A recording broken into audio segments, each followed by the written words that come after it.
Thank you for tuning into the live stream. You know what time it is. It is your boy Genesis. Yes, yes, y'all. Welcome back to the live show. Yes, sir. It is currently 9:03 p.m. and today's date is the 29th of December 2024. Yes, 2024 is almost over. Okay, we have what 2 days left and yeah, man. You just got to be thankful for life to be here and the fact that you made it till the end of the year. We have like 2 days left. However, if you're here listening to the sound of my voice, God has been faithful in your life because a lot of people didn't make it. That I can guarantee you for a fact. Okay. If you're here, if you're not, you know, on some sort of life support, you got to be thankful. Yeah, look forward to a better 2025, better than what you had in 2024. New opportunities, new ideas, and just overall new things. Okay, new things. All right. With that being said, thank you for tuning in one more time. And what is going on in the United States today? Okay, we're gonna check out different things and different topics. For sure, I know you guys have heard the news. Jimmy Carter, former President Jimmy Carter, has just passed away. May he so rest in perfect peace. Um, yeah, like I said, a lot of people saw the beginning of 2024, but a lot isn't gonna see the end of 2024. So may he so rest in perfect peace, and I hope his family are okay, and you know, they've taken the news with some sort of solidarity, okay? Because he's 100 years old. He's definitely lived a long life. That is 100% true. But anyway, back to basics, okay? Updates for Sunday. It is Sunday vibes with Genesis. Update with Genesis tonight. All right. Depends on where you're watching. We're also streaming on Twitch right now. We just started on Twitch. And for you guys who don't know, we also now have memberships on YouTube. So if you want to join the memberships, it is $4.99. Okay, so it ain't look $4.99. Okay, support your boy and support the channel and keep the lights on. Okay, keep the lights on the channel. But with that being said, let's get the game started. All right, so Trump sides with Elon Musk on H1B visa debate. Okay, look, I definitely support the H1B visa because I believe that that is one of the greatest visa opportunity for immigrant who want to come in here and be useful to the United States. And most people say, well, what do you mean H1B visa should be allowed? Yeah, it should be allowed because Elon Musk, the great Elon Musk, also participated. He took advantage of the H1B visa. So I definitely support H1B visa. And because you just bring in the best into your country, United States. Okay, you bring in the best engineers, the best doctors to come in here and be of service to serve. Okay, to be um to add to be an asset to the United States. So I support H1B for sure. And shout out to the OG Trump. He definitely now he's always said he wants H1B visa anyway because he had an interview with some tech podcast and he said, you know what, H1B visa is definitely one for the books. It is for sure very important to have H1B visa for legal immigration. And yeah, 100% I support that. Anyway, Biden reportedly regrets dropping out of the 2024 race because he still believes he could have beaten the legendary, the OG, the 45th, now the 47th president elect. What do you guys think? Do you guys think Biden could have had even an ounce of a chance to beat Trump? I definitely don't think so because Biden was already, is already a declined candidate. Is not even declining. He is a declined candidate. Okay, falling off stairs, falling off airplanes, falling off stages, falling off bikes. Okay, sleeping on world stage. He was sleeping in Angola on the world stage. Okay, doesn't know where to go, front or back, and he then recommended another disaster, which was Kamala Harris. So yeah, fuck all that. He ain't beating no goddamn Trump. But here we go. Washington Post had a story out Absolutely. yesterday. I think it may possibly be the most delusional story coming from like 5 different angles about how he regrets dropping out of the race. The headline: Joe Biden's lonely battle to sell his vision to American of American democracy. In his presidency's final chapter, Biden has mused about whether he should have handled some decisions differently. One of those being that his decision to drop out. Yeah. In the first place. He's saying he thought he could have beat Donald Trump. It's an easy thing to say. Yeah. You know, I wasn't in the championship game. I lost in the semis, but I would have won the championship game if I'd made the. I'm using it now in fantasy football. Joe Biden, I'm using that exact same excuse. Maybe he's just saying he was better than maybe what he's saying is I was better than Kamala. I had a better chance than Kamala. And who knows? But he did say in the Washington Post, they're saying he said Biden and some of his aides still believe he should have stayed in the race, despite the rocky debate performance and low poll numbers that prompted Democrats to pressure him to drop out. Biden and his aides have told people in recent days that he could have defeated Trump. Aides say the president has been careful not to place blame on Harris or her campaign. What's so interesting about that, though, is that this whole thing was an off-the-record, anonymous quotes back and forth, and both sides are treated, the Harris supporters and the Biden supporters are treating one another with such kid gloves, being so careful. Why do you think? I think because they both know so much about the others that they don't want that the Biden people in the White House don't want the Harris people really coming out and talking about how bad things were, and vice versa. Right, because the covering up of Joe Biden's mental decline is one of the biggest scandals of our time, actually, and both sides were implicated. Both sides participated in that. I want to show this clip of Joe Biden at the debate. I think we have a montage. Do we not? Do we not? All right, let's watch that. That $2 trillion tax cut benefited the very wealthy. What I'm going to do is fix the tax system. For example, we have 1,000 trillionaires in America. Billionaires in America. If they just paid 24%, 25%, either one of those numbers, they'd raise $500 billion, I should say, making sure that we're able to make every single solitary person eligible for what I've been able to do with. So you see that, like, there was no way Biden could have done anything like winning Donald Trump. There was just no way. This was June 27th. All right, this was the debate they had in June, summer this year, and it was a disaster. This debate was what made everybody realize, even the Democrats, okay, the reasonable ones were like, you know what, we need someone younger, smarter, faster, sharper. And then Biden said, you know what, I'll give you just that. I'll give you Kamala Harris. And he knew what he was doing from the gate. He knew exactly what he was doing. He knew what he was doing, and that's why he gave us Kamala Harris, because he knew there was just no way Kamala Harris would have beaten Trump. He knew it. With the COVID, with dealing with everything we have to do with, look, if We finally beat Medicare. we finally beat Medicare, Thank you, President Biden.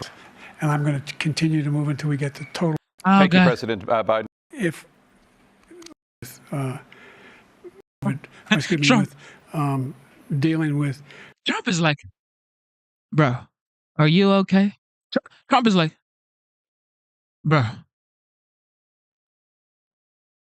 somebody save this guy. Look at Trump's face. Everything we have to do with, look, if we finally beat.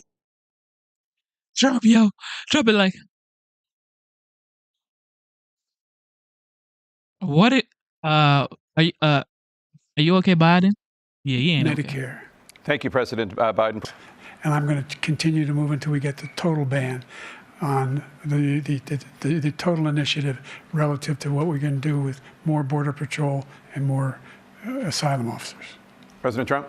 I really don't know what he said at the end of that sentence. I don't think he knows what he said either. Look. Donald Trump won the debate right there. That was the end of it. You like old movies. Is it On the Waterfront or Marlon Brando? I could have been a contender. Yeah. That's right. I could have won, but for that. I'm Steve Doocy. I'm Brian Kilmeade. Oh God, there was no way he could have won the presidential election looking like that, sounding like that, and operating like that. It was just absolutely impossible. Welcome to the live stream. It is your boy Genesis. Double tap your screen, subscribe to the channel. Let's get it. Amount of good memories.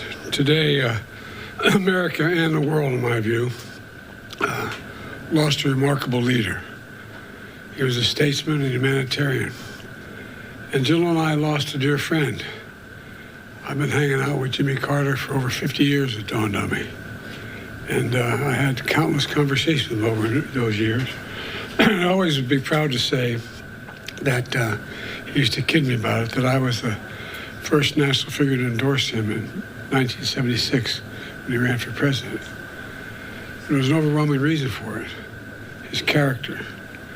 What I find extraordinary about Jimmy Carter, though, is that millions of people all around the world, all over the world, feel they lost a friend as well, even though they never met him.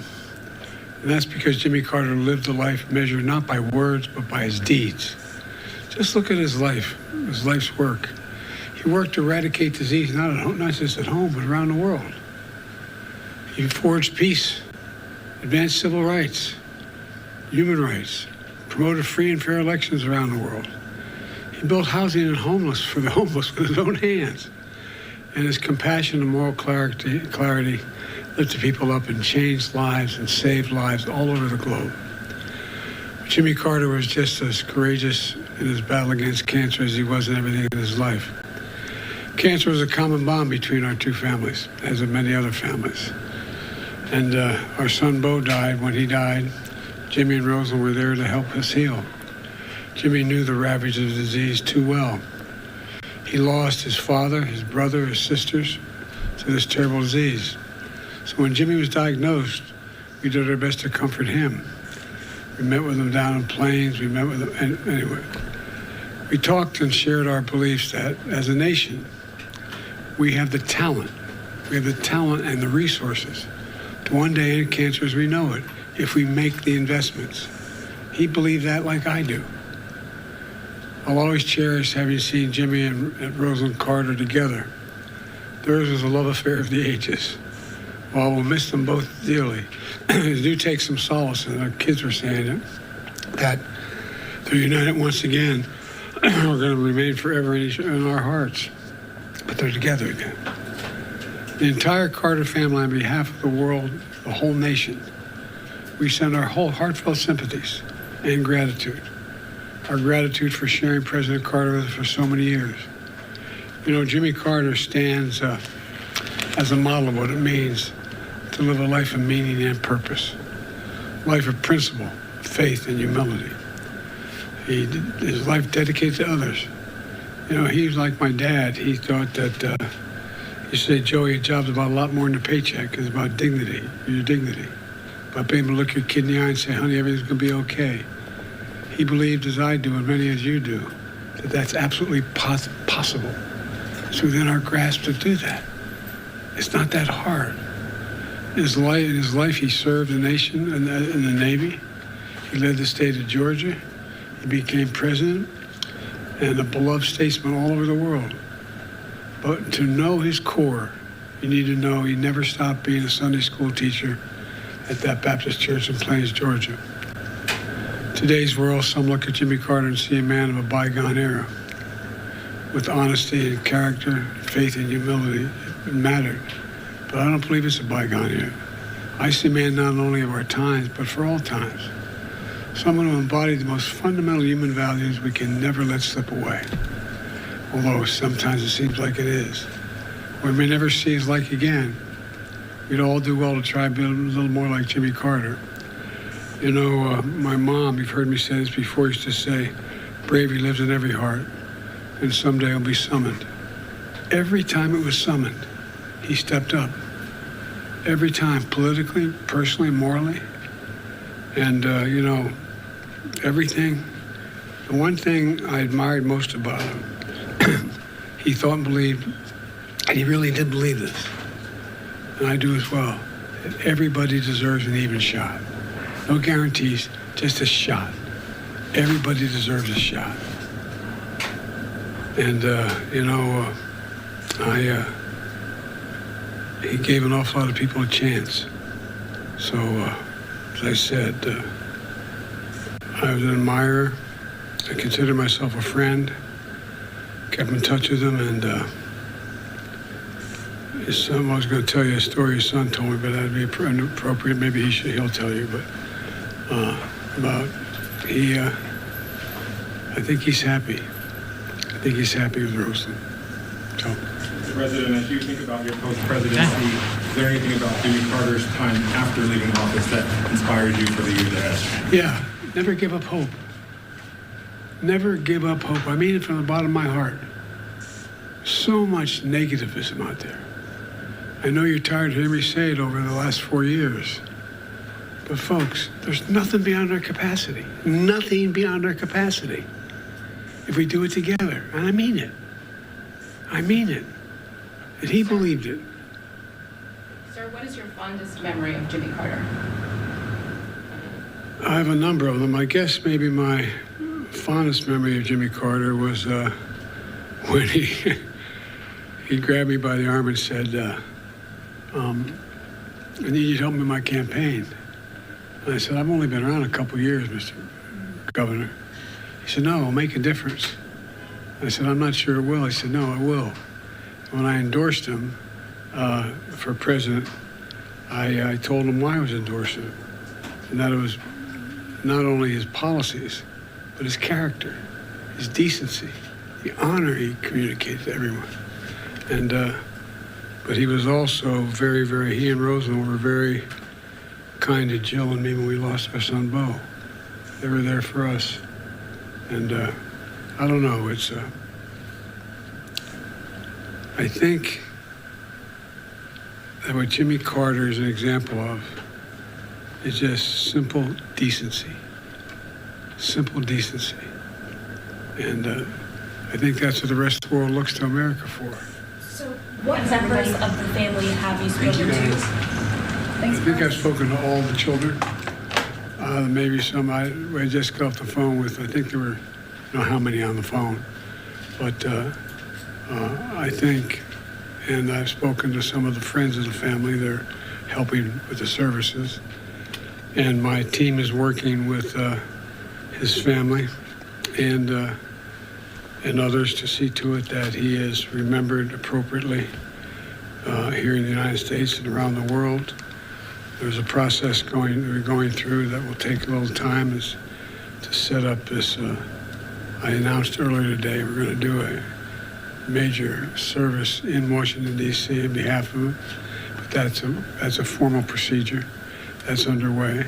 So I'm sure we'll be talking a lot to the family between now and my main contact is Chip. Is there anything that President Trump to take from President Carter? Decency. Decency. Decency. Everybody deserves a shot. Everybody. Can you imagine Jimmy Carter walking by someone and he needs something to just keep walking? Can you imagine Jimmy Carter referring to someone by the way they look or the way they talk? I can't. I can't. You know, I think the end of the deal here is that one of the reasons why we're looked to by the rest of the world, for the bulk of our nationhood, we've laid out what our values are. You said what we believe. It's not just in the Declaration, we hold these truths to be self-evident, but there's a feeling. The rest of the world looks to us. And he was worth looking to. So thank you very much. Appreciate it. Thank you. Shout out to Joe Biden. That wasn't really, that was actually good. I'm not even going to cap it. That was actually good. But, ladies and gentlemen, breaking news. Jimmy Carter has passed away at the age of 100 years old. Let's see some of the highlights on him. Shout out to Jimmy Carter. Alive now look at the White House over in Washington, D.C. as we continue to follow some breaking news at the read some more from what the Atlanta hospital states. The only Georgian ever elected to the White House, Carter left office after a single term that was highlighted by forging peace between Israel and Egypt, but was overshadowed by the Iran hostage crisis. In the decades after, his reputation grew through his and wife Rosalind Carter's work at the Carter Center in Atlanta and his philanthropic causes such as Habitat for Humanity. James Earl Carter Jr. was born in Plains on October 1st in 1924, the first of four children of Earl Carter, a farmer and businessman, and Lydian Gordy Carter, a registered nurse. Once again, I am reading some copy from the Atlanta Journal-Constitution, the first to break this story. Jimmy Carter there, gaining an appointment to the U.S. Naval Academy, graduated and joined the Navy submarine branch, where in 7 years he worked his way into Rickover Boys, the elite and nascent unit of America's nuclear submarine fleet, championed by the iconic Admiral Hyman Rickover. Carter was on his way up until a death at home changed his destiny. More of this obituary here and all of the highlights from Jimmy Carter as detailed by the Atlantic Journal-Constitution. If you are just joining us here at Live Now from Fox, I do want to bring up this tweet from the news organization breaking that story that former U.S. President Jimmy Carter has died at the age of 100. They say that Chip Carter, a son of the former president, said his father died about 3:40 p.m. on Sunday in his Plains home. Now, earlier this year, during the 2024 campaign season, so Jimmy Carter here being the longest living U.S. president. I'd like to go back and read more of the obituary provided by the Atlanta Journal-Constitution as I bring back some more footage from the late president. Jimmy Carter was elected governor in 1970 and served as one successful term before launching an improbable bid to become president, winning the Democratic nomination and then defeating Republican President Gerald Ford in 1976. On his inauguration day, rather than driving past the crowds in an armored limousine, Jimmy and Rosalind emerged from the car with daughter Amy at their side and walked down Pennsylvania Avenue holding hands and waving. Carter's successes included promoting human rights, adding to the national park and preserve system, reestablishing government credibility after the Watergate crisis, and the Camp David Accords, which forged a peace agreement between Egypt and Israel. At home, a foundering economy exacerbated by oil embargoes from the Middle East countries and the rise of the Republican Party under Ronald Reagan helped lead to his defeat in November of 1980. And here you're taking a look at some of the older footage that we do have of Jimmy Carter. As you can see that he was very well active out there in the community, establishing numerous foundations and continuing to show his support for states across the U.S. We see here on your screen there with his late wife, Rosalind Carter, who also died. We detailed that event also extensively here at Live Now from Fox. Now, this is truly tragic news as we're seeing the oldest living president, Jimmy Carter, passing away at the age of 100.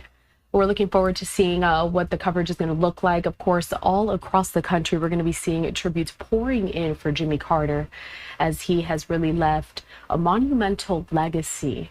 At 100 years old, Jimmy Carter, there, as you can see, continuing with some more of this footage, all the people that he convened with.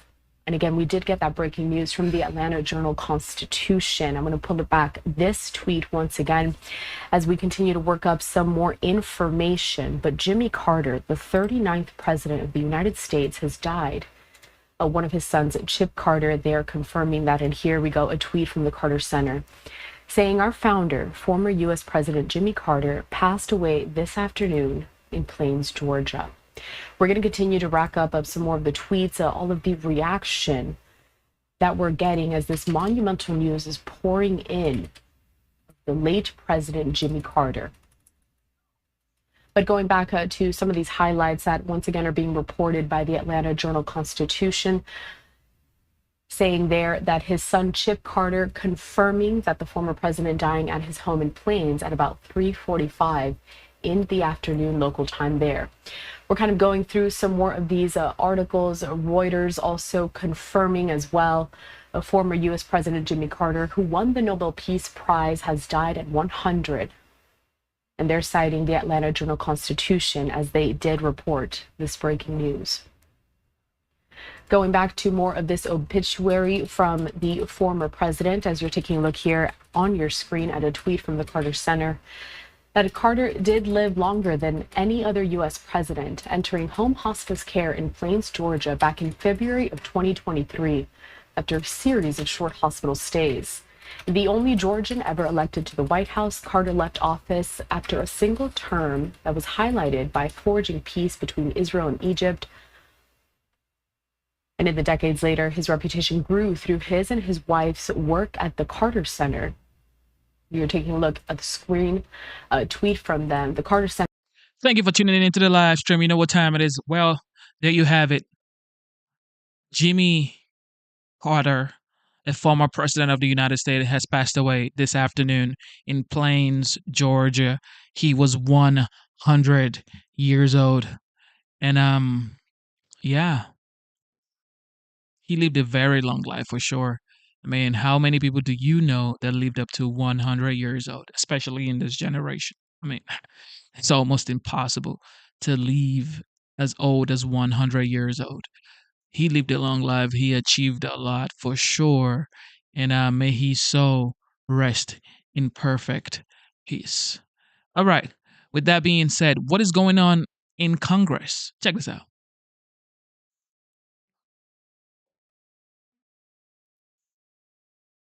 But let's begin this hour on Capitol Hill, as Democrats are reportedly united against House Speaker Mike Johnson ahead of next month's Speaker vote. Madeline Rivera is in Washington with the details. Madeline. Hi, good morning. House Speaker Mike Johnson survived an ouster bid in May. He made it with the help of Democrats who voted to save him. This time, Democrats say they won't be doing that again. Hakeem has made that very clear. And you saw that as we voted on the budget at the end of the year, we stayed united. There were a lot of things in there that bothered us. We stayed together. And trust me, we will do the same thing on the House floor when the vote for Speaker comes up. Democrats are going to be united.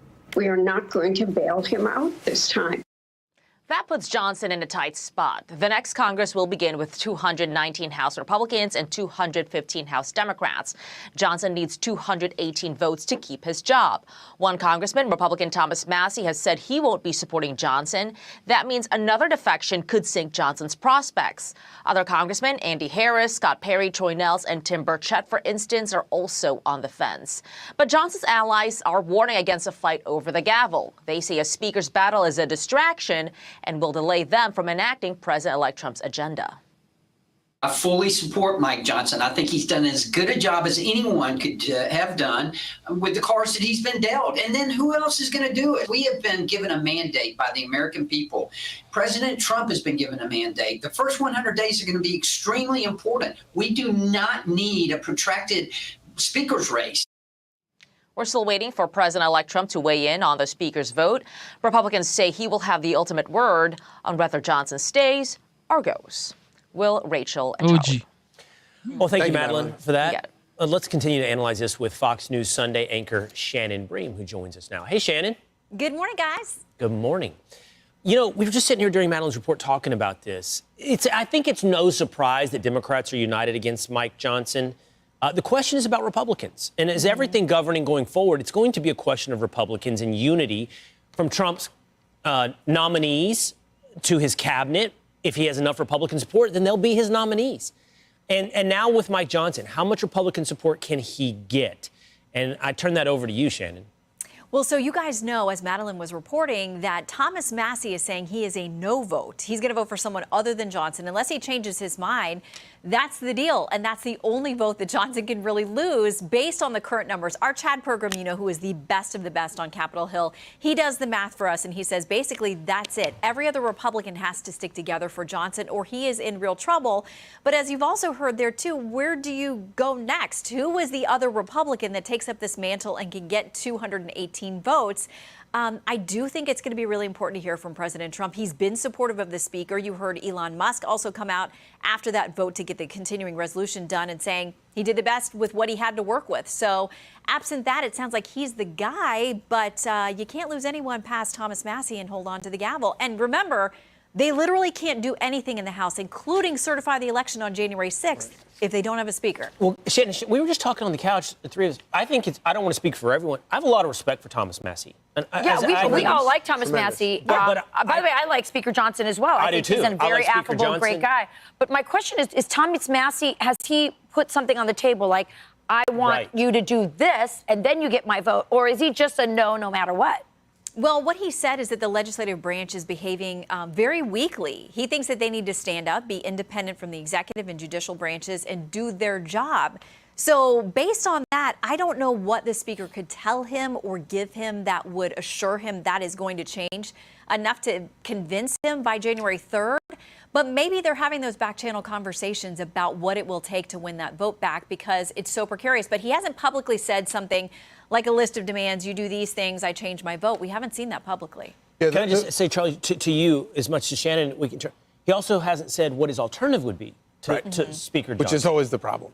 Yeah, and the wonderful thing about Thomas Massie, but also the difficult thing about Thomas Massie, is that you're not going to buy him off by building a bridge in his district. Yeah. He really doesn't care about that kind of thing. He's a very highly principled guy, and it does seem like the question that he's going to wind up getting stuck on is what is the alternative? Mm-hmm. And at a moment like this, where you have, Republicans have, whatever it is, 70, 80% of what it is that they want, and what they need to get things done in Washington, do you want to derail that or get things on track with Trump in the White House and Republicans in control of both chambers of Congress? Well, it sounds like he's going to make his point one way or the other. And again, if he's the only vote that Johnson loses, Johnson can still hold on to this thing. The worst case scenario, way back in the 1860s, I think it was, somebody went through 133 ballots to get to Speaker. I do not think we're going to get anywhere near that this time, but there are real questions about how this thing gets done. By the way, Congressman Massie is one of those who said, I don't buy the argument about pressuring me that we can't certify the election on January 6th. Like, that's not going to sway my vote. I'm not worried about that. It's not an issue. I have bigger concerns about how Congress is operating. But he hasn't given us an alternative name or somebody else he would vote for. And that person, whoever it would be, is certainly not going to get to 218. So how long he sticks with this and makes a point, and whether other Republicans join him in some show of force or stick together and give Johnson the 218 he needs, we'll find out in a few days. Well, Shannon, one of the things that is commendable about Democrats, and you can look at it this way, is they do stick together. They understand it's a team sport. And as you saw in that clip before with the Michigan Congresswoman, who she's saying, we all vote together. Now, the Democrats are also facing, what we've been talking about all morning, which is a rebranding. Here's Representative Dean Phillips from Minnesota. And he says this, he says it's a party that consists of multiple silos and campaign committees, and outside groups cannot strategically do its job. And that means leadership right now. We are totally devoid of leadership. We're rudderless. I don't know which Democratic Party member my colleagues would point to as the leader, as the de facto leader. And absent that, I don't see much, frankly, happening. What's your thoughts on that? And who do you think? And this is the thing that I'm always complaining about when it comes to the Republican Party. Okay, I feel like they do not align behind each other. They like to contemplate, go back and forth, and not be in one accord. But if you think about the Democrat Party, they align themselves with each other 24/7. It's like, is this what we're going to do? That's what everybody's doing. But when it comes to the Republican Party, it's like, they're trying to go against each other. And come next year, January 20, well, before January 20, they're going to have the majority in the House and Congress. And it's like, are you guys going to do what you're supposed to do? Or you're going to just go back and forth? Because now Trump needs the Republican Party to be in one accord more than ever. But hopefully they can. But I like Mike Johnson. I like Speaker Mike Johnson. Okay, he's a very smart person. He is articulate. He is a very skillful communicator. So I think for a fact he should be the next, still be the next speaker. But Republicans have their whatever that they do.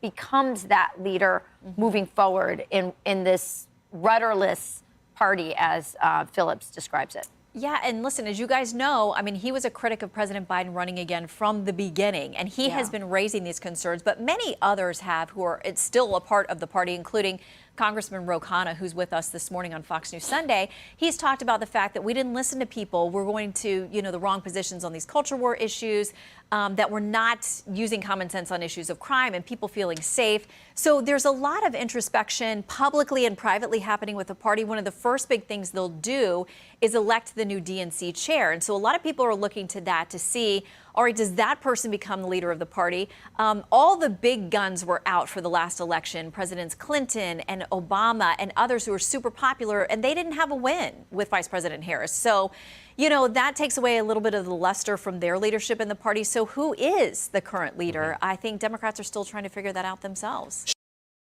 Shannon, of course they're trying to figure what it do you out. have coming up on Fox News Sunday? But also, let me ask you this question as you tell us that.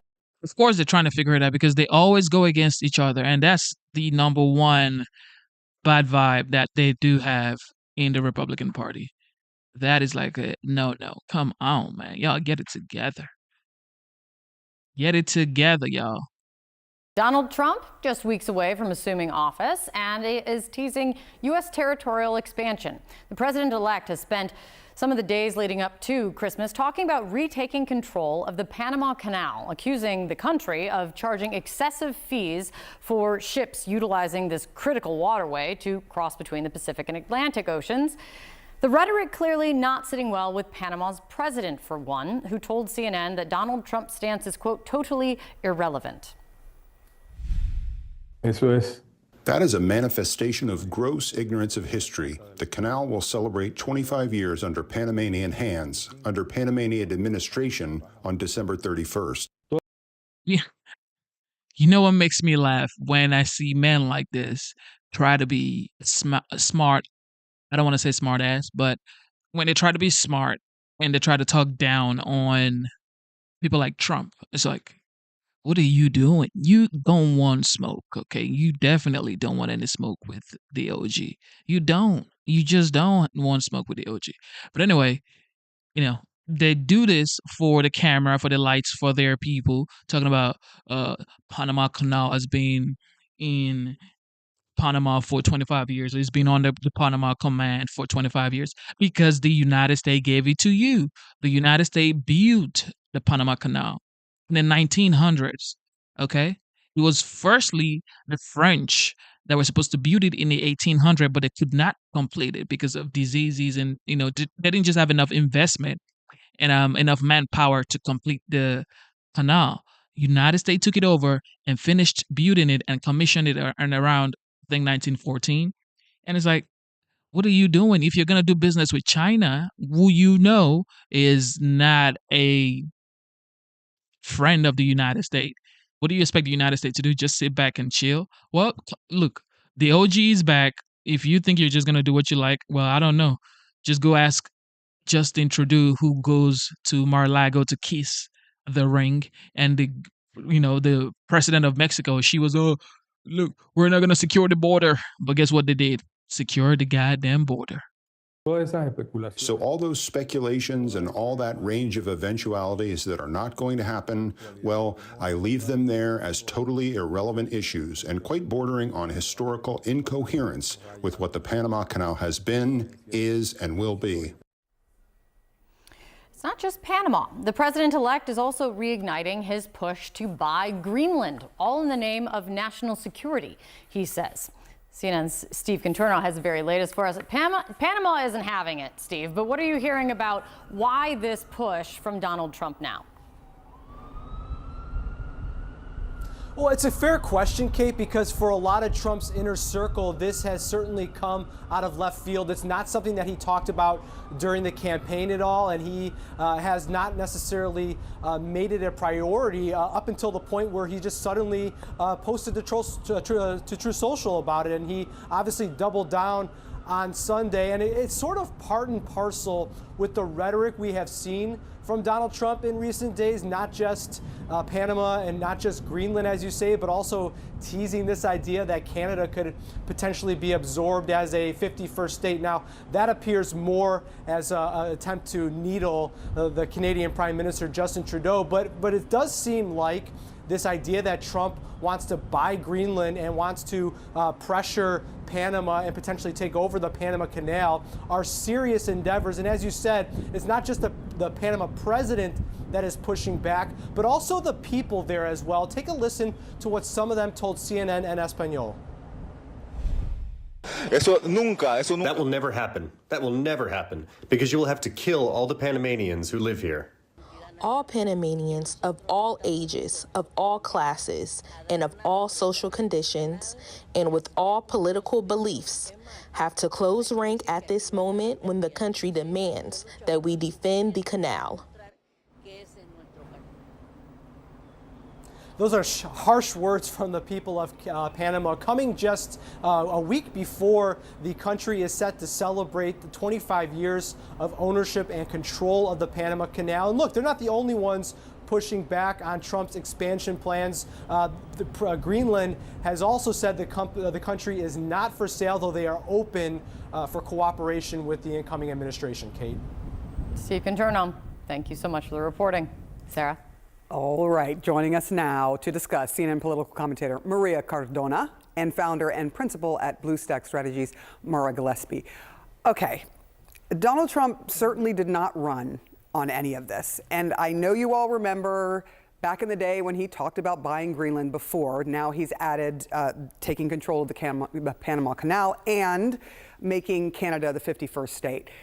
Why is he doing this, Mara? This is not what the American public, not what he ran on, certainly.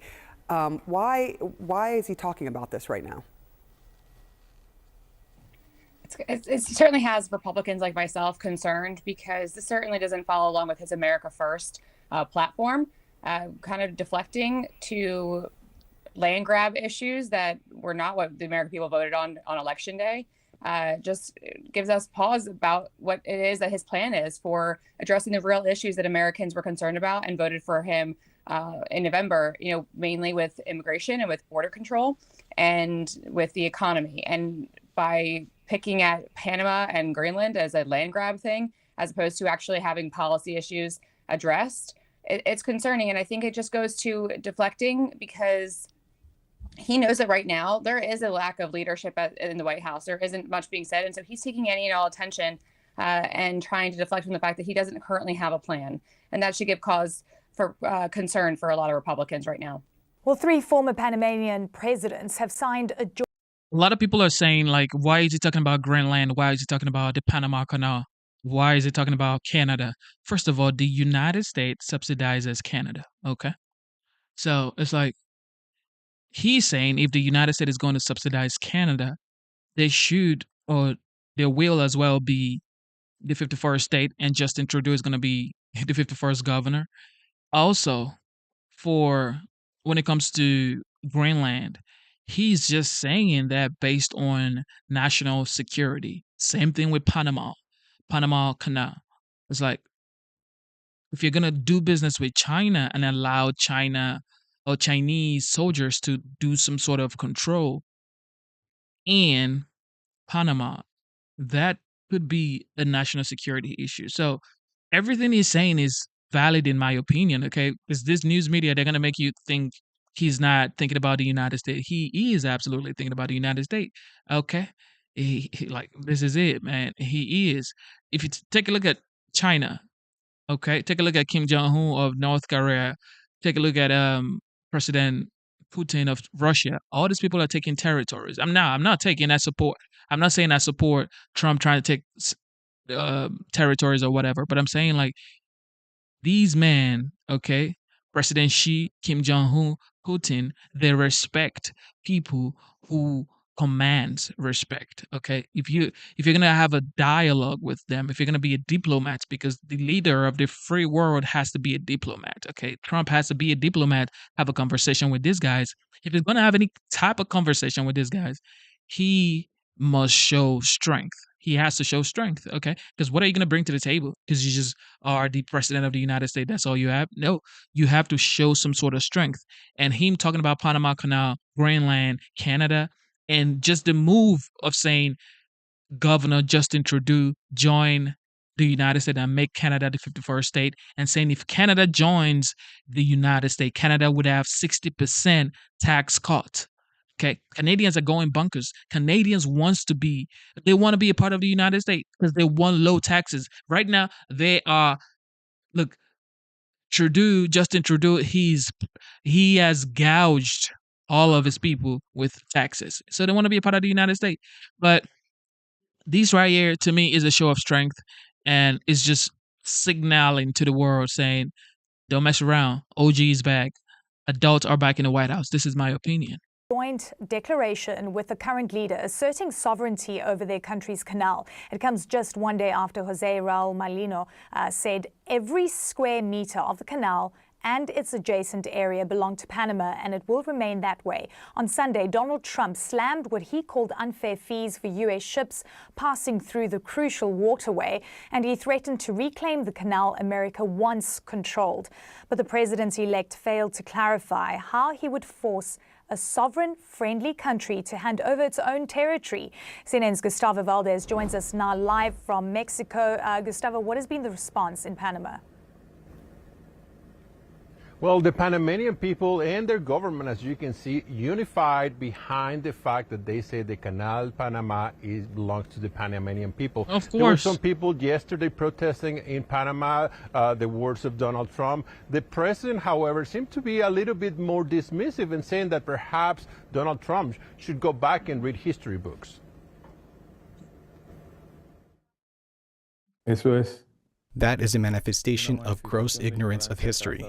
So, all those speculations and all that range of eventualities that are not going to happen, well, I leave them there as totally irrelevant issues and quite bordering on historical incoherence with what the Panama Canal has been, is, and will be.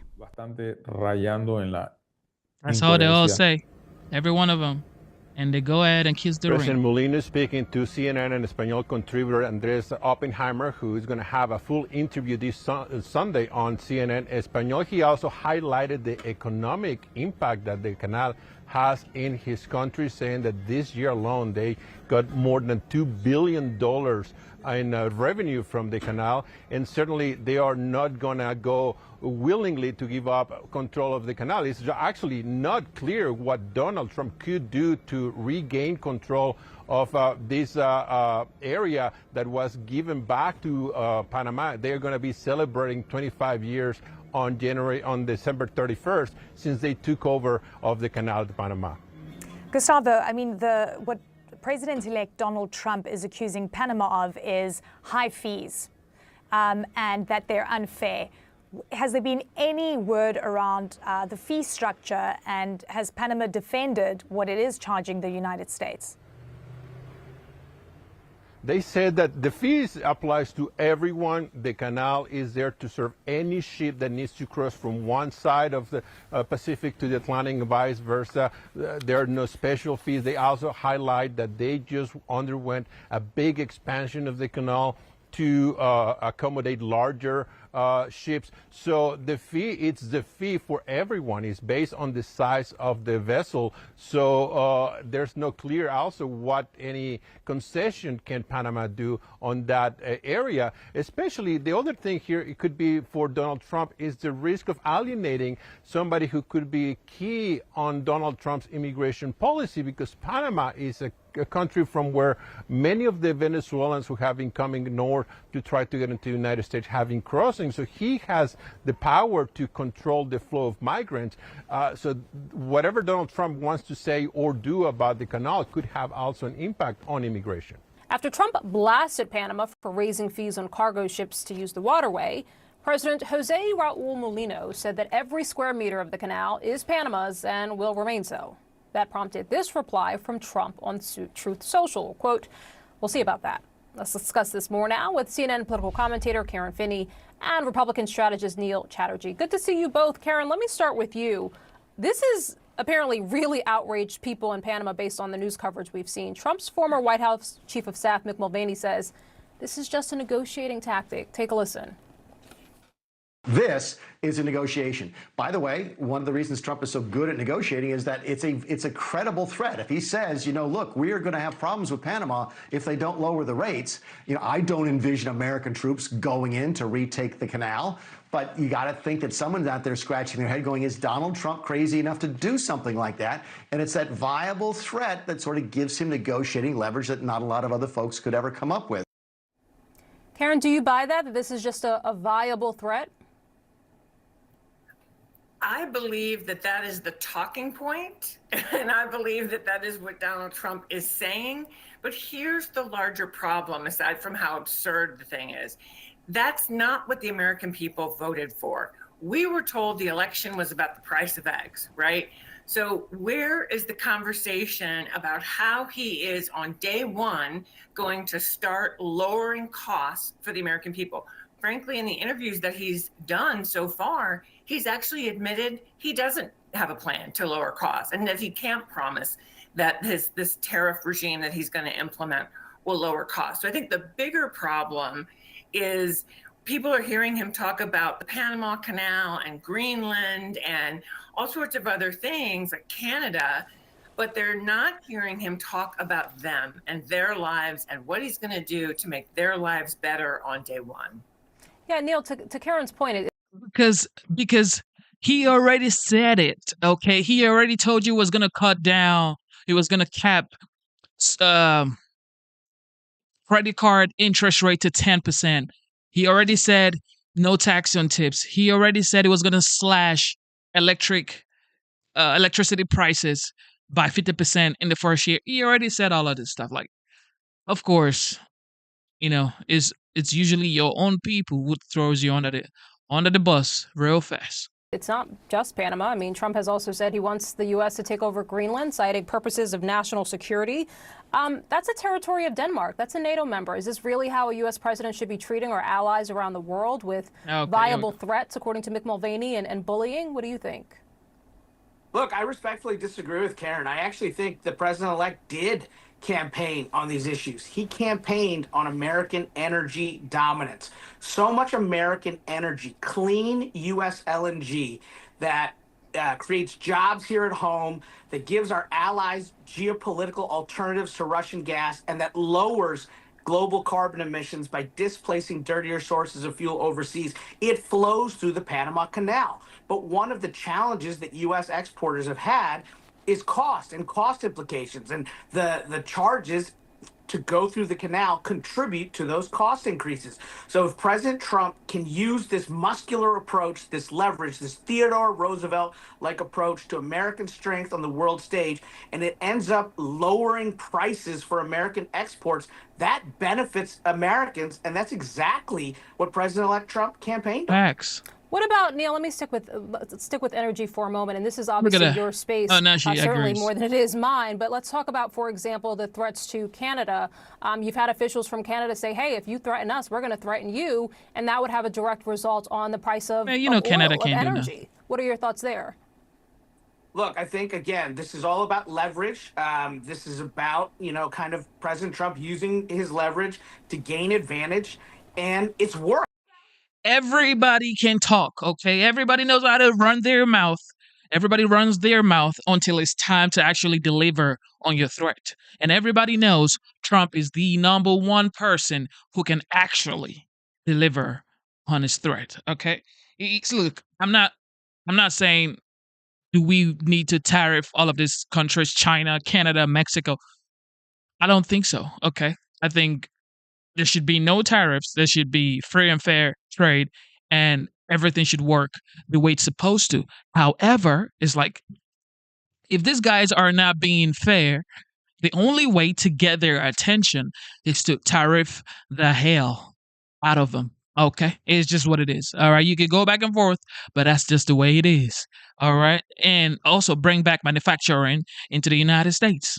All right, so everybody can go back and forth and do politics. All right, but this guy Trump, he's proven to every single person that his priority is to bring down prices for the common man, the truck driver, the construction worker, the plumber, the HVAC technician, the welder, the electricians, the normal person in the United States. These are his responsibilities. He's not here to pander to the elites. The elites, they love him, and like some minor elites, like they don't like him because he wants everybody to have a good life.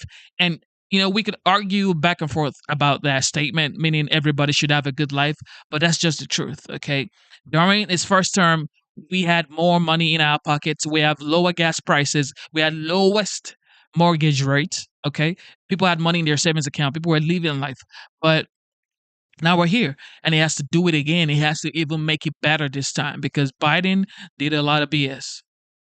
In the immediate aftermath of him kind of needling Prime Minister Trudeau came down to Mar-a-Lago to kiss the ring. And he's in a very weakened position in Ottawa. Of course, Trudeau he went to Mar-a-Lago. Like, who have you seen? What president have you seen who actually goes to another president-elect?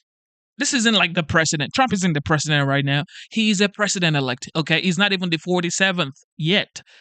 Biden is still the 46th. He is still the president of the United States. So until January 20, that's when Trump will be the president of the United States. And before that, Justin Trudeau of Canada is already going to a private citizen's house who happens to be the 47th president-elect, Donald J. Trump, Mar-a-Lago, Palm Beach, Florida. He's going to his house to do what? To kiss the goddamn ring. Right now, and a lot of that is because of the concerns that his Canadian allies have about whether he is tough enough to deal with Donald Trump, and the end result will be greater impact for American consumers, for American voters. Some of the headlines we've got: Trump is teasing U.S. expansion into Panama, Greenland, and Canada. Trump's wish to control Greenland and Panama Canal, not a joke this time. Trump dreams of empire expansion. You make a great point that people perceive what he's saying. What he's doing is actually trying to lay the groundwork for other things he may be working on here. He does that a lot with tariffs. Is that what he's doing here? A little bit. I mean, I think this is his way of finding new and creative approaches to go after familiar foes. In the Panama Canal, lawmakers have raised concerns about the outsized influence that Beijing is playing there. The House Select Committee on China heard evidence that it poses a national security risk. And if Trump is trying to say the United States should seize the Panama Canal, essentially that's his way to say, like, I want to kick China out of the canal. It's his way to go after Beijing, sort of using the Panama Canal as a conduit because they do so much of the business and control so much of the traffic within the canal. When it comes to Greenland, I think it's less about necessarily wanting to buy Greenland, although it's a funny thing to say, and more as an indirect way to go after Denmark, which is one of the very few NATO allies that is still not meeting that 2% defense spending target, that has been one of the most familiar scratching posts for Donald Trump, going after allies who are not meeting that share of defense spending. And President Biden and the alliance for the last 4 years went to great lengths to get as many of those countries as possible to either meet that target or lay out a roadmap for a time frame in which they could meet that target. Denmark is still about 5 years away from that. And this is Trump, I think, saying, Denmark, you need to step up to the table here. Exactly. Look, everything this guy does is a strategy. And she just broke it down even like clearer. She broke it down like Denmark you're not meeting your threshold for the NATO alliance defense whatever budget. Okay, if you're not doing your duty, then it's like, look, we're gonna take over Greenland. You better get on board or you get moved. Okay, it's either you get moved or you pay up. Okay, pay up or. And Trump is so smart that he could possibly get Greenland for free. He could say, you know what, I'll pay up whatever you owe. This guy is so wild. You could say, I'll pay up whatever you owe, Denmark. Give us Greenland. Okay, give us Greenland. We're going to pay up whatever you owe. And that's it. It's called the art of the deal. It's a fascinating point, particularly because there's an underpinning here of strategic interest in Greenland that I think, and I want to ask you about this because you're one of the few people I think Tom Cotton talks to every once in a while on Capitol Hill of our ilk. He says no comment. He says no comment to you, but it's on the record, so I appreciate that. The strategic interest of which Tom Cotton in the first term was somebody who would detail when this first came out is, from a foreign policy piece on Greenland, the three main reasons for the interest. The melting ice will create a new commercially valuable sailing routes from the east. Greenland maintains security importance to the United States as the site of its northernmost military base. And finally, Greenland could become a crucial rare earth mineral source. When you talk to folks on Capitol Hill, are they trying to think through how to make this possible, or are they just kind of batting around a little bit? I mean, to me, it plays off as a totally political issue, and it's part of a throwback. Trump likes to talk about presidents that expanded the United States' map and made it a bigger country. It's all about American exceptionalism, right? And what could be better than adding more land to the United States? We haven't done that for a really long time. I don't hear people on Capitol Hill talking about this because they're worried about not tripping over their shoelaces in January. I mean, there's going to be so much to take care of with those small majorities. We haven't even gotten into what it's going to take to get his cabinet confirmed to enact the agenda that he's talking about. It's going to take a ton of coordination and synchronization. And so if there's time for them to get to Greenland in the Senate and House, it may be waiting until 2026 because I think 2025 is pretty booked up at this point. Is it trolling? I don't think so. Sometimes Trump makes very important points in the most unorthodox ways. There is a big debate about China's influence in Latin America. Greenland is a hugely important strategic issue, especially as the ice melts, and the thought that Russia or China could get a foothold there is strategically very dangerous to the United States and Europe. Why shouldn't Europe spend more money on its defense, 80 years after the end of the Second World War? These are important questions. The problem is, does Trump make it worse? Does his style backfire? Because in Panama, you have a president that's quite sympathetic towards the United States. Could you push him towards China? And to your point about Trump's expansionism, he has this almost neo-colonialist view of international relations. And I think that's going to be important when we come to the issue of Ukraine. He wants to end the war.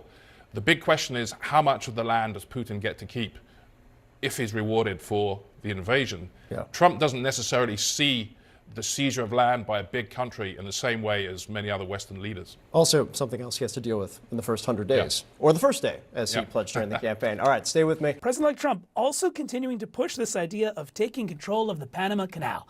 He's also talking about taking over Greenland, teasing this idea of annexing Canada. That seems more like a joke. But what's the bigger picture? Seems like a joke until it's done. Yeah, I'll tell you that much. Talking about all this. Yeah, well, in short, it's actually good policy. And we've been pretty formulaic in U.S. foreign policy over the last 30 plus years. But for the majority of our history, things like this were not out of the realm of possibility. In fact, it was just good foreign policy business. Look at how we got the Panama Canal in the first place. And right now, the Panamanians are showing a very bad judgment in terms of allowing Chinese corporations to take over strategic locations along the canal. It's one of the wonders of the world. It is critical to global trade. And if China decides with their finger on that pressure point to put pain on America and its allies, we will suffer tremendously. So trying to get back to the negotiating table of providing security for the Panama Canal is really, really sensible. And obviously Trump's going to put it in his own phraseology, and people are going to jump, and it's, almost exciting in a way to hear how he talks, or horrifying depending on your point of view. But it's good business. And the second is Greenland. Look, people would be shocked to learn that only 56,000 people live in Greenland. Greenland has a strategic location on the Arctic Circle. Russia is really playing a lot of funny games in the Arctic to get more control. That is a strategic place with tons of natural resources, with military capabilities. Our access to the Arctic Circle is really small over Alaska. Greenland, who really doesn't have any military, so to speak, and relies on Denmark in a little way, it's really wise for our allies and ourselves to have the protection of the United States on a broader swath of the Arctic Circle. It makes a lot of sense. And as Teddy Roosevelt once said when dealing with the Panama Canal the first time, while Congress deliberates, the canal gets built. So I think that's sort of where we're at right now. There'll be a lot of chatter, but it's a good negotiating starting point. All right, Julie, do you agree with TW that it makes a lot of sense? I didn't think we were going to be bringing up the Roosevelt corollary to the Monroe Doctrine today, but what the hell? Listen, you said there's 56,000 people. We got to talk about it. It's Christmas Eve. Why not go down memory lane as to what was happening over 100 years ago? But look, at the end of the day, we have 56,000 people, as you point out, who live in Greenland who just don't want to be part of the United States. They never told you that. Same way the Ukraine. They didn't tell you that, though. No. Nobody told you. Look, people in Greenland never told you they did not want to be or they don't want to be a part of the United States. Okay? They didn't come tell you. Who knows? Maybe they want to be a part of the United States. I'll tell you that much. Because Denmark ain't it. Ukrainians miraculously don't want to be part of Russia. I mean, there are people who don't want to join other countries, no matter how much those countries want to annex them. And yes, you're right. The Russians have access to the Arctic. That's because their country borders the Arctic. We don't, for the most part, because our country doesn't, for the most part. And so we can't force somebody to annex themselves to us just because we want more access. The way to do it is to work with the Danes, our allies, cooperatively for mineral rights, for access to the Arctic, for national security. But it's not by saying that we're somehow going to just grab Greenland and just annex it any more than we're going to annex the Panama Canal, which you may disagree or agree with Jimmy Carter, and relinquishing back to the Panamanians. But nevertheless, here we are. The Panamanians own it, and we can't get it back short of what? A military strike? I don't know what the proposal here is. So look, there's a way to do this diplomatically, and there's a way to have access to both the canal and to Greenland without suggesting, as Donald Trump is, that we are going to name your suggestion. This is what I don't understand about people. Oh, there's a way to get it done. Example. No, you have zero example. You just say, oh, there's a way. There is a way. Okay, there's a way. These are the people that said Biden was like fit to be the president of the United States for a second term. She said it. Look at her right there. She said it. Okay. There's a way to do things. How? Give us an example. You do not know. Okay. You just think everything is, you just have this peace. Okay. There is a way to end the war. How? Send more money to Ukraine to defend themselves. Like, there is a way. What way, though? Yeah, this right here, the OG saying that Greenland, come join the big dogs. You come join the big dogs and we can protect you, because Greenland definitely needs military protection. Okay, this is just the facts. Okay, so if at the end of the day, the United States is going to be protecting Greenland because what? They are our allies. Why can't they just join the United States? Same thing with Canada. Matter of fact, if everything Trump is saying works out, Canada joins the United States, Greenland joins the United States, Panama Canal becomes the United States property once again, bro, we would be living in gold. You know that, right? We gonna be balling. Just go and grab it. And that's the difference between a president that knows how to do diplomacy, especially engage in diplomacy with our allies, and a president who just wants to stomp all over our own allies to get to. Did she just say diplomacy? Nah, that's cap. Because if Joe Biden, that you recommended people to vote for, actually knows anything about diplomacy, he would have met with Putin. But he said, I don't talk to dictators, okay? But if you guys remember, Trump went to see Kim Jong-un, which everybody thinks that guy was what? a dictator, a killer, or whatever, Trump went to shake hands with him. This is what legends do, okay? But she's going to open her mouth and say, hey, we don't have a leader who is a diplomat. So Biden is a diplomat? I doubt that. A point that he's never going to get to, because short of us sending the United States military to nationalize the Panama Canal again, or to annex Greenland by force, I don't know what his plan here is with the way he's conducting himself. Well, either way, I feel like we're going to be having a lot of very interesting conversations in 2025 with this new administration. Julie, TW, thank you both so much for your time. Have a very Merry Christmas Eve and holiday. Thank you for tuning into the live show. You know what time it is. It is your boy Genesis. With that being said, have you guys heard about the plane crash that happened in South Korea? 2 plane crash in just, 4 days? One happened in Abidjan and South Korea. We begin with breaking news. A fiery plane crash in South Korea, killing 179 people, leaving just 2 survivors. Witness video shows the moment the Jeju Airjet skidded across the runway earlier today, unable to stop itself. It exploded at the end of the runway, killing nearly everyone on board. Witnesses describing the chaotic moments. I think it was about 9 or 8:50 a.m. I heard a bang. At first I thought it was an oil tanker accident, as we can see a lot of oil tankers nearby. Then I felt different, so I went outside and I saw a big dark smoke. Then I could hear a big explosion sound, not the one from the crash itself. Then I heard more explosion, at least 7 times. Now, before the crash, a passenger sent this text message to a friend.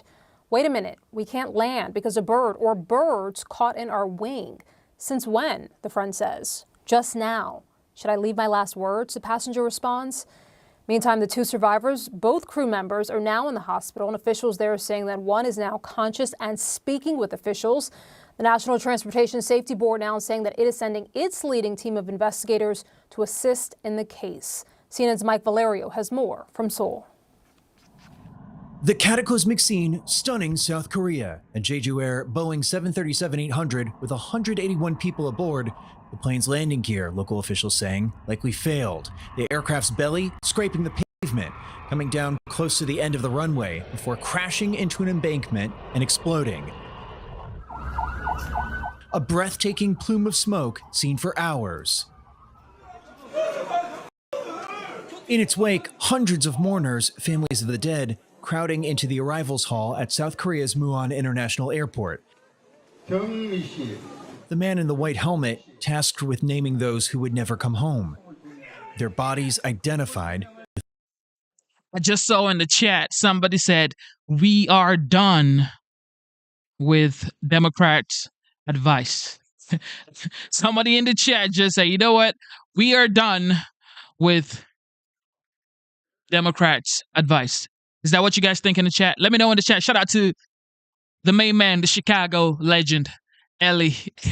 He's going to hear this and be like, I'm a Chicago legend. Yes, my bro. You are a Chicago legend. Ellie, shout out to you, Ellie. Ellie says, I think the sound quality is good. What's up to the live show and everybody here? The Mr. Booski. Shout out to the Mr. Booski and everybody else watching. We now have memberships, okay? The membership for the YouTube channel is $4.99. So show some love, support your brother, and be a part of the live stream, okay? Join the membership. It's only $4.99. And we're also streaming on vertical and horizontal. And now we started streaming on Twitch. So thank you guys for tuning in. Anyway, back to business. Okay, 179 killed. This year, 2024, has been one hell of a year. Okay, I'm not even going to cap. Some people say if they pay them some money to leave 2024 again, to redo 2024, they're never going to do it again. What about you? What do you think? Are you going to redo 2024 again, even if you're being paid to leave 2024 again? Let me know, man. And unspoken farewells, too much for families to bear. I'm going crazy, a man shouts, shattered by the calamity. According to South Korean officials, on Sunday, 8:57 a.m. local time, the flight arriving from Bangkok, Thailand, was contacted by the Muan Airport control tower, an air traffic controller warning of birds near the runway, and a danger of potential bird strikes. 2 minutes later, at 8:59 a.m., the pilot makes a mayday call, and at 9:03 a.m., the plane crashes. One thing that's very perplexing is the reports that are coming in that the aircraft landed without the undercarriage deployed. Now, whether or not, it's a little bit unclear whether or not the undercarriage collapsed on landing or whether the undercarriage was not deployed at all. 2 crew members miraculously survived. They were both sitting in the back of the 737-800 near the tail of the aircraft. Authorities hope the survivors can shed light on what happened. The voice in-flight data recorder also recovered. Now, for a country that has been through so much, with martial law declared earlier this month, this catastrophe has certainly cast a new pall over South Korea, adding to the urgency to find out just how this could have happened. Mike Valerio, CNN, Seoul. And just how this could have happened is certainly the question, and a lot to discuss. Let me bring in now my colleague, CNN's Richard Quest. Richard, good to have you. You have obviously covered your fair share of plane crashes over the years. I'm curious what your first questions are. Obviously, early days in terms of the investigation, but what are your first questions about what may have happened here? This is one of the most perplexing accidents, and if you read the various fora and from experts, everyone is puzzled because we don't know. We sort of have got a general idea of the sequence of events from that press conference. So we know that the plane attempted to land, went past, called the Mayday, then came back. But what we don't know is where the bird strike happened, how badly it hit the aircraft, clearly catastrophically, because it was unable to deploy the various things like landing gear, flaps, thrust deploys, thrust reversers and the like. And so we don't know the exact sequence and the consequence of the various actions that took place. Why is that significant? Because if you look at the video of the plane and when it finally does come into land, number one, the landing gear has not been deployed. It's not sheared off, the doors aren't open, it's not there. Secondly, it's believed the flaps haven't been deployed. The thrust reversers haven't been deployed. It looks like the plane is landing way too fast, even in those circumstances.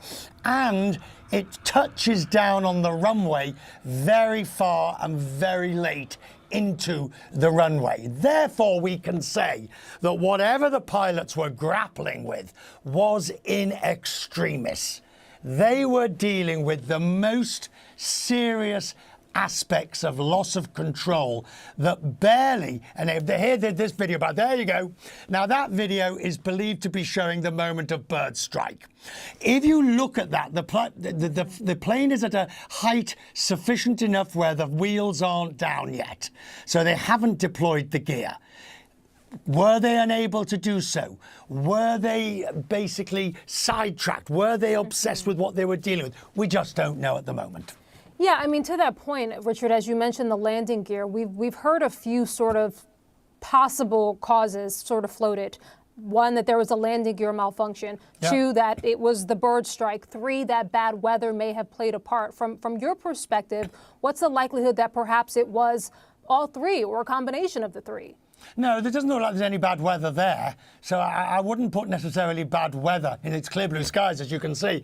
The bird strike could certainly have so affected the performance of the engines that it had degraded the hydraulic capability of the 737. But this aircraft, you can also lower the landing gear by gravity. There's a lever you pull up and the thing falls down. That hadn't happened. Now, this is entirely possible because the pilots are overwhelmed in the moment.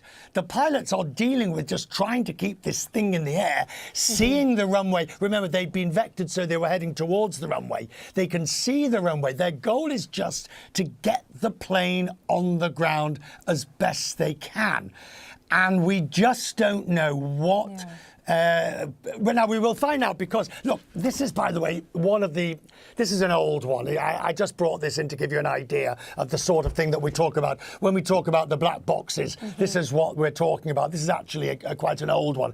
But it gives you an idea of the sort of thing. There are two of them on board the aircraft. There's the cockpit voice recorder and the cockpit data recorder. Now, both of those have been recovered. South Korea is an extremely sophisticated and advanced country and will be able to read them, along maybe with help from others, but it will certainly be able to do it. And that will tell us what happened on the plane, what flight instruments were degraded to the point of being abandoned, what the pilots were saying to each other, and we will find out exactly what happened in this crash. Yeah, and then in addition to the black boxes, Richard, we know that 2 people miraculously survived this, and they were crew members. So their understanding of what would have been happening, perhaps more sophisticated than just a passenger. How helpful will that be? It will be helpful because they will have known what area of flight the plane was in. They will have known what the captain may have said in the cabin. They will be able to give an idea of just how it felt. Look, I mean, it's awful to be discussing this, Rahel, but that message that was sent from one passenger to the ground. Now, obviously, an announcement had been made that there had been a bird strike, that the plane was now seriously degraded in its control capabilities. And then you take that and you add on to it what the flight data will tell us. I can tell you that the circumstances and the sequence of events here and the complexity of those events is way up there. This is one of those that we'll find. You guys don't forget that this is the second plane crash in about 4 days, okay? Second plane crash in 2 days. And most people are saying that both of those plane crashes were probably caused by Vladimir Putin. This is what people are saying, okay? Look, I'm just the messenger, okay? This is what people are saying. And I mean, it is sad. There was one plane crash on Christmas Day, and now another one in South Korea early this morning. Find out what happened, and my guess is that it's going to be the pilots did a bloody good. Actually, the one on Christmas Day was Boeing, okay? Somebody said they're not Boeing planes. The one that crashed on Christmas Day was actually Boeing. Now, we don't know if this is Boeing, though. Job in very difficult circumstances. Yeah, complicated indeed. And to that end, Richard Quest, we appreciate your expertise as we try to. Thank you for tuning in to the live show. You know what time it is. It is your boy Genesis. Yes, sir. Welcome back to the live show. A lot is going on. Everybody knows Jimmy Carter passed away today in Plains, Georgia. If you're just tuning in, Jimmy Carter, the former president of the United States, has passed away. We have some breaking news just into CNN. CNN has just confirmed that Jimmy Carter, the 39th president of the United States, has died at the age of 100. CNN's Wolf Blitzer has a look back now at President Carter's extraordinary life and career. We just want the truth again. Jimmy Carter was elected president barely 2 years after the law-breaking and cover-ups of the Watergate scandal forced President Richard Nixon to resign. His candor seemed like a breath of fresh air. There's a fear that our best years are behind us. But I say to you that our nation's best is still ahead. James Earl Carter was born on October 1st, 1924. His father ran an agricultural supply store in Plains, Georgia. His mother was a nurse. He was smart enough and tough enough to receive an appointment to the U.S. Naval Academy. Just after graduation in 1946, he married Rosalind Smith. His naval career took him from battleships to the new nuclear submarine program, but when his father died in 1953, he left the military and returned to Georgia, where he spent the next 2 decades running the family peanut farm business and slowly and steadily beginning a political career that saw him elected governor of Georgia in 1970. To use an old 1950s term, if there ever was a classic example of an inner-directed man, Jimmy Carter's it. His close friend and associate was Press Secretary Jody Powell, who died in 2009. He enjoyed people, and he enjoyed talking to people. I think he enjoyed those early days of campaigns when there was much more personal interaction with the voters than he did the latter stages when it was a series of set-piece speeches and large crowds. My name is Jimmy Carter, and I'm running for president. In 1976, the former Georgia governor went from being Jimmy Who to the White House. Not everyone in Washington was happy to see him. Washington, even more than New York, is the snobbiest city in America. And Carter and the Georgians were treated like dirt, condescendingly, and with hostility. If he had a fault, it was that he matched Washington's hostility with his own. Early on, Carter was accused of presidential micromanaging, of excessive attention to detail. At his best, Jimmy Carter mastered a subject and then led, sometimes very effectively, because of his mastery of its details. That mastery of details enabled Carter to negotiate the Camp David peace accords, a deal between Egypt and Israel that led to a peace treaty ending decades of war between their countries. His most difficult presidential days came after Iranian militants took dozens of Americans hostage in Tehran in late 1979. They were held for 444 days, and 8 U.S. servicemen died after President Carter ordered an elaborate rescue attempt that failed. The Iran hostage crisis was only one of the challenges that confronted President Carter. We must face the fact that the energy shortage is permanent. During Carter's term, Americans endured a sharp, steady increase in oil and gasoline prices, which forced everything to cost more. To some, Carter's stark comments began to sound like moralizing. The erosion of our confidence in the future is threatening to destroy the social and the political fabric of America. In 1980, Carter faced Republican challenger Ronald Reagan, who exuded sunny optimism and asked voters a simple question. Are you better off than you were 4 years ago? Jimmy Carter lost the election, but not his resolve to make a difference. Of course, he lost to the legendary Reagan. Okay. Now, Trump has always said that Jimmy Carter is he always says one of the worst, or maybe the worst president the United States has ever had. But I don't know what you guys think, though. But may he so rest in perfect peace. He lived a very long life. He was 100 years old. It's so hard and rare to find a 100 years old person that you say, just passed away. Most times they do not get to 100 years old. Shout out to Jimmy Carter and shout out to his family, the Carter family. May his soul rest in perfect peace. And also, are we going to say thank you for your service, former President Jimmy Carter? Because it's not an easy job to be a president of the United States, the greatest country in the world. But with that being said, let's keep going. He and Rosalind founded the Carter Center in part to promote peace, democracy, human rights, as well as economic and social development all over the world.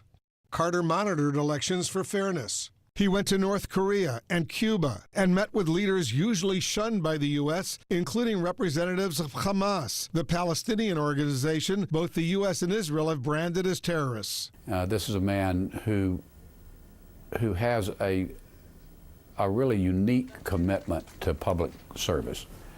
It really is a calling with him. In autumn of 2002, Carter was awarded the Nobel Peace Prize, the culmination of an incredible career as a world leader and as a citizen. I'm delighted and humbled and very grateful. Think about it, guys. Jimmy Carter. Now, of course, he just passed away, so this is not any shade or some sort of shade to him. Nope. This is just saying facts, okay? Jimmy Carter was given the Nobel Peace Prize. And Trump was not given nothing. Come on. I know people don't like Trump and they think he's a billionaire. Well, he is a billionaire. It's like, oh, well, people hate rich people. I get it. But come on. After making sure that the Abrams Accord was signed, he still did not get the Nobel Peace Prize. He wasn't awarded the Nobel Peace Prize. And Obama got the Nobel Peace Prize. Jimmy Carter got the Nobel Peace Prize, except Trump. Yeah, we're going to have to do something about the Nobel Peace Prize. Matter of fact, at this point, the people have decided that Trump is one of the greatest president of our generation, if not ever.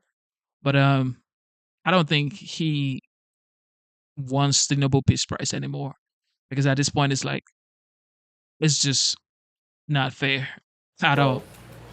That the Nobel Peace Prize Committee has given me this recognition. He still wasn't done. Carter remained active into his 90s, traveling, writing books, building Habitat for Humanity homes, and to the discomfort of his successors, speaking out on the issues of the day. He criticized Bill Clinton's affair with Monica Lewinsky, called George W. Bush's international policy, quote, the worst in history. But from your definition, you believe the United States under this administration has used torture. I don't think it. I know it, certainly. He also took on President Donald Trump. Does America want kind of a jerk as president?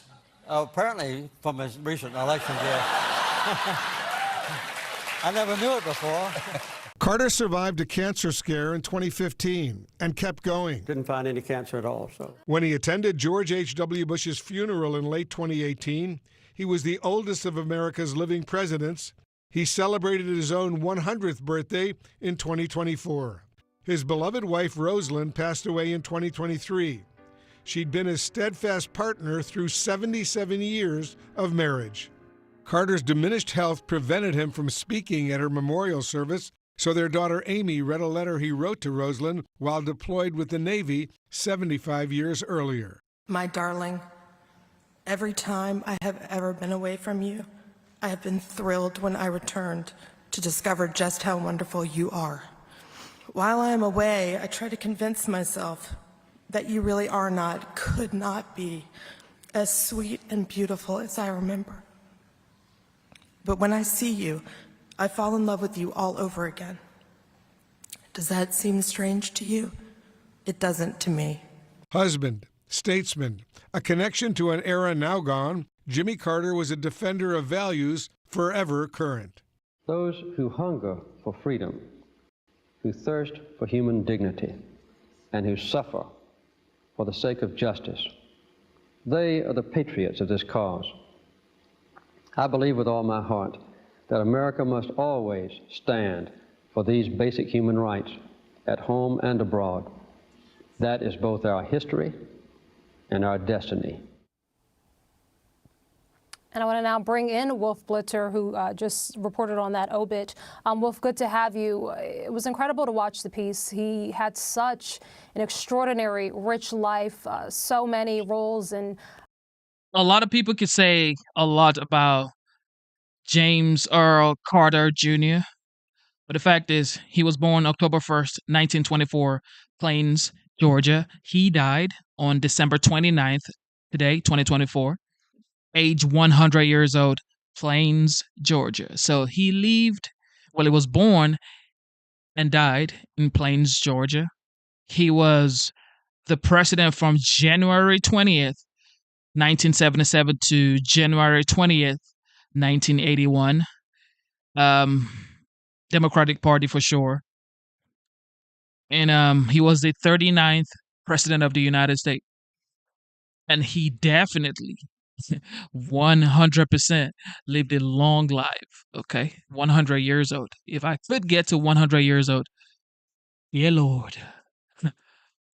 Experiences having lived past 100. Oh, how do you think he'll be remembered, Wolf?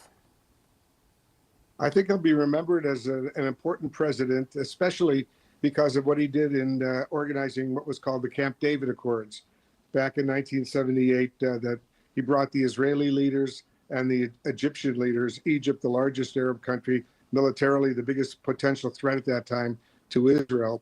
He brought Anwar Sadat, Menachem Begin to Camp David, and he organized the Israeli-Egyptian peace treaty. and set the stage potentially, unfortunately never happened, for an Israeli-Palestinian agreement as well. But then there was a formal peace treaty signing at the White House, on the North Lawn of the White House. And it was just an exciting moment, and he deserved an enormous amount and got an enormous amount of credit for bringing peace between Israel and Egypt. And interestingly, and it's important, all these many, many years later, there still is a peace treaty between Israel and Egypt. There's diplomatic relations, an Israeli embassy in Cairo, an Egyptian embassy in Tel Aviv. And Jimmy Carter deserves so much credit for that agreement, so we shouldn't forget it. But he also did other important things in terms of the 4 years that he was president of the United States. And I think it's also true, Rahel, that he also was an amazing former president. All these years where he was an ex-president, he really worked hard with the Carter Center to promote peace and good issues around the world. And he really devoted his life to making the world a better place. So he deserves an enormous amount of credit for that. And Wolf, to that end, I mean, say more about how much of Jimmy Carter's professional career really happened after he left office, whether it was his work with the Carter Center or his humanitarian efforts around the world. I mean, we saw a lot of his impact even after he was out of office. Yeah, he really worked hard. And I was fortunate enough to cover him on several occasions when he was traveling. When he was in Georgia a couple of years ago, I went down, spent some quality time with him in Plains, Georgia, went to his church with him, went to his home. We did a lengthy interview. And it was just, for me, always very, very important to get to know him, to follow him, to report on his life, both as president and as a former president. He's just was a very, very special man. And I got to know the whole family, too. And it was a special family as well. Yeah, and to that end, Wolf, I mean, his relationship with his wife, who passed. I mean, how was he so active? This is Jimmy Carter, probably in his 90s, doing this type of work. He definitely was very healthy and fit. I need his diet, okay? I need to get on his diet. Whatever he was eating, we need a diet, okay? We need to make sure we stay as long as we can in this world and, cause some positive changes in this world. But this is what everybody should aspire to do: live a long life, be of a good cheer. I mean, you could have your own reservation about Jimmy Carter or whatever. He wasn't a good president or he was the best or whatever. But living to 100 years old and being this active, this is definitely OG status. In 2023, Rosalind was also a huge part of his legacy. Yes, and they were so close. They had this incredible marriage. They worked closely together on so many issues. And they were so devoted to not only their family and their friends, but to the state of Georgia, indeed to our entire country. Have you guys heard about the potential new situation that may be going on? Concerning new CDC report on the first. Look, I don't even want to play this because, YouTube. But this right here is like, they're saying just in turn, look, just in turn for Trump's new second term, they already have a new update. So, we may be going back to 2020, y'all. Okay? We may be going back to 2020, y'all. This is just facts. Oh, Lord. You can never make this up. Trump isn't even in power yet. Trump isn't even here yet. Everybody's already trying to make sure that, look, back to 2020. Look, they want to take us back to 2020. Nah, that ain't going to work. Nah. We ain't having that. Hell no. Look at that. Hell no. Hey, Look at that. So I'm not even going to pronounce this word because YouTube is a little sensitive when it comes to stuff like this. But take a look at this. Really? So we're going back to 2020? Hell no. They want to keep you at home. They want you to stay home just like 2020. This ain't gonna work. This definitely ain't gonna work. Anyway, that is definitely not going to work. I can promise you that. Everybody's smarter now, wiser now. Nobody wants to hear that BS anymore. Okay? It's over. 2020 ain't gonna come back. All right, here we go. Let's get more information. What's going on in the United States? Anyway, but Gavin Newsom says that issue, the Bird FLU issue, it may be a big deal in California, and they may start, closing stuff up. But Trump is definitely not going to have that.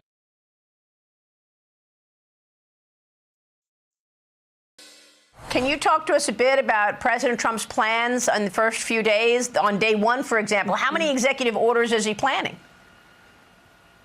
Well, President Trump isn't even back in the Oval Office yet, and we're already seeing the Trump effect. Small business optimism. So President Trump is already acting as the president. He's already taking steps to make real change for the American people. But as for executive action on day one, yes, he will use the power of his pen to deliver on many of the promises he made to the American people on the campaign trail to secure the southern border, to fast track permits for fracking, for drilling, and to also take executive action to stop some of the transgender insanity that we have seen take over this country. I think the American people are going to be pleased with what they see from President Trump within mere minutes of his return to the Oval Office.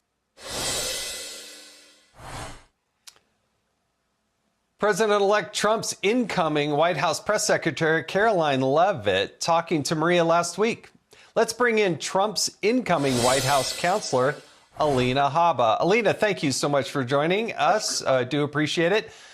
Look, there are a lot of things that have to happen before now on January 20th. I get that. But assuming everything goes smoothly, and it should, then on January 20th, the president's going to do a lot of things. But how is the president going to fight back against the efforts by the Biden administration to Trump-proof the workforce and all these other things? He's out there selling the border wall. What are the things that Trump's up against, and what is... Yes, y'all. Welcome back to the live stream. It is your boy, Genesis. Check this out. I just saw in the chat, somebody said he used to teach twice a week at 90 years old. I mean, we could say, a lot of people could say, you know what, I don't really care about Jimmy Carter or whatever. But at 90 years old, he was teaching at 90 years old twice a week. Whatever he was on, whatever food he was eating, diet or whatever exercise he was doing was just amazing. And of course, everybody knows, you could do exercises, you could eat right, and, you could still not live a long life. But I think old age, the gift of old age is just by the grace of the highest power, God. And he lived a long life. And shout out to Vegas. Vegas say, is it wrong if I say I don't care about the death of Jimmy Carter? I mean,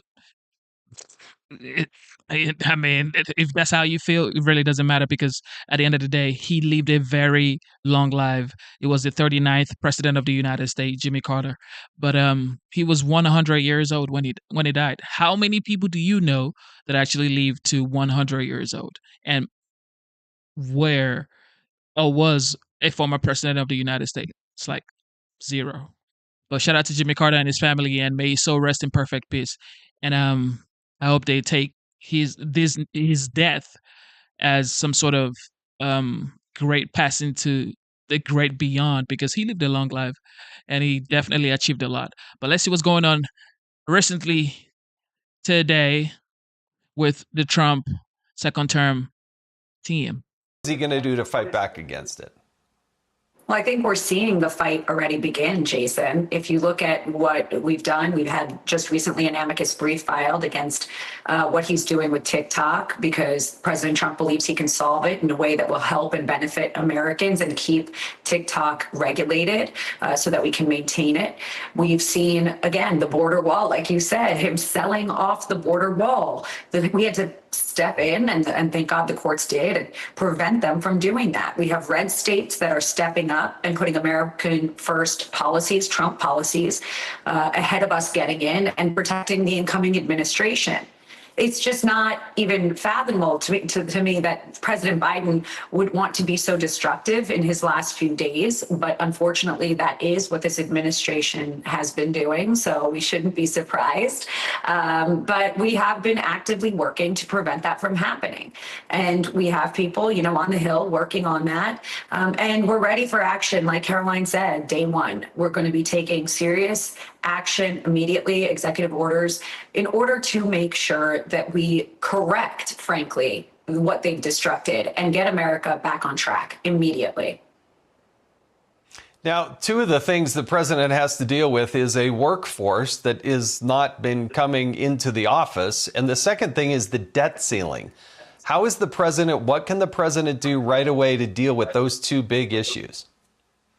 Listen, first of all, we have to clean up a lot of the mess, and that includes some of the DEI hires, some of the ridiculous decisions that were made, and putting people in that maybe didn't have the merit to be in the administration and in those positions. With having people like Kash Patel, having people like Pam Bondi, Pete Hegseth, they're going to be dealing with their departments and making sure we have the correct people in there. When you turn into debt, first of all, we've got a president that just spent, what was it, $50 billion on the Amazon.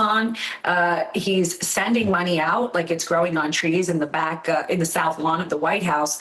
And we have got to look at tariffs. We've got to look at some of the things that President Trump is going to do to make sure that America is not second, third, fourth, but we're first, because people want to trade with this country, but it has to be fair. And President Trump is a strong voice, a strong president who will demand respect and get our country back on track. We can't be just handing out bailouts to every country that wants anything. The Amazon wants a big check. Okay, let's do it right before we get out of office. You know, that was the most ridiculous thing I've ever seen. But Jason, we have a president who's been on vacation for 40% of his presidency. 40%.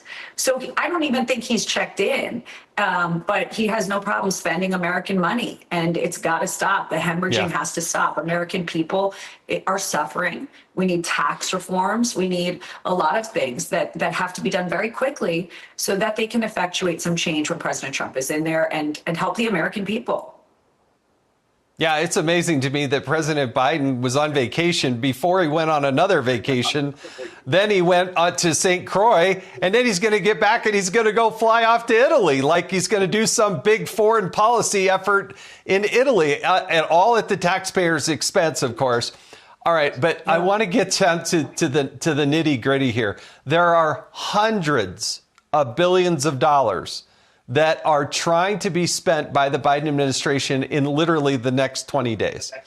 So what can the president do to fight back against that? Because that money, I mean, we're up against the debt ceiling, but there's hundreds of billions of dollars appropriated, but not yet spent.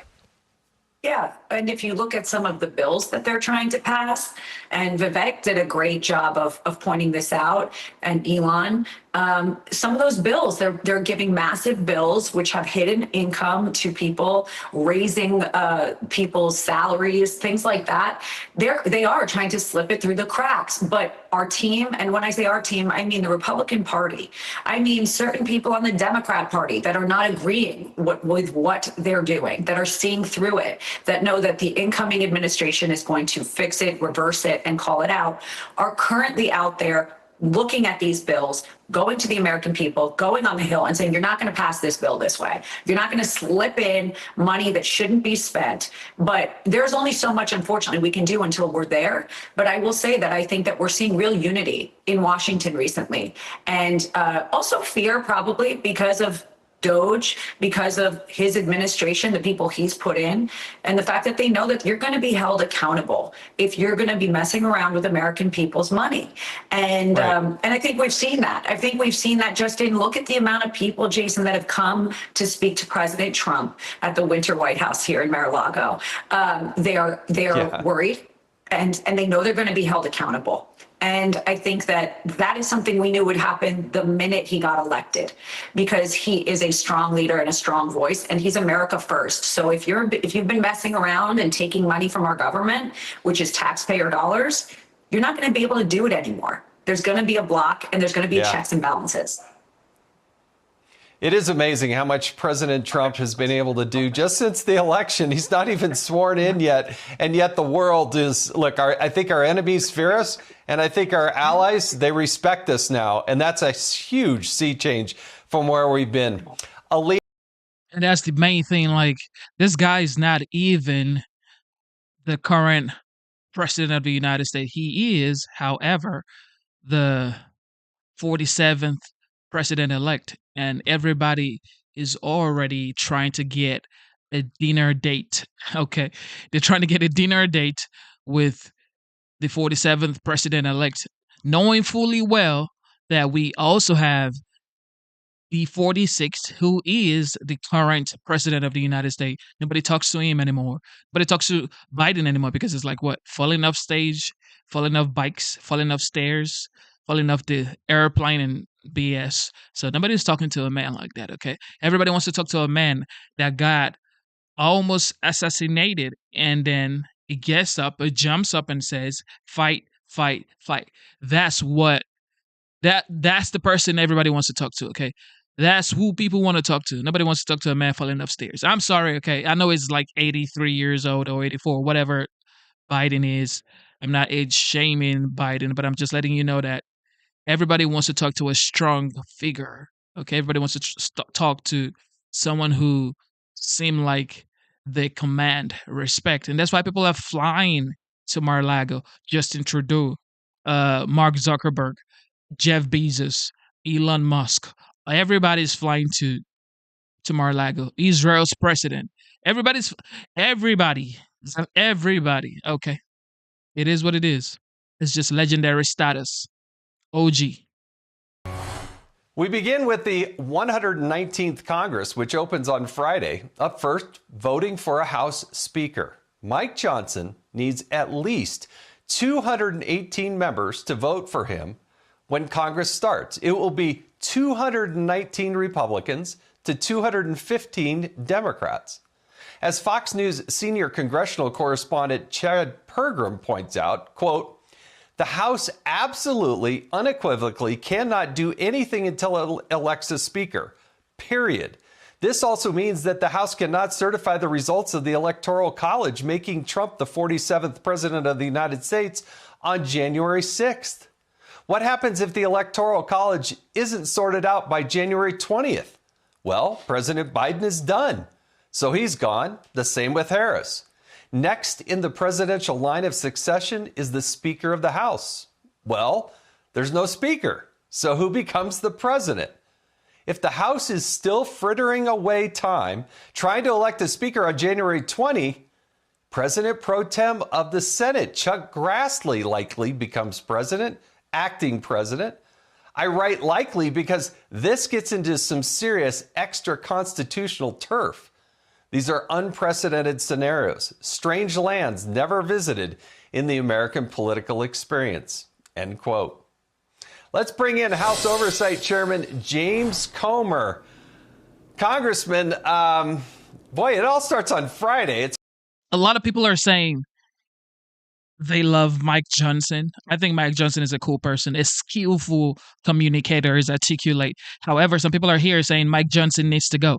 Why do you think Mike Johnson needs to go? Can you back up your claims of you think Mike Johnson needs to go, or your statement of Mike Johnson needs to go? I think he's like one of the best speaker that the GOP party has had. Okay. But let me know what you think, though, because it's like everybody has their own opinion. Let me know why you think Mike Johnson should go. It's hard to believe it's upon us, but the biggest question is, can the Republicans stay united? Will they vote for Mike Johnson for Speaker on the first ballot, or will this continue on for days and who knows how long? Now, somebody says Vivek, 1,000%. Look, if Vivek would be a replacement for Mike Johnson, then okay, I rest my case. But if it's some sort of generic GOP person that has been there for ages, then no. But if it's Vivek Ramaswamy, oh, for sure. Well, I sure hope we can do it on the first ballot. As you know, Jason, the process is the House Republicans or whoever the majority is, if the Democrats had won the majority, they'd have done. Somebody else says Byron Donalds. Byron Donalds for sure. He's strong. Yeah, Byron Donalds for sure is strong.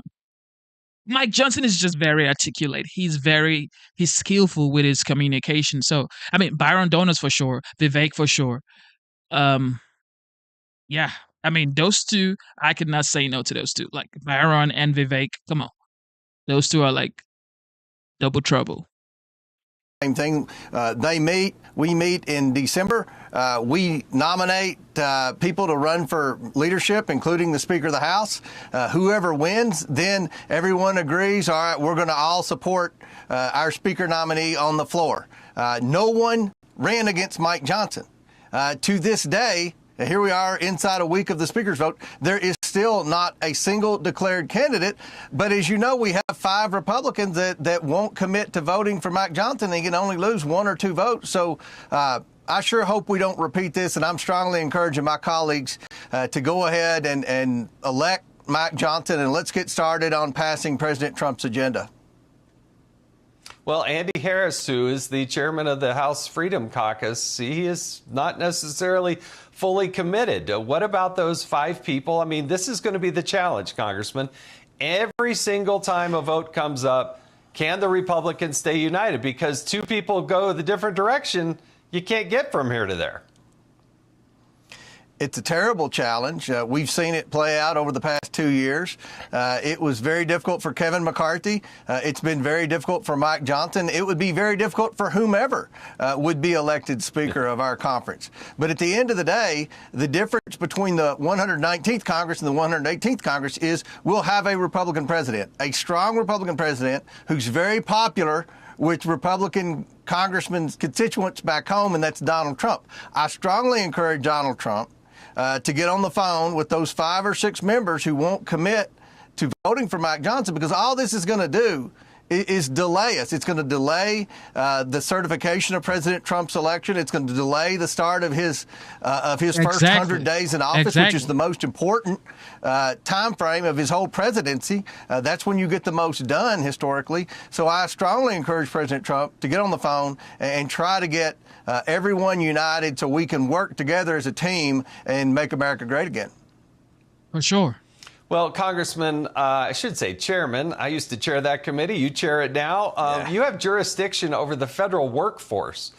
Now, there have been a lot of allegations that the Biden administration has tried to Trump-proof, if you will, this administration by, striking deals so that federal workers don't have to come back to work. They can telework and do things like that. What are you going to do? What are you seeing? What are you worried about with the federal workforce and their ability to come in and do the job that the American taxpayers are paying for?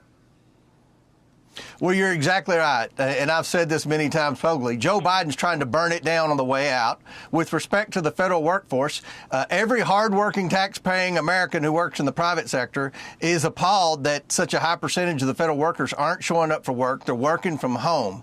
We have a bill that we passed out of the House last Congress. Of course, the Democrat Senate wouldn't take it up. We'll pass it out again this Congress, hopefully in the first 2 weeks of this Congress, called the Show Up Act, that will require the federal workers to go back to work. And I strongly support DOGE, my committee, the House Oversight Committee, your old committee, Jason. We're going to work closely with Elon Musk and Ramaswamy, and we're going to try to make the federal government more efficient. I think we have too many federal employees. There are too many duplicative services being performed by too many federal employees. There are too many federal employees who aren't showing up for work. Their productivity has gone down even below what the low standards of government employees' productivity is to begin with. And it's going to start by bringing them back to work, trying to figure out what they do, and just trying to get the backs of the taxpayers and make government more efficient. It is stunning how many people are still living under the COVID rules and supposedly teleworking from afar, leaving these federal buildings so empty and so unused, and the lack of collaboration that happens along the way. Now, obviously, one of the things the Oversight Committee has is jurisdiction on so many of these scandals that are going on. As you look down the agenda here, and I should mention, you've got a new book coming out, and I'm excited about this. All the President's Money comes out where you're going to go back and look at what Joe Biden and Hunter Biden and that flow of money that was coming through. That is one thing that you'll probably continue to follow through on. But what are some of the other key investigations that the Oversight Committee is prioritizing going into the 119th Congress? From an investigation standpoint, we need to hold people accountable. And you look at, with respect to what's come out this week, with the pictures that the National Archives never would release, that show that Joe Biden lied. He did, in fact, introduce his son to all these Chinese people. Joe Biden did, in fact, meet with all these Chinese people that were wiring his family millions of dollars for mysterious reasons. And we knew it, and I think the American people with common sense knew it. But what's most troubling, Jason, is how many people in the federal government knew that Joe Biden was lying when he said he didn't know why his family was getting all that money, when he said he never met with any of these people. The CIA knew, the IRS knew, the FBI knew. They need to be held accountable. The National Archives, not only have they sat on those pictures and they were only released because of a lawsuit, they also never have released the pseudonym emails. This agency will be brought in front of the House Oversight Committee, and they're going to have to explain themselves as to why they obstructed our investigation. I want to work with Kash Patel. I want to work with all the new Trump cabinet secretaries where we can hold the deep state actors accountable, because the American people have lost confidence in the government. And I think what role oversight will play in this new administration is trying to drain the swamp, and that's going to begin by getting these federal bureaucrats who have abused their power. They're unelected. They've not been held accountable. No one's overseen them. There are no checks and balances, and bring them in and try to get them, at the very least, terminated, and try to get reforms in place to where this can never happen again, and the American people can begin to have confidence in their government agencies again. Yeah, most people, I think, don't realize that, or at least the allegation is that Joe Biden was using a pseudonym, as you talked about, a fake name, to be able to communicate, which violates and bypasses the Federal Records Act. And it'll be interesting to see who and how that was all communicated with. And when you don't show up at the White House and you work out of your residence at home, again, you get to bypass a lot of traditional things that are embedded in the law. But you talk generally about waste and fraud and abuse, and look, you do yeoman's work in highlighting this, but give us some highlights, give us an idea of where those priorities are, because, you know, it's laudatory to be able to talk about, oh, hey, we're going to get rid of waste, fraud, and abuse, but what specifically can you get at? Well, one of the big areas of waste and abuse in the federal government are fraudulent payments. Our information technology systems in the federal government are 1980s technologies. They're very susceptible to being hacked, and they're being hacked by foreign actors. And it's not just the unemployment insurance funds. It's not just the COVID money. There are SBA loans. There are so many grants within the federal government where fraudulent payments are going on. In Medicare, Medicaid, people are being paid fraudulently. One of the things that Musk and Ramaswamy want to do that hasn't gotten much attention, but I think they would know as much about as anybody, is updating the technology, modernizing the technology to prevent fraud. I mean, fraudulent payments go out every day in the federal government, and our government isn't equipped to be able to go after them, especially if they're from fake accounts in African countries or in European countries. There's no mechanism in place to go back and claw that money back and hold people accountable. So at the very least, we need to fix our technology. And we've never had anyone take the initiative to do that in the federal government. And that's one of the things that DOJ wants to do, and hopefully our committee will work with. Thank you for tuning in to the live show. You know what time it is. It is your boy Genesis. Welcome, welcome, welcome. All right, everybody. If you don't know, we now have memberships, and it is $4.99 to be a part of the channel. Have exclusive pictures, exclusive content, but also have like a star beside your name. But it is $4.99 to be a part of the channel. And yes, memberships are now part of the channel. Shout out to YouTube.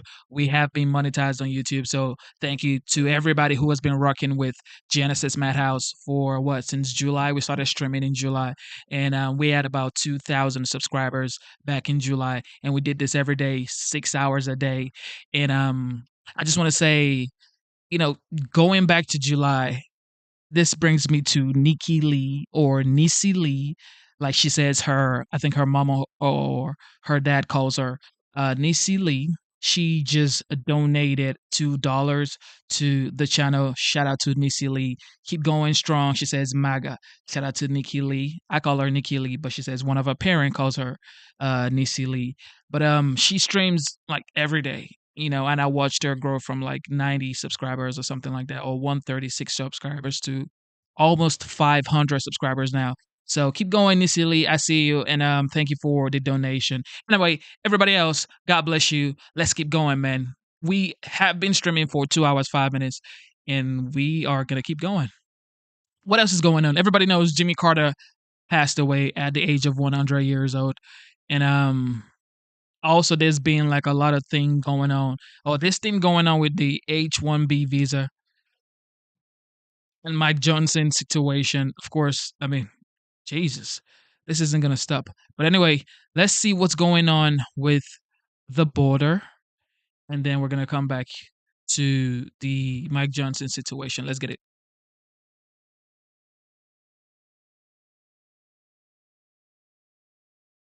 President Trump has declared victory after a federal judge in Texas put a stop to the Biden administration's effort to sell off the remaining scrap wall that he was going to use for that obviously the Biden administration completely stalled. He writes on Truth Social in a major. And what is this? What is this going on here that Joe Biden may be selling off some part of the border wall materials? Like, what is he doing selling off the border wall materials? Like, what are you doing, bro? We're supposed to be securing, safeguarding, protecting the country. And there is no country without a border. And yet you are allegedly selling up the border wall materials. Yeah, they ain't gonna happen. Look, Texas judge blocks Biden White House from selling more of border wall until Trump takes office. I mean, look at this, man. The Democrat, like, this is why I predict that in 2028 and 2032, the Democrat is not going to win a presidential election. They may win Congress or, the House, whatever, but they could never, I don't think they could actually win the executive power, which is the White House. I don't think so. Okay. Because in 2028, I'm guessing Ron DeSantis or JD Vance. I haven't really heard a lot from JD Vance lately, but however, Ron DeSantis or JD Vance. And then 2032, Vivek and Tulsi Gabbard. Yeah, it's over. Crucial win for America and our national security. A federal judge in Texas, based on papers we filed just a few days ago, has prohibited the Biden administration from selling any materials designated for the border wall. That has been wrecked by Biden and his cronies, and which I'm going to rebuild in order to protect our country from violent migrant crime, fentanyl smuggling, sex trafficking, terror attacks, and other heinous nation-ending disasters.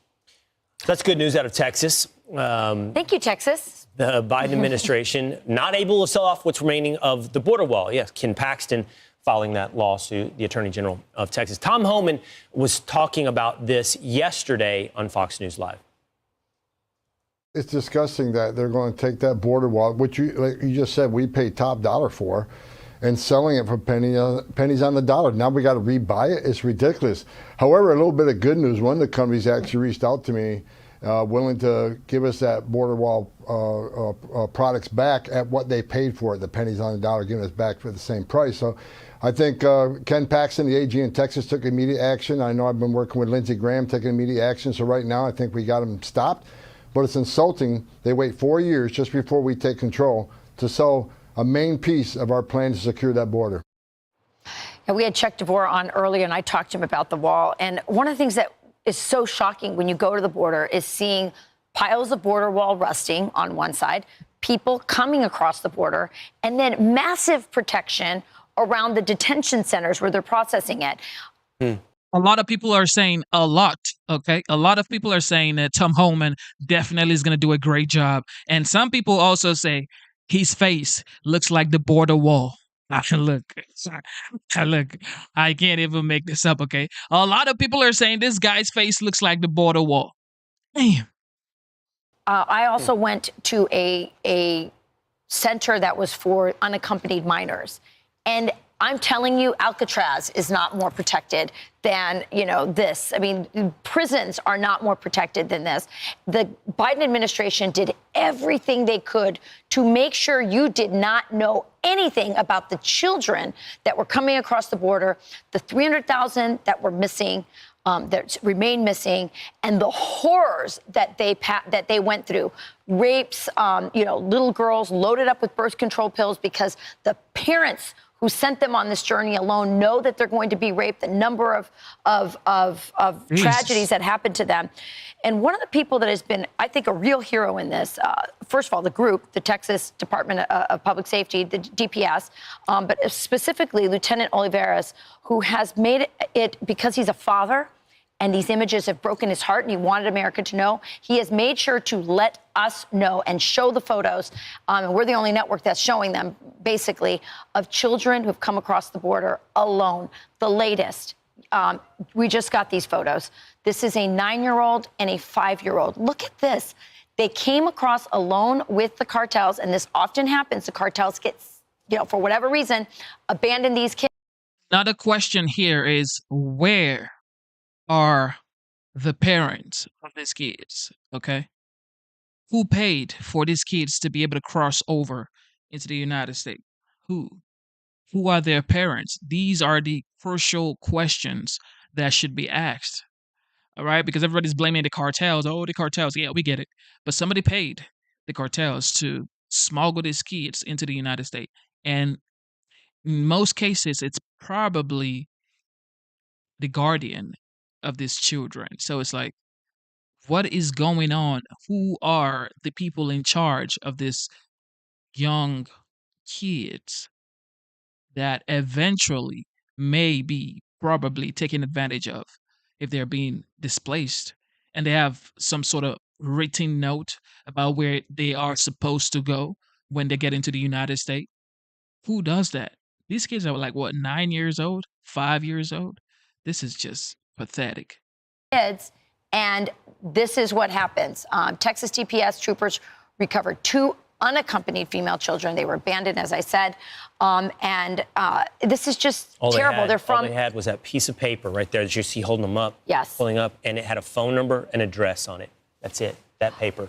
I think it's worth saying, you guys, poverty is no excuse for child abuse. And what was done to those girls by those parents, and certainly by these evil cartels that their parents put them in the hands of, is pure evil. And when you hand over the entire border to the drug cartels and the human smugglers, this is what you get. And one of the strategies that they will sometimes use, of course, is to deploy the people that they're smuggling, the humans, the children in this case, a 5-year-old and a 9-year-old. They'll drop them off in a place in order to divert Border Patrol over there so that they can sneak their more valuable, for them, drugs over in some other spot. And I think it's so important to show these pictures. Yes, it is. And it's so interesting because the most of the political media, they're always looking for heartrending photographs, and they want to show that. They don't show these, and there's a reason they don't show these, because they care more about protecting the Biden administration and the political left than they do about exposing the true human tragedy that is occurring at the border. We'll see a change in this. Tom Homan and Donald Trump have promised to locate as best as they can. And they have a record of accomplishing that. Yes, the 300,000 children that the Biden administration. Yeah, so somebody says it's 325 million kids. No, it's 325. Oh, no, it's over 300,000 kids. But however, it's like, what type of parent would let this happen? It's too sad. It is not even, it's not fair. It's absolutely unfair to these innocent souls. I got a 5-year-old daughter, okay? So no matter what happens in my life, no matter how dark some days can get, I pride myself in, working as hard as I can, busting my butt off to make sure I provide for my baby girl. Because at the end of the day, it's like, why did I bring her here? Okay. Why did I bring her here if I'm not, gonna do all that it takes to become a better version of myself? Sometimes, I'm not even gonna cap. I slack off. However, it's like my mentality is I have to be a better person for myself and then my daughter so she doesn't go through what I went through. Okay. And already she's already doing better than I did at her age. So that's the goal of a parent, okay, to provide the things that you never had for your kids, for them to have a better um playing field, a fair playing or fairer playing field so they can get more opportunities than you got. And that's all life is. Just leave this world a better place than you met it for your seeds. And I only have one. It's like if you only have one child, I only have one child and she's 5. My goal, my mentality is get your shit together and get shit done, okay? Because she's counting on you. That's my mentality, all right? I don't mean to curse, but it is what it is. So parents, get your life together and make sure you do what you can so your children can, go into doors, open up gates that, you probably may not be able to open, but you made sure they had the opportunity to move farther into those gates and, open those doors.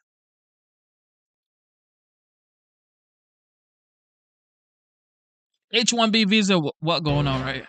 President-elect Trump supporting Elon Musk and Vivek Ramaswamy after the two backed H-1B visas for foreign workers, telling the New York Post, quote, "I've always liked the visas. I've always been in favor of the visas. That's why we have them. I have many H-1B visas on my properties. I've been a believer in H-1B. I've used it many times. It's a great program." Our next guest, though, is not sold on Trump's claims. Joining us now is American Majority founder and CEO Ned Ryan. Wow, a lot of confusion around this because, as you know, Ned, first of all, welcome and Happy New Year. As you know, Donald Trump had a lot of criticism. Thank you for tuning into the live show. You know what time it is. It is your boy Genesis. Thank you. Somebody just said, look, your dark days are nothing in comparison to some of these conditions these people face. First of all, I wasn't born in the United States. Okay, so newsflash. All right. I wasn't born in the United States. I was born in Nigeria. I only got to the United States, 7-8 years ago.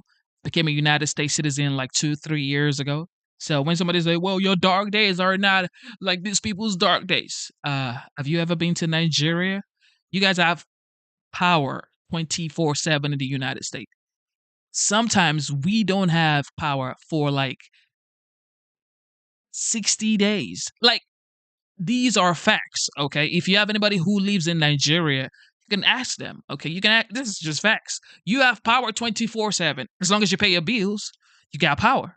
Like, sometimes in Nigeria, we don't have water to clean up. Like, this is real life. So you telling me, some of your dark days are not like, you don't have a clue what is going on, okay? Anyway, we're not going to go back and forth about who has the most craziest upbringing or whatever, but it is what it is. But I just wanted you to know. I wanted you to know that, look, I'm not, I'm not a serial McDonald's upbringing type of man, okay? I was brought up in like the harshest of conditions that you may not survive, but it is what it is. Criticisms for this program and said there were a lot of abuses of it. Elon Musk has now come out, Vivek Ramaswamy, and now Donald Trump told the New York Post this. So what is your take? Well, my take is the entire conversation started around increasing the number of H-1B visas, which was precisely the wrong place to start a conversation and expanding what is a broken and abused system. And I think a lot of people can acknowledge the H-1B visa system is broken. It's been abused.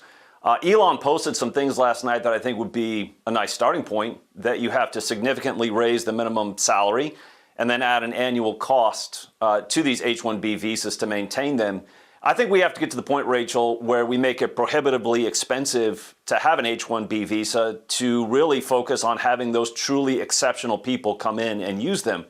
But Rachel, I think the thing has to be the thing that has to be discussed is the fundamental issues around this whole entire debate. Is that America fundamentally is not an economic zone. We're not some global storefront. Americans should not be treated as second-class citizens in their own country because federal policy allows billion-dollar corporations to hire foreign workers at under-market wages instead of paying American workers full wages. So if we can start to frame the conversation that way and understand the system is broken, it needs to be reformed, and the American people should actually be prioritized in all things, that really is the message of America first. Yeah, and that's always been Donald Trump's message, which is, I think, why some people are a little confused by that statement. Well, I think probably what's truly indicative of where Donald Trump's second term will go on this is the fact that you have Stephen Miller in the White House, and he will be dealing with some of these issues like the H-1B visas.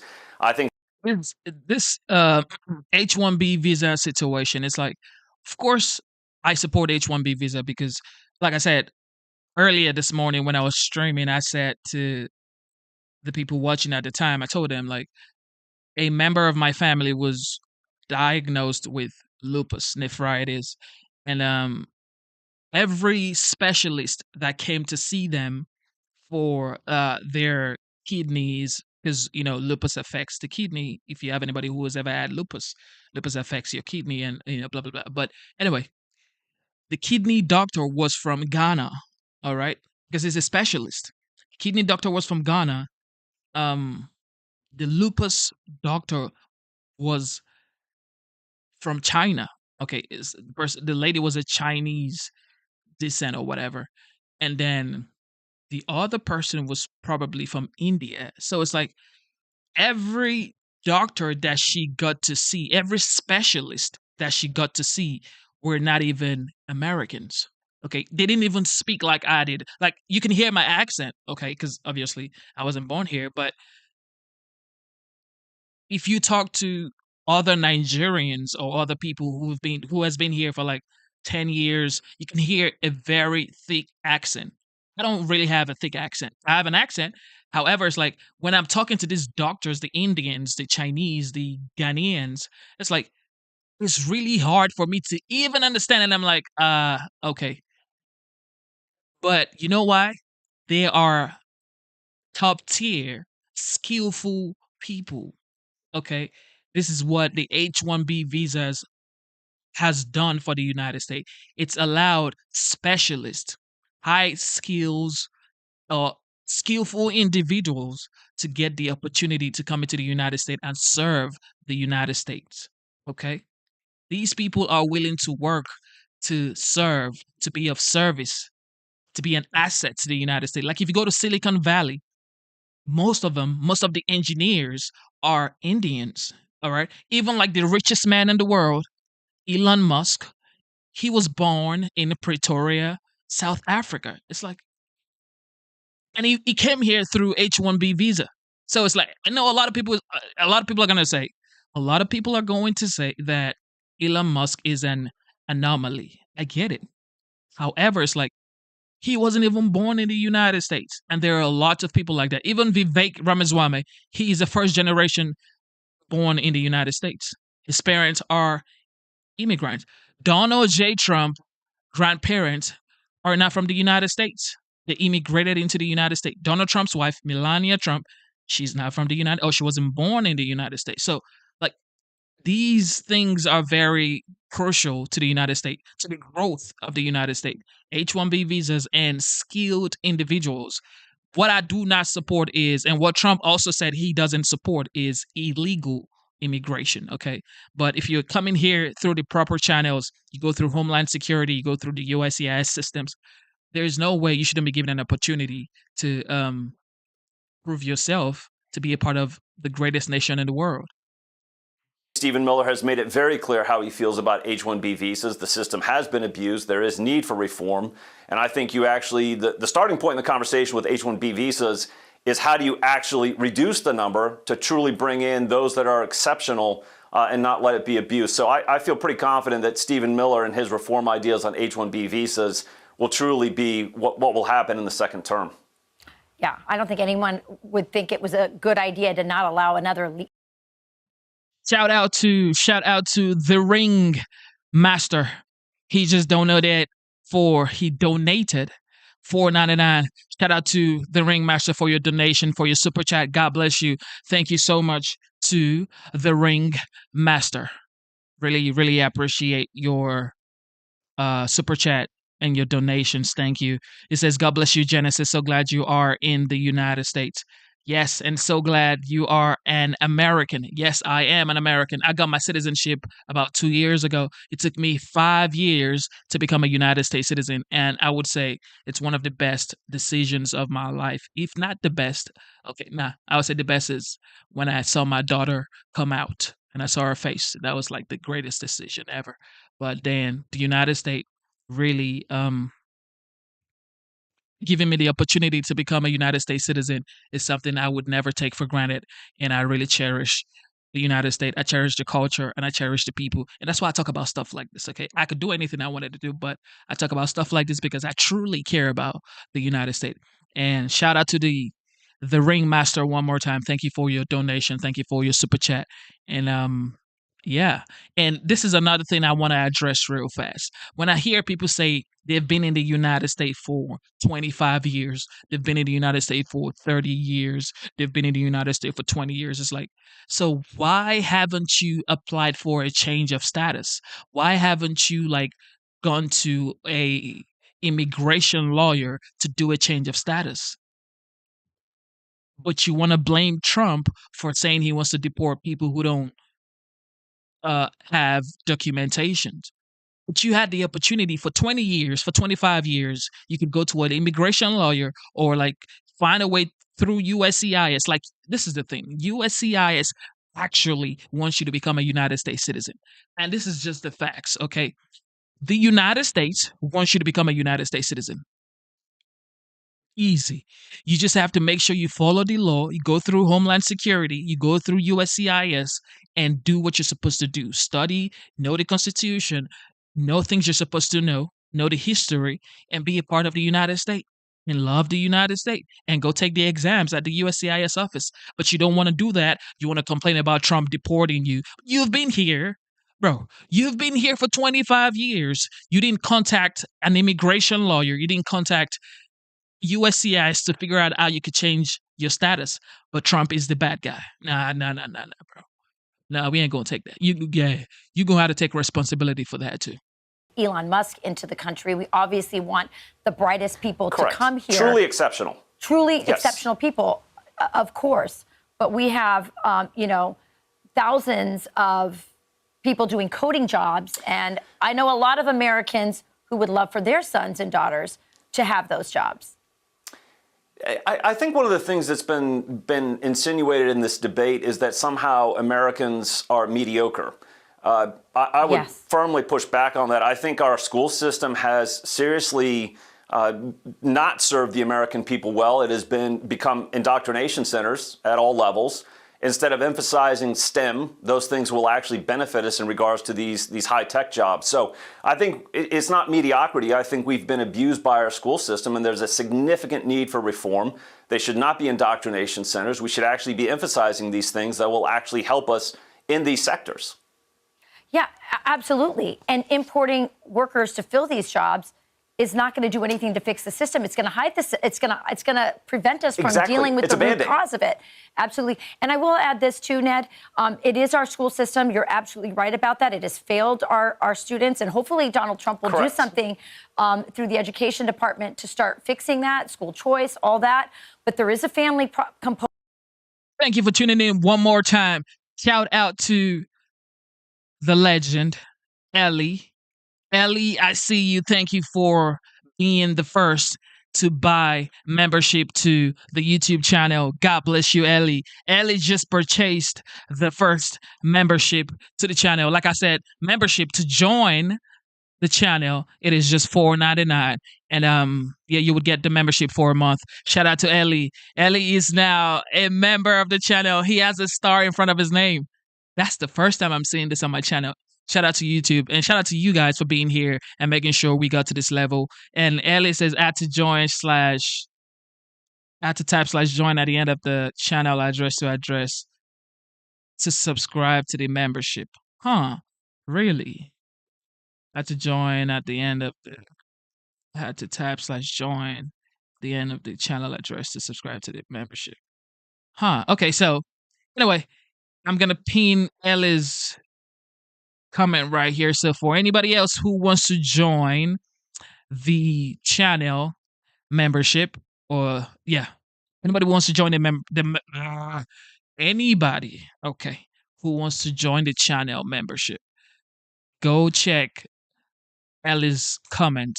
I pinned it, and it's gonna take you straight to becoming Ellie. Is he Ellie or Eli?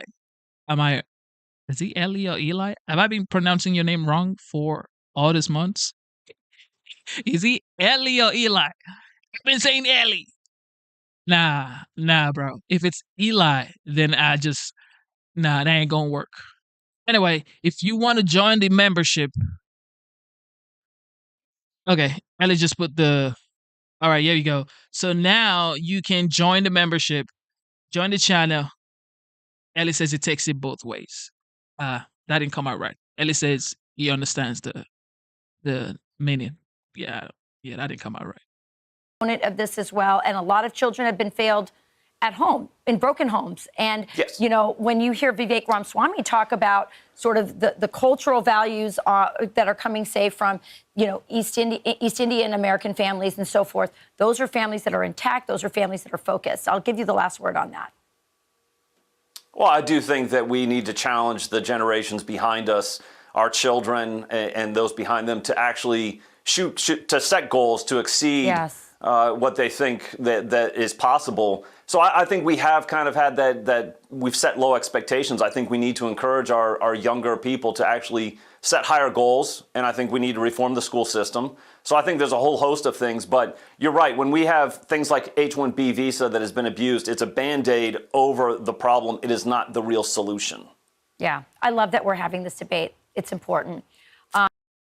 Shout out to Danielle Rose. Danielle Rose just gifted 1 membership. Shout out to Danielle Rose. Shout out to Danielle Rose, man. And shout out to Ellie Eli. Okay, because now I feel some type of way. But anyway, Danielle Rose just gifted membership to somebody. I don't know, but I just wanted to say thank you to Danielle Rose. Anyway, let's get back to basics. All right. H-1B visa. I support H-1B visa for sure. And somebody in the chat said, what somebody says something. Somebody says, what did this person say?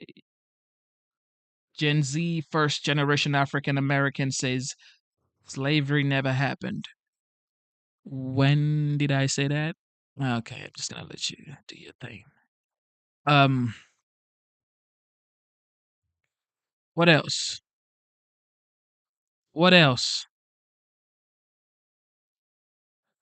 Biden is saying he could have actually won the election against Trump. Like, come on, man. We saw the debate in June and you messed up. You fumbled. Like, I thought he was really going to, give up on stage. And it was hard to watch Biden this summer with Trump. The debate was just absurd. I'm like, what is going on? He was saying a bunch of BS. But I'm not age-shaming Biden. I'm just saying that it was so sad to see and hard to watch. And even some Democrats, because some Democrats were like, yeah, he's good to be the next president. He's actually fit to be the next president of the United States, to do a second term. And I'm like, what are you saying? Sometimes people are delusional. But I'm glad that he's going to be out of the White House come January 20, and the legend, the 45th, now the 47th president-elect, is going to be the new president. And like I always say, adults are back in the White House. Check out this man, talking about he could have beaten Trump. You know that's cap. That can't happen.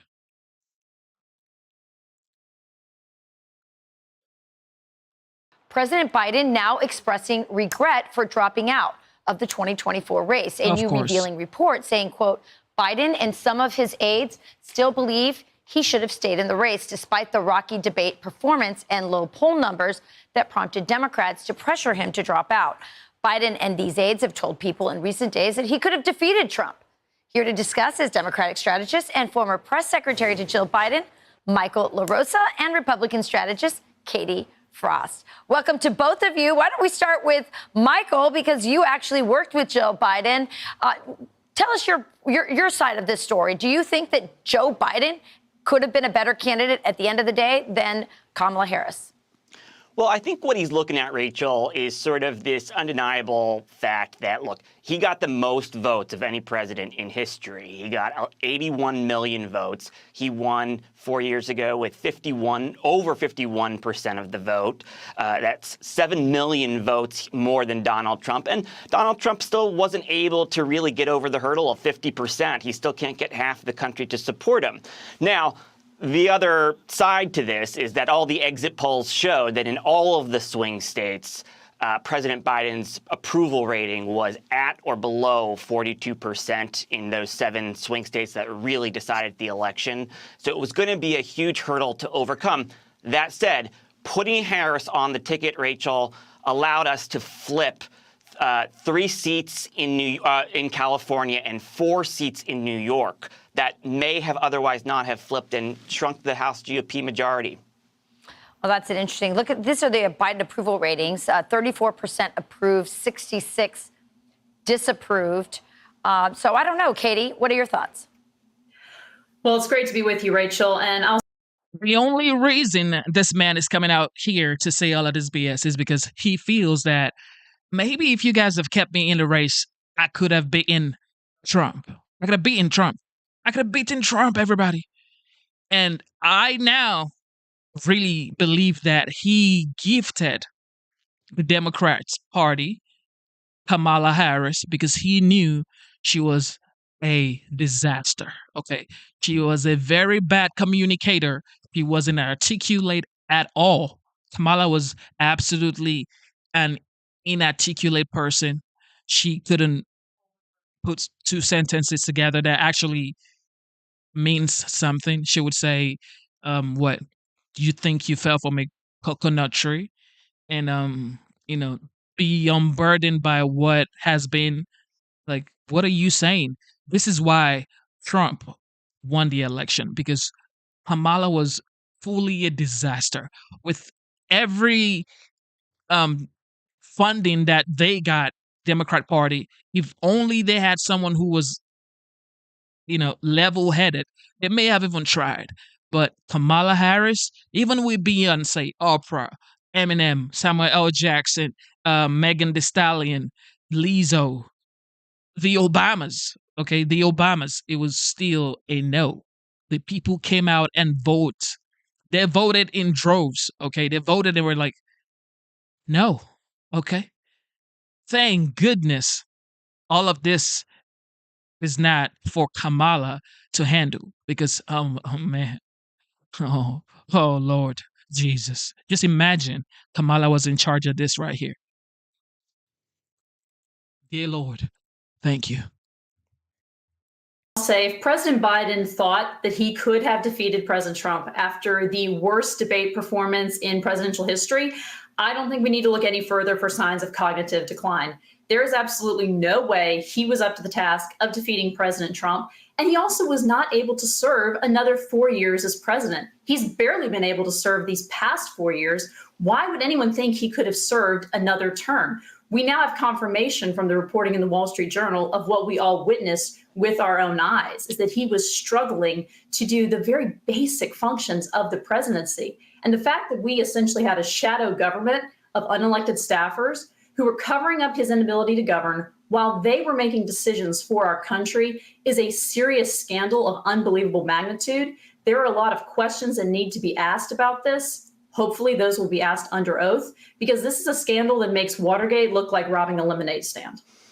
No question. I think it's one of the biggest political scandals in our lifetime. I mean, the amount of people that were implicated in this cover-up of his mental decline is remarkable. And top of the list, Michael, is Jill Biden, who you work for. In fact, she was campaigning so extensively on behalf of her husband in Iowa that Joe Biden's team said it's making Joe look bad because she's everywhere. We even saw that crazy photo of her sitting at in some cabinet meeting with her glasses. I mean, was she the president? All right, so I see the comments if I am running to serve the United States people and I'm raising billions of dollars and I am not articulate enough, I cannot skillfully communicate whatever my policies are, why am I running for the presidential seat? It's not even, it's just common sense to realize that, okay, this is not my gift, all right? I could make a change behind the curtains, okay? If you cannot communicate, if you cannot talk about your policies, why are you running to be the president of the United States? Okay. If you're raising billions, why can you not communicate? Look, everybody has their own opinion. However, the people have spoken and they said Kamala is a no-no. All right. You can come in the chat and say what you want to say, but definitely Kamala Harris got the boot. No, of course not. Look, she did. She was his most effective surrogate, his best campaigner. She traveled a ton, and she did it while she was teaching full time. There's no question that. But she did it more than him. That's the problem, right? Well, I think what they were trying to say. And the fact, this is it. And the fact that she got endorsed by Oprah Winfrey, by the Obamas, by Beyonce, Taylor Swift. Okay, of course, Swifties. What was I thinking?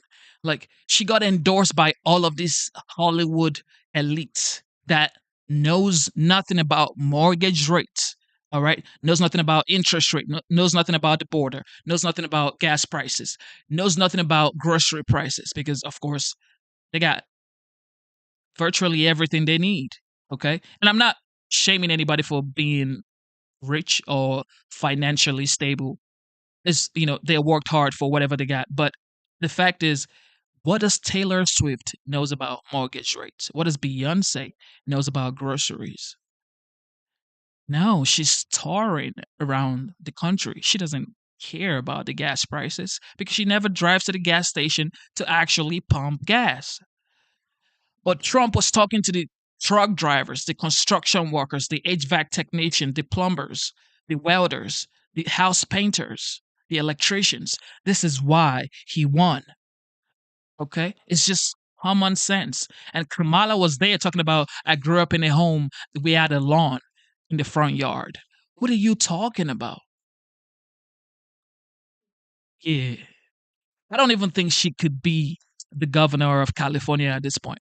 Say to me at the time was, remember, I was new. I was working for the supporting actor, and here I am bragging about my boss, who I love and adore. And look, it was undeniable that she traveled to more counties, and that was all of public record. So I couldn't lie to the reporter, right? I had to just say, yeah, of course that's true. Sure. And what their point was is that age was dogging the campaign from the very beginning. And that was their point to me, is that this is always going to be an issue. Let's just try to not make her look great at the expense of him. Really quick, Katie, last question. I don't have a lot of time. Is it the case? Someone in the chat just said that it cost her $20 million for those endorsements. For real? So she paid everybody $20 million? I don't think so. Come on, man. She paid Megan Thee Stallion, Lizzo, Samuel L. Jackson, Usher, $20 million each? I don't think so. I think some people got a lot of money, like Beyonce, definitely. Maybe Taylor Swift for sure. Maybe Oprah, maybe the Obamas. But Megan Thee Stallion, $20 million? No, I don't think so. That as bad as Joe Biden was campaigning, his age, his mental decline, that he still could have been a better candidate than Kamala Harris? Well, that's an excellent question. I think that's going to be a popular parlor game. Could he have been a better candidate than Kamala Harris? She, of course, struggled in so many ways that we all witnessed, but it really does not depend if it was Harris or was it Biden. The real problem here is they didn't have a primary where the candidates could be properly vetted, and that ended up being their own undoing. Yeah, it was very undemocratic. That's for sure. Michael LaRosa, Katie, always great having you both on. Thanks for joining us. We'll have you back. Thanks. Thank you. I'm Steve Ducey. Yeah, boo boo. You won't tell me.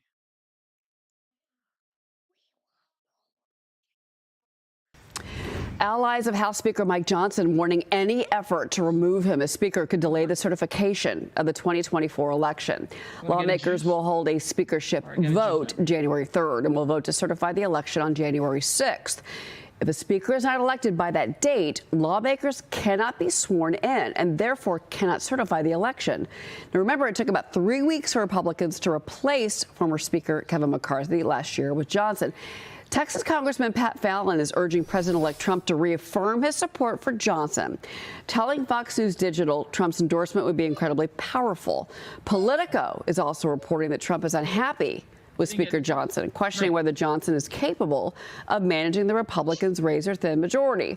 Trump also felt blindsided by the first continuing resolution deal that Johnson struck with the Democrats. Lawmakers telling Maria whether or not Johnson should be removed. Watch. I think that we need to stay the course. I mean, we had chaos when Kevin McCarthy was taken out, and Mike Johnson was somebody that all the different factions could support, and I don't see it being any different right now. Rather than getting rid of the debt ceiling, you get a speaker with a spine who puts forward a spending plan that actually encourages conservatives like myself and some members of the Freedom Caucus to join on. Are you saying you'll support Mike Johnson? I think it's good to mix it up and let them know we are not happy with the job they're doing. We need to back President Trump. And if President Trump is going to back Johnson, I'm sure that he will be the speaker. I know there have been a number of members who have expressed interest in continuing the conversation about Speaker Johnson and where we go from here. But I think he's been working very hard to try to accommodate the needs of the individual House members and the priorities of the incoming administration. Joining me now is North Carolina Congressman Greg Murphy. He's a member of the House Veterans Affairs, Ways and Means, and Administration Committees, and he's also the co-chair of the GOP Doctors Caucus. Congressman, good morning to you. Do you support? Good morning, Cheryl. And Merry Christmas. Do you support Mike Johnson? I do. You know, the Speaker of the House is the most difficult job, and especially with many different factions within the Republican Party. We call them the five families, with very, very differing, sometimes theological bents. Some are in Biden 10 districts. Others are in R35 districts. And walking that line as a Speaker of the House is extremely difficult. And we have some folks, Cheryl, truth be told, wake up in the morning and instead of saying, how can we get something done, they say, how can I obstruct and get on media? And that's extremely difficult. Mike has done, I believe, a very, very good job. Is it perfect? No, we're not going to get perfect. And some individuals literally just want to topple the House down for the sake of toppling the House down. He has done a very, very good job in trying to pull things together. And I think kicking him out and going through the same absolute chaos that Matt Gaetz started with McCarthy last session is absolutely wrong and does a horrible thing for President Trump's first 100 days. So let us stay the course. Let us actually have conversations. Let us actually do things and communicate. And let us not have people who go one off and then run off to the media to spout out their disliking of what the speaker is. No, Matt Gaetz is no longer in Congress. Look, let's talk about spending after this bruising CR fight that we just wrapped up on December 20th. And talk about where the cuts need to be. You know, Rand Paul says there's $1 trillion that you can cut. Listen to Rand Paul and where he says that DOGE can help and maybe where it can't. Watch. Ultimately, it takes Congress. Congress has to get rid of the spending. DOGE can point out the spending problems and the waste the same way I've been pointing it out. But the reason it's not eliminated is they don't have the votes to get rid of the spending. About a year ago, there was a CHIPS bill a bill to subsidize microchips, semiconductors in the United States. Well, in that bill, they doubled the size of the National Science Foundation. Now, the National Science Foundation is the one that's famous for doing a study on whether tequila or gin makes people more aggressive. So they fed fish, half of them tequila and the other half of the fish gin, and they decided which made the fish more aggressive. All the Democrats and half the Republicans voted to double the size of the National Science Foundation. So why is there more waste? Because the idiots in Congress keep giving them more money. Congressman, your reaction to that? I'm not sure which tequila or gin is really best for the fish. But what Rand Paul points out is some of the asinine funding things. The same thing with DEI funding at NIH. I believe it was $180 million to fund DEI initiatives within a science foundation. He's absolutely true. There are so many things that we have a target-rich environment. Medicare Advantage, for example, is bilking the government from hundreds of billions of dollars by upcoding and so many other things. There's target-rich environments. But also remember, Cheryl, we have entitlement spending. We have Medicare. We have Social Security, things that are sacrosanct, that are really our major drivers of where our debt is. And so where reform is needed, it is needed. And so you can't, Rome was not built in a day. You can't change all of this overnight. We got rid of a lot of things. I voted for that CR because I live in North Carolina. Western North Carolina has been devastated, apocalyptic because of the hurricane. And I was not going to not vote against them. The same thing is with our farmers. Our farmers are literally on lifeline. And guess what? Food doesn't come from the grocery store. It comes from the farmer's field. And so we have to make priorities. And yeah, again, things are not done immediately. Let us get into the session. Let us start working with President Trump on his initiatives. Let us go through the appropriations bills. We could only get 5 out of 12 done in Congress last time because we had some individuals, because nothing's perfect for them, that were going to vote against anything. Let us get. That's the case. If Republicans come together, agree on one accord, this would be undoubtedly the greatest season for the United States people, like straight up. But if the Republican Party are going back and forth and fighting against each other, then there's no way Trump would be successful in this next 4 years. And it's just the facts. He's going to definitely sign executive orders and stuff like that, but he needs Congress. And fortunately for him, the Republican now has Congress for this next 2 years. So if anything, this next 2 years should be one of the greatest times for the people in the United States, if they just come together and agree on one accord. This is what I believe. But I mean, we know the Republican Party. Sometimes they don't align, but this is the time to put all your difference aside and just get to work, man. Back in the process. Don't start the entire session with chaos again. Let us start it with orderly rule and let us rule. We have 2 years really to put in President Trump's agenda. Let us do this and not fight amongst ourselves the entire time. I want to ask you about immigration as well, Congressman, because California Governor Newsom reportedly is considering this plan to shield illegal immigrants from President-elect Trump's deportation plans. Politico has this draft memo they've obtained. It's called Immigrant Support Network Concept. Proposes regional hubs connect at-risk individuals, families, communities with systems such as legal services, schools, labor unions, local governments. Congress, you reacted to this on X. You accused Newsom of obstruction of justice and aiding and abetting. So I want to get your take on this and this push from not just Newsom, but we're seeing this at the local level as well. Okay, so I see in the chat, people are asking, how do I know if I actually am a member of this channel? All you have to do is click the link that is pinned to this live stream. Just click the link. It's going to take you to the membership spot where you can join the membership of the channel. So click the link that is pinned here. It is pinned by Ellie. I was almost going to say Eli, but click the link that is pinned by Ellie, and you're going to be able to join the membership of this channel. So, yes, let's get it. In sanctuary cities. You know, we have laws in this land, Cheryl, and President Biden. And this is something that I think Gavin Newsom is definitely going to run for the presidential election for the Democrat Party in 2028. I know you guys know that for a fact. Maybe AOC may want to try her luck, okay? But I know for a fact that Gavin Newsom, he ain't going down like that. And Vice President Harris decided that they were above the law. They didn't need to regard the law. And so, yeah, America spoke, and America gave a mandate to President Trump, the rule of law. Newsom has created his own little deficit spending debacle of a state. I believe there's $68 billion in debt now. And what he wants to do is basically break the law. You know, we saw this long time ago when states didn't want to integrate and they wanted to continue with segregation. These are laws. These are national laws. He doesn't get to pick and choose which one he gets. Yeah, no, we're not going to send in the National Guard, but you know what? They get a lot of federal money. And if they want to have their state dry up even quicker because of his nasty policies, I don't think he lasts long.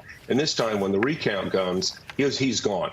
You cannot keep flaunting and caring more about people who've come in this country illegally than the people of our own country. This is nonsense. These blue states the day is coming. They're going to rue the day. They're going to continue these asinine and ridiculous policies. Well, let's stay with this because many self-proclaimed sanctuary states are seeing a massive surge in migrant populations. If you look at the latest Census Bureau data, the U.S. added a record 2.8 million migrants between 2023 and 2024. That is nearly 5 times as many that was added in 2019. Foreign migration over the past year has offset the amount of U.S. citizens leaving Democrat-run states like California, New York, and Illinois. So they're leaving these Democrat-run states, but what these Democratic-run states are doing is they're encouraging migrants to come in, of course, at the cost to taxpayers. Is this a politically motivated decision? Cheryl, this was politically motivated from day one. This was politically motivated from day one to try to change the Electoral College, to try to change populations in states. And if you look at, take New York, for example. Look at what's going on in New York City. Finally, a lot of the blue Democrats are fighting back, saying this is nonsense. I think Lee Zeldin, the only reason he's not governor of New York right now is so many Republicans left New York. No, this is their nefarious plan to change the way, fundamentally change the way, as Obama said, transform the country. And they're to do it by illegal methods, illegal modes, and to try to bring people in where they should not be in. Congressman. Support the OG and let him do his job. That's all. Shout out to Bernie Sanders. Listen to Bernie Sanders. I don't know if you guys have seen this or heard about this, but Bernie Sanders had something important to say. Listen right here.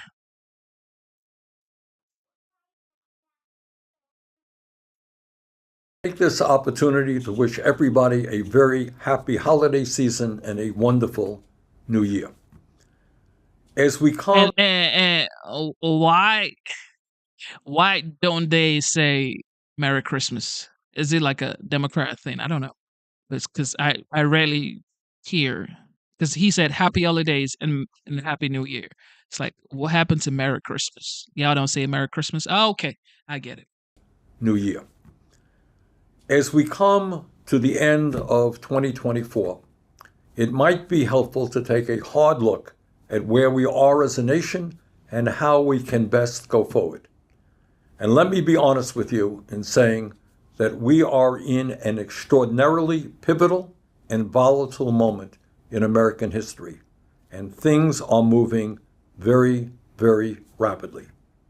The most important point that I want to stress today is how fast our country is evolving into an oligarchic society. All right, here we go. And into 2 very different Americas. On one hand, we have an America that consists of less than 1,000 billionaires, not a whole lot of people in a nation of 340 million, who have an unprecedented amount of wealth and power and have never, ever had it so good. That's one America. The other America, where the vast majority of our people live, consists of tens of millions of families who are struggling to put food on the table, pay their bills, and worry that their kids will have a lower standard of living than they do. In the first America, the uber wealthy buy $500 million yachts, $270 million mansions. They have private islands all to themselves. They got fleets of jets to take them all over the world. And occasionally they take cool trips on rocket ships that blast off to the edge of outer space. A lot of fun. They also receive the best health care money can buy, and they send their kids to the very best private schools and colleges in the world. In this America, the three wealthiest men, Elon Musk, Jeff Bezos, and Mark Zuckerberg, own more wealth than the bottom half of our society. Three people own more wealth than the bottom half of our society. And their wealth is skyrocketing. Musk alone is now worth over $450 billion. And combined, these three men are now worth almost $1 trillion. In the other America, millions of Americans are struggling just to provide for the basic necessities of life. In this America, over 60% of our people live paycheck to paycheck. Millions work for starvation wages. 85 million are uninsured or underinsured. And over 60,000 die each year because they can't afford to go to a doctor on time. In other words, we are living in a nation today where a handful of billionaires have more money than they could spend in 1,000 lifetimes, while at the same time, millions are living in desperation, fear, and are struggling to survive. But let's be clear. Our country is not just experiencing an unprecedented level of income and wealth inequality. Today, the ruling elite have brought about a situation in which we now have more concentration of ownership than we have ever had before. In other words, a small number of giant corporations have enormous control over our economy in sector after sector: healthcare, agriculture, financial services, energy, transportation, you name it. A small number of giant conglomerates control what is produced and how much we as consumers pay for their products. Unbelievably, just three Wall Street firms, BlackRock, Vanguard, and State Street, control assets of more than $22 trillion. These three Wall Street firms are the major shareholders in 95% of S&P 500 companies, exerting enormous control of the largest corporations in the world. Three Wall Street firms, unbelievable power. And that is not all in terms of what's going on today. It's not just the billionaire ownership and control over the economy and the media that should concern us. The uber rich are also buying our government. They are buying our government and undermining American democracy. Never before in our history have we seen a ruling class with so much political power. As a result of the disastrous Citizens United Supreme Court decision, billionaires and their super PACs can spend unlimited sums of money on political campaigns. And that is exactly what they are doing. You get one vote. They get to spend unlimited amounts of money.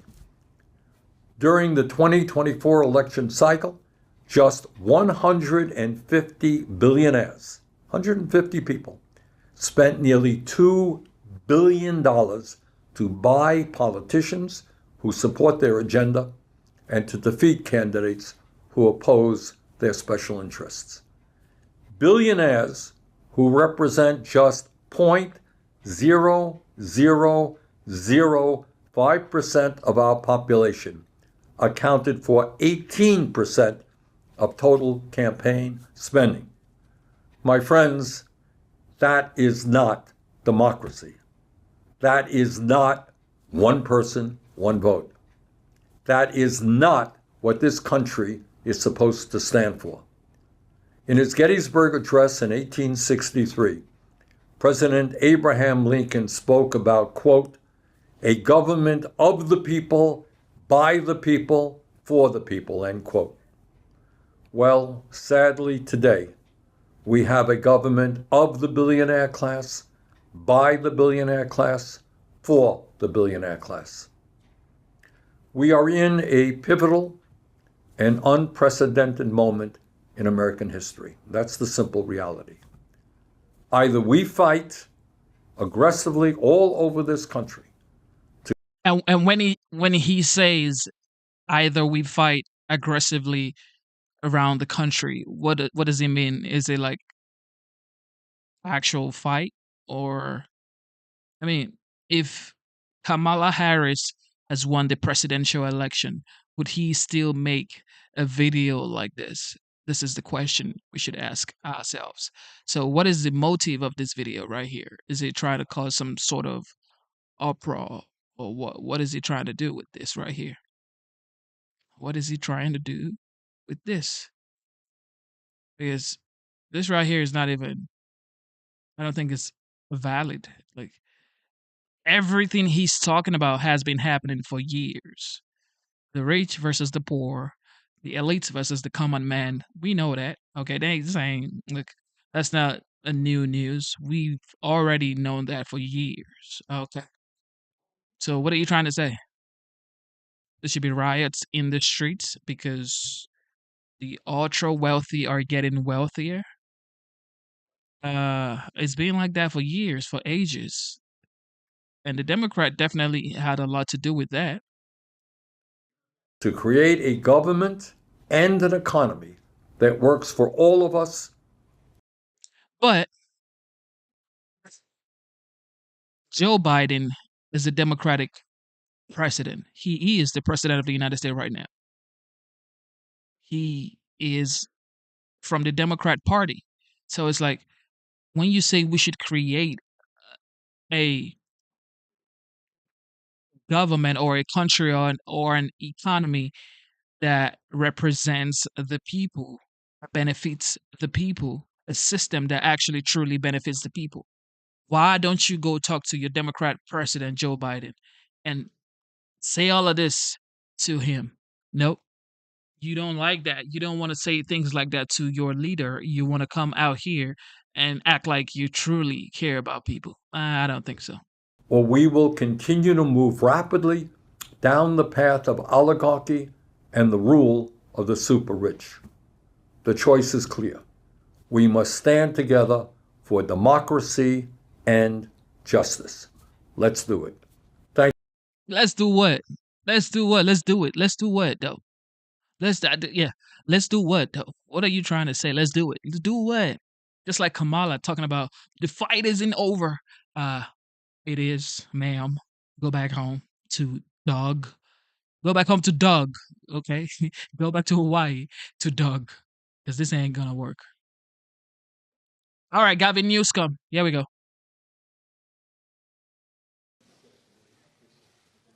Gavin Newsom is definitely gonna run.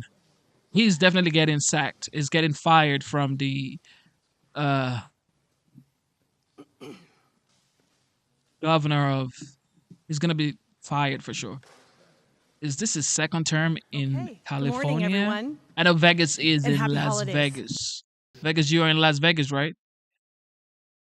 Is this Gavin Newsom's second Come term? back to Oakland because I said this many occasions. I'll repeat it again. We have your back. The reality is, however, we're at a point, an inflection point in terms of the state's support. We want to extend that support. That support, as you know, significantly increased. The CHP was tasked in July to quadruple the enforcement efforts and the partnership with the city of Oakland. That commitment was to expire by the end of the month. We're going to extend that commitment, but not for an open-ended period of time. We're at that point in time that we need to see some commensurate support and reforms and changes as it relates to policing here in Oakland in order to consider extending this state-subsidized partnership. We specifically are going to need to see changes in the pursuit policy here in Oakland. This has been called out over the course of many months. The Deputy Commissioner just highlighted a remarkable story that has been shared on multiple occasions to me and others of suspects that have been pursued that were shocked that they were actually pulled over because in the past, presumably, they had not been. They had been told, perhaps in other cases and instances, that there are consequences. You could be drunk. You can run a red light. You can come close to side-swiping a school bus during the morning hours right in front of a police officer, and the pursuit policy in Oakland says we cannot pursue that suspect. We cannot engage that suspect.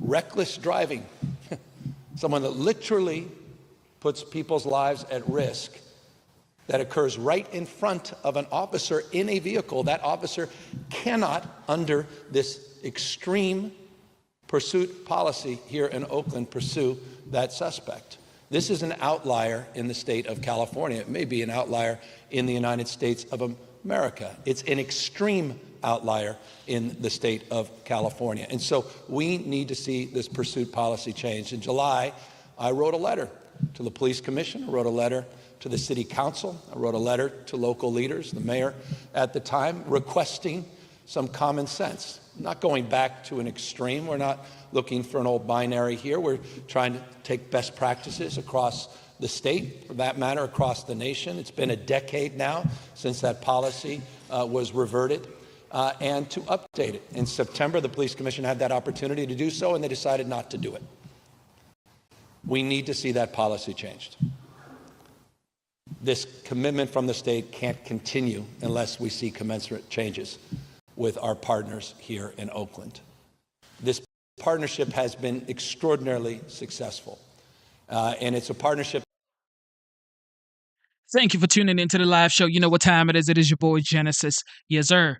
Okay, so the Ring Master just purchased the membership.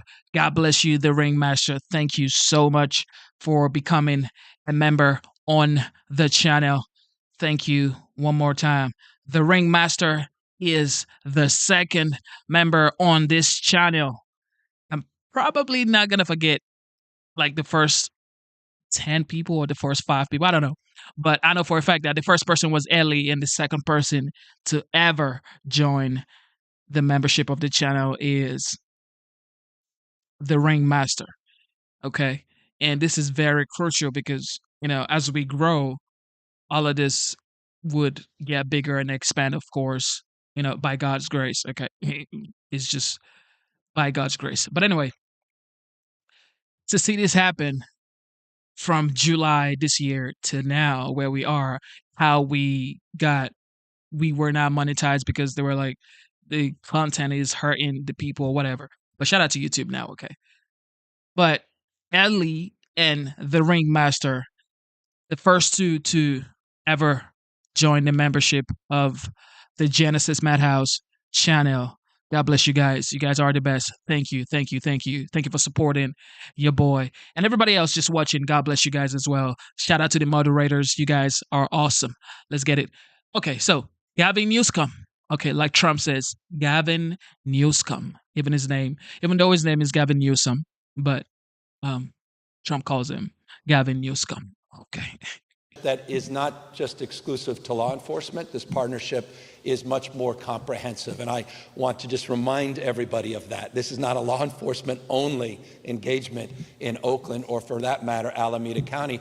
Quite the contrary. Caltrans' commitment, a 10-point specific plan that we put out in July on beautification, on state investments to deal with quality of life, to support our local nonprofits continues to this day. It's not exclusively a law enforcement posture only. That said, the law enforcement component has been critical, not only the supplemental as it relates to the quadrupling, again, of this initiative, but also the work that the Deputy Commissioner highlighted as it relates to the flock cameras. Those 480 flock cameras went up, as he noted, in record time. 290 of them are within the city jurisdiction in Oakland, about 190 of them on state right-of-ways adjacent to the city of Oakland. You've already seen the benefits of those cameras. And you've also seen the protocols that are in place as it relates to concerns around privacy and how those cameras are utilized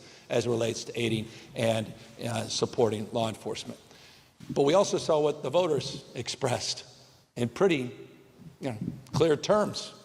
They want change. They're demanding change. There's no longer an Alameda County district attorney. There's no longer a mayor. There's an interim mayor here in Oakland. The voters have spoken. And we need to.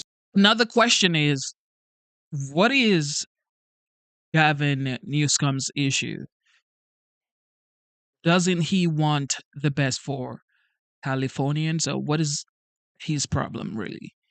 He's trying to look out Tom Homan. He's trying to look out Trump from the states. Why is he doing that? With the forest wildfires that they get, Trump is saying, you know what? You need water. You need to be able to figure out how to pass water to your city or to your state. And it's like, oh, no. What is going on with this man? Something must be wrong with Gavin Newsom. I can tell you that much. See the change that the people of Oakland, and for that matter, folks here in Alameda County, deserve. And we are prepared to continue to support those efforts, but we need to see commensurate reforms locally. I want to thank President Adams, who's here, the NAACP, for their extraordinary. Isn't Gavin Newsom Nancy Pelosi's nephew, or some I don't know, something like that, right? I think Gavin Newsom is connected or related to Nancy Pelosi. So that's why he is pretty much influential in the political world, especially in California for sure. Clarity and support of these efforts, for calling us all out, for calling us to a higher level of commitment to the bishop, for doing the same, demanding more of the state, demanding more of all of us in advancing this partnership. I also want to call out two council members that are here, Houston and Jenkins. Thank you for being here. Thank you for stepping up. Thank you for having our backs. Thank you for having backed this partnership for some time. And thank you for your commitment and resolve to see what you too can do to help advance this broader effort and need and desire to see the kind of change that all of us are expecting here in Oakland. Proud of this city. I grew up a stone's throw away. When I was mayor of San Francisco, we looked across the bay at envy at Oakland. We used to call it the Brooklyn of the Bay, and that was a deep compliment. The number of businesses that were coming to downtown Oakland, the revitalization of the neighborhoods, the restaurants, the culture, the artistic expression. And this is a spectacular city. It remains a spectacular city, but it's lost its way a little bit. It's lost a little bit of confidence. But we can revise that. That sense of spirit and pride is all about community, and that's why I'm here, to sort of reinvigorate that sense of optimism and possibility back into Oakland. But it starts foundationally with public safety. It's at a tipping point. We were just talking, Barbara made the point, how many businesses are today deciding what to do tomorrow, next quarter, next year? Are they going to renew their leases? They need to see change now. They need to see demonstrable resolve, and they need to see this partnership advanced But in return, that partnership requires that local change and local support. So that's why we're here, with gratitude and appreciation for the progress to date. And I'll just close with deeper gratitude and appreciation for the men and women in uniform, to the California Highway Patrol, on behalf of Commissioner Deary, on behalf of our Deputy Commissioner. Thank you guys for all the extraordinary work you guys do every single day. I don't think you've ever been tasked or asked to do more in the last few years than you've been asked to do across a spectrum of issues. And demonstrably, final point, those results are in hand. You saw the 117 arrests on December 20th in partnership with 56 retailers and 10 local jurisdictions, a proactive policing partnership that was made possible because of a year-long effort that you have advanced, where we have saturated and supported local law enforcement agencies all up and down this state, particularly around organized retail theft, property crimes, issues related to vehicles, issues related to guns that we believe were used in crimes. I want to thank you for that. 1,347 arrests in those operations since February. 2,500 vehicles that were stolen have been recovered since that operation started. Partnerships that have been formed here in Oakland, in San Bernardino, in Bakersfield, as was noted. Commitments that we've made in Antioch and Vallejo that we want to expand upon with conditions. And partnerships that have been formed because of the largesse of the legislature, with $267 million in grants that went to 55 jurisdictions in this state, an unprecedented level of support for vertical prosecution and investigations to address the issues of property crime in this state. It's bearing fruit, and your labor has been determinative and demonstrable. So thank you, all of you, the Highway Patrol, for an outstanding job. With that, we're all here to answer any questions.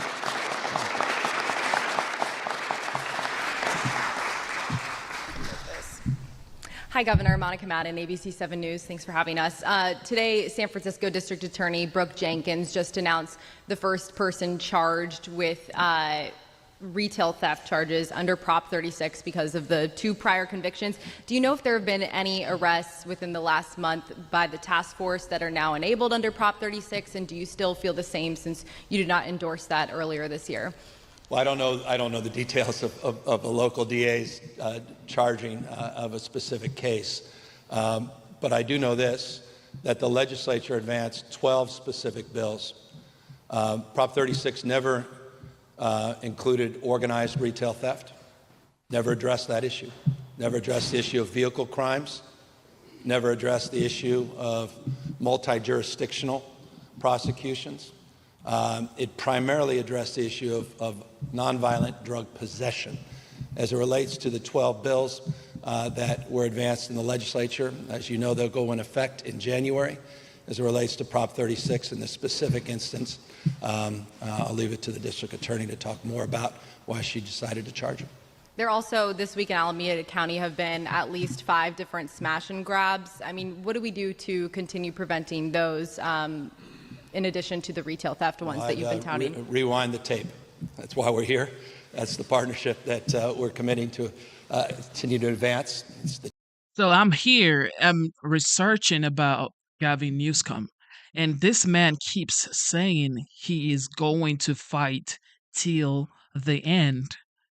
Like, he's going to fight against the Trump administration. And there's so many articles here, and I'm like, what is going on, Gavin Newsom? Why your whole aim, your whole game is to sabotage President Trump's administration. Even Californians are like, bro, like, I'm reading through this guy's comments on social media, and everybody's saying it would be better when you are out of office. It's the same thing with the mayor of Chicago. Everybody is saying that this is what we want, but the leader is saying, no, this is what you should want. The people decides what they want. a government of the people. Okay? And this is what these leaders are not understanding. When you are in office, your main priority should be listening to your people, listening to what the people are talking about. What do you want? Like, this is why, like, this is why Trump won the election, because he's talking to the people and people are saying, we want a secured border. And you know what he does? He says, that's what you're going to get. The people are saying, we want affordable gas prices. And you know what he said? That's what you're going to get. The people are saying, you know what? The grocery prices is just out of hand. You know what he says? That's what you're going to get. But these guys, their people are saying, we don't want illegal immigration in our city. Guess what they're going to say? Well, we have to embrace humanity. We have to embrace brotherhoods. Like, what are you talking about? Fundamental human rights, everybody. That's what they're going to say. We have to understand the fundamental human rights. These people are going through BS in their country. So let us open our hands to them. Okay, we have more than enough in America. Nope. Americans deserve a better life as well. There are people in the United States that work 2, 3, 4 jobs and still find it hard to pay their bills and still find it hard to meet ends meet. Like, come on, man. Listen to the people. You are a public servant. Serve the public. Serve the people. I mean, he comes from a very wealthy family. He definitely comes from a very wealthy family.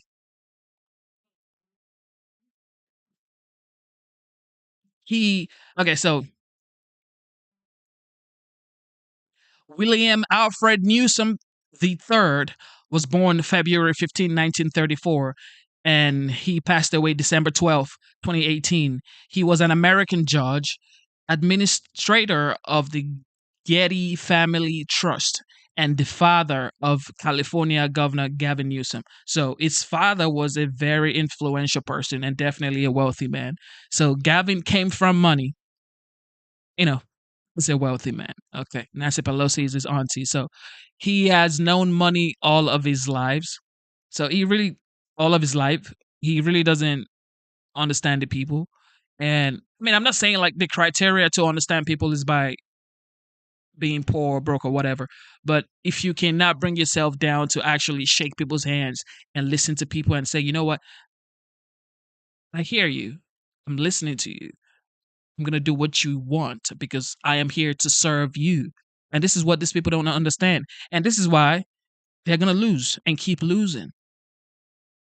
This is why the Democrats are going to lose. Anyway, shout out to Luke. Shout out to Luke. We just had another member. Shout out to Luke for joining the membership. Shout out to Luke one more time. God bless you, Luke. God bless you. Thank you for being a member of the channel. You are amazing. Luke, God bless you. All right. Shout out to Ellie. Shout out to the Ring Master. And shout out to Luke. Shout out to this great and extraordinary gentleman and maybe women. Okay. But I do know for a fact that Ellie, the Ring Master, and Luke are now part and members of the channel. God bless you. Let's get it. Gavin Newsom. The change, the voters spoke loudly up as it relates to the 2 recalls in the region. Our commitments remain as it relates to supporting those complex cases in the Alameda County DA's office. We want to continue those partnerships with the state's Department of Justice. We want to continue to support supplementing the efforts here, but in return, we need to see subsequent reforms here in Oakland that specifically address your issue. And as it relates to the smash and grabs, again, outside the purview of Prop 36, important that this is part of the conversation for the public. Those are included specifically as it relates to the package of bills that the legislature advanced and I signed in August of this year, the vast majority of which go into effect on January 1st in the new year. Mr. Mr. Governor, good morning to you on this Friday. It's Eitan Wallace here with Nexstar Media stations across California. First question is from our affiliate down in Bakersfield in Kern County, NBC KGET 17 and Telemundo Bakersfield. They just want to know overall, how are you feeling about the operations down there in Kern County with CHP? I know you mentioned that a little bit. How is it going in Bakersfield? Well, it's going very well, again, in the spirit of collaboration and partnership. The mayor, Mayor Go, has been a great partner to us. The county has been very supportive, and Kern, the sheriff's office, local law enforcement have embraced and supported these operations. We consistently, I think we refer to as Takedown Tuesdays, update the public as it relates to the details of those efforts. And unsurprisingly in Bakersfield, as was mentioned, we just had a private meeting with folks. Many may be surprised. Bakersfield and Kern County consistently remain the most dangerous parts of our state. Last 5 or so, maybe 5 out of 6 years, within a margin, I believe I'm accurate, the murder capital of California. And so it's incredibly important that these partnerships succeed, and I'm very, very prideful of the local support we've received. Thank you so much. And this follow-up question, a little bit off topic. Just last time I saw you, well, one of the last times in Colusa County, I just asked you, based on your podcast, Politic, and I know you had said on that podcast that you had tried to reach out to President-elect Donald Trump, and that was unsuccessful. Any update there? Also, just a quick follow-up on the last time I also saw you. You had told me that you were thinking maybe the upcoming budget presentation in January might be a State of the State. Yeah. How is that coming? So sorry, two questions. I'm still thinking the same way. I think the viewership likely will be down this year if I do another 2-hour budget presentation. I'm not sure it was ever particularly high, the 2-hour budget presentation. So I thought I would perhaps do everybody a favor by collapsing them into one presentation, which I'm looking forward to doing in a week or so. As it relates to the president, we haven't had a chance to discuss, and we haven't had a chance to talk, forgive me, since his election to office. Hi, Governor. See a lot of people in the chat saying that they are sort of scared.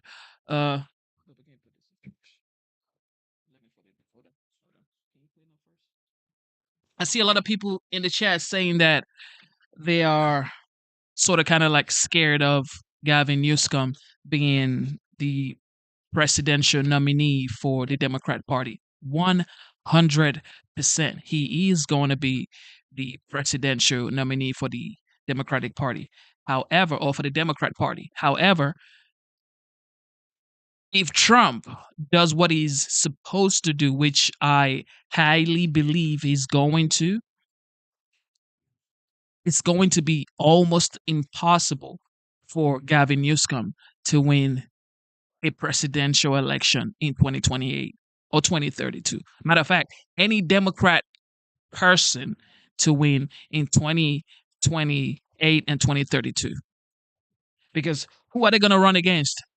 Gavin Newsom is probably going to be running against Ron DeSantis, or because they already had, and don't forget, Ron DeSantis and Gavin Newsom already had a debate, and I'm guessing that is the same debate they're going to have in 2028. Who remembers?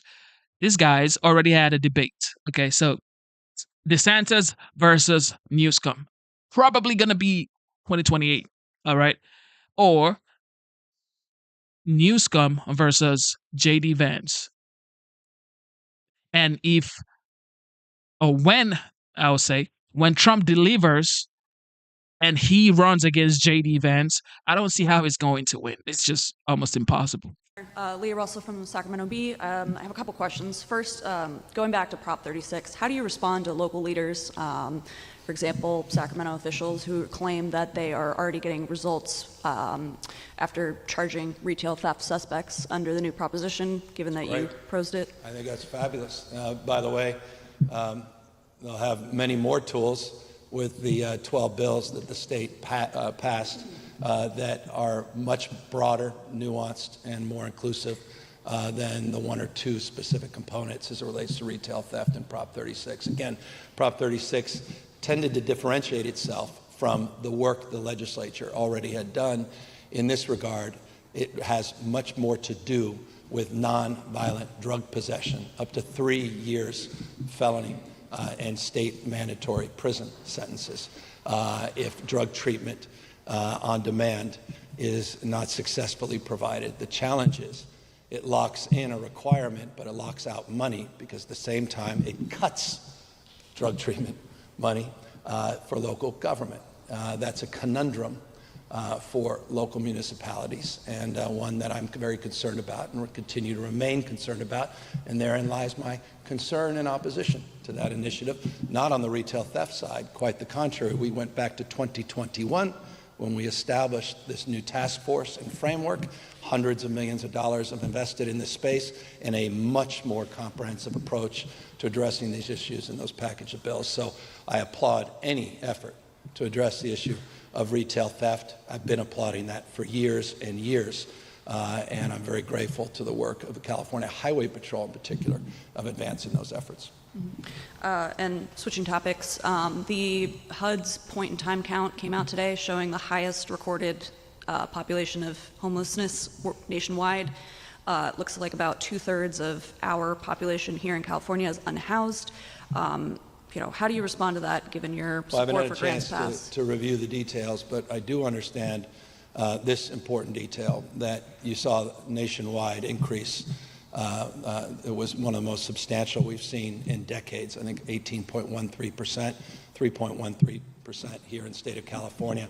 We've seen a significant decline in the growth in the state of California. And on the unsheltered side, I think it was statistically flat at 0.45%. So progress, as well as on the sheltered side, up 8.9%. That is a very good statistic as it relates to the work we're doing to get people sheltered and to get people the support that they deserve. 40 states saw larger increases than California. We're making progress, but we have to continue to do more. And that progress, again, in the spirit that brings me back to Oakland, is realized locally. States provided unprecedented support, flexibility. Local government has to deliver. Here in Oakland, across the state, hundreds of cities, time to step up, address the issue of encampments, address the issue of tents, address what's happening on the streets and sidewalks. It's about quality of life. It's about public safety. The people of the state have spoken loudly. They want to see results, no more rhetoric, no more press conferences. They want to see results. They want to see them tangibly, and they want to see our efforts done in a way that's consistent with the values that we hold dear in our state. Thank you. Hi, Governor. Valina Jones with NBC Bay Area. Obviously, a lot of pressure being put on the police commission here in Oakland. Do you have a sense of the timeline of when they could take action to change that policy? Last September.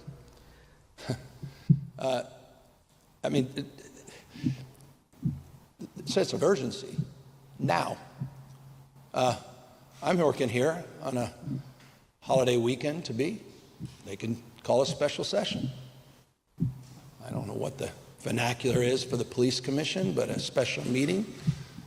They can do so with urgency, with focus, conviction to address the issue at hand, the crisis at hand. I would expect and demand that they do of sorts, and the demand comes with this, not a closed fist, but an open hand of support, but that cannot continue in an open way it has in the past without expecting something in return. So I hope the police commission can move, and I may move, if I may, from this mic and ask two city council members that are here what their thoughts. And that's true. That's true. So I also saw that interview of Californians, actually people who moved from states like Texas, Georgia, Tennessee, Virginia. They're like, yo, I moved from Louisiana, I moved from Missouri just to get $600 from the state of California and get a tent and get a phone and get all of this money, food stamp or whatever. And it's like, so people are actually moving into California to get free money and to just claim homelessness. How is that even possible? I mean, if you're getting paid $600 a month, you don't have bills, you don't have to pay rent, you don't have to pay electricity bill. Bro, you're chilling. You can take trips on homelessness. Thoughts may be. This is called putting them on the spot.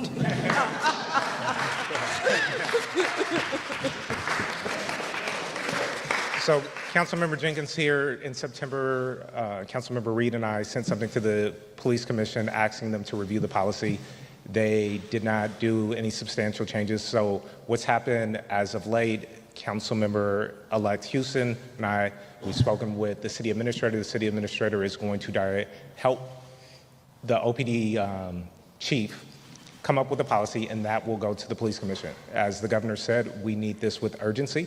We don't want our police chasing folks for jaywalking, but we do want a balanced approach.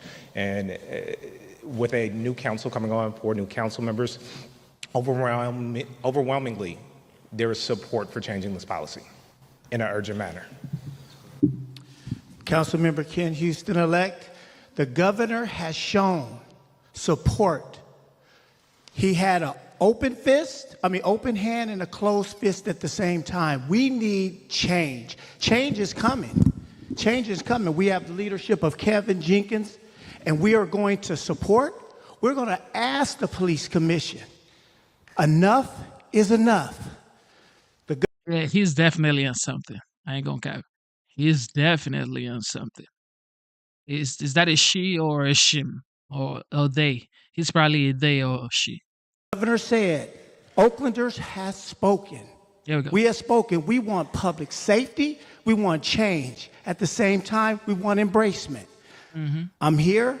I'm not a politician, but I'm definitely going to take the leadership of Kevin Jenkins and the leadership of our great governor. He is a community partner. He is partners. He showed his dedication and urgency. It's urgency. Oakland deserves better. Yeah, he's on something. And then, Governor, I'll just follow up on that. If there is not urgency taken, what is your concern about the impacts that Oakland will see after we've had this huge reduction in crime? Well, look, I don't want to be threatening here. I care too much about this community, but things have to change, and so we're going to. I'm what you just heard gives me confidence. What the voters did, I hope, gives everybody a little bit of backbone as well, to recognize the public's behind them if they pursue change. And this is one of many things we can be doing, and no one's naive here. And I appreciate, I'm a former mayor, I deeply understand bottom up, not top down, one size doesn't fit all, the notion of cultural competency, investing in community building, investing in alternatives and opportunities and prevention, all of those things continue and need to continue, and we want to do what we can as a state to support them. At the same time, we've got to stop the bleeding. And that's what this is about. It's about a pattern interrupt. And we've been doing it. We've seen success. We want to continue to see that success, and we'll see more success with this policy change. I think it will be very, very impactful. Otherwise, we wouldn't be pursuing it. We wouldn't be demanding it. We wouldn't be calling for it. Thank you. Thank you. Hi, Sarah Ravani from the San Francisco Chronicle. I have 2 questions. One, a technical question. That's another thing. Like when President Xi Jinping went to California governor and the administration in California, the government cleaned up everything. They cleaned up the poop. They cleaned up every trash on the streets in California, Los Angeles, right? Or San Francisco. It was pristine. You would think you were in Dubai. Okay? You would think you were in Dubai. Yet, as soon as he left, everything went back to normal. Dirty. Why? Why is that?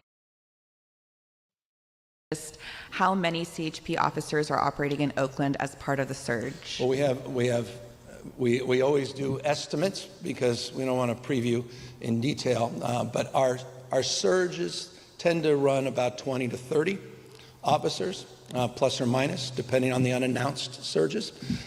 We've got a baseline of additional 14 on top of, again, existing support that's already provided with the CHP in Oakland. That's on top of that. We've got K-9 units, we've got investigative units on commercial, on retail. All of those, again, additional supplementary supports. My next question might be for Councilmember Jenkins in Houston, but if the Police Commission declines to take the chief's proposed policy into consideration, is there anything the council can do to compel them or to demand it, I guess? Yeah. So the Police Commission has 120 days once OP. This guy on sweatsuit or whatever this is, a black jacket, this guy on the right or on your left, I don't know. It's like, why is he looking like that? He has a new policy. If they don't take it up, it becomes the policy, whatever the chief had put in. If they disagree with the policy, then it's kicked up to council, and council will get to decide. Thank you. And again, they're not reinventing the wheel here. Again, Oakland's an extreme outlier. Hundreds and hundreds of cities operate with very different pursuit policy, all of them different nuance, different policy frameworks. There's a statewide organization called POST, which is our police officer standards and training group that lays out best practices. So those menu options exist and alternatives persist in other jurisdictions, including almost every single jurisdiction in this region. So this is not something that's particularly complicated. It's just a question of commitment and urgency. Forgive me. Thank you, Governor. Da from KPIX, the CBS affiliate here in San Francisco. Just want to follow up and clarify, too, if the conditions are met in the change in policies, the pursuit policy, how much longer would you guys commit yourself to here? Is there a carrot that you're dangling in front of City Council to get them to change their policy? Full transparency, I have folks here said, give them 30 days and that's it, period, we're done. People are frustrated. We put out a letter in July of last year and they turned their back. They didn't change the policy. They had a chance in September to move the policy, didn't do it. My folks said, we're done. I said, hold on, I care too much, again, about Oakland. This is not just me preening here. I mean it, I'm serious. And so I didn't do it. I didn't take their advice. But I'm going to lose support, some of my folks, because they're getting requests all across the state, and we have active partners all across the state that have stepped up. I can't turn my back on them either. So this is not open-ended. We need to see the change. And again, this is not the job. The California Highway Patrol is not the job to supplement. Folks in Vallejo, don't think. I just want the folks in Vallejo to know, you're not getting the CHP to do the work of local law enforcement. I think there's some speculation. They think somehow, the state's going to come in and provide this support for free. They have a lot of empty, vacant positions, which I guess they get budget savings. And instead of contracting, for example, with the sheriff's office in the county, they're hoping to get the state to do it for free. We're not going to be in that business. Oh, really? We are in the business of support, and you see what we're doing in Vallejo. We're supporting the Alameda County Sheriff, or rather the Solano Sheriff. And we appreciate Solano Sheriff's partnership with the CHP. We appreciate the acting police commissioner who's in good faith working with the California Highway Patrol. But again, we have our limits. Forgive the long-windedness of the response. And lastly, Barbara Lee well. There are a lot of labor folks who are urging her to run, but there are some folks who are concerned about a Ron Dellums 2.0. Your thoughts, since you know her really well. I love Ron Dellums, but that's just personal. I miss him. What a legend. The question is... I got soft feelings for Ron, but yeah. I have no opinion about what you should do here in Oakland as it relates to the mayor's race. As a former candidate and a former mayor myself, I'm sensitive to those local decisions, and I'll leave it to the folks here. That was the case with the recall as well. And we did our best to work in partnership with the former district attorney in Alameda County. That showed its limits, and I think the public spoke. We worked with the former mayor. She embraced a lot of the reforms, and we were grateful for that, but people clearly wanted to move in a different direction. And so we want to support that shift in direction, but I'm not here necessarily shape shift where that direction ultimately should go as it relates to determination of your next mayor. Thank you. Salam Awayu with Univision. Good afternoon. The question is a little bit off topic, given this effort of multi-jurisdiction. Drugs have been one of the issues here in the Bay Area. What is the effort that the state has been doing to stop the transport of large quantities to the Bay Area and within the Bay Area? Because District Attorney from San Francisco has stated that most or a big part of the drugs that is sold and bought in San Francisco come from Alameda County, especially Oakland, and is being transported there.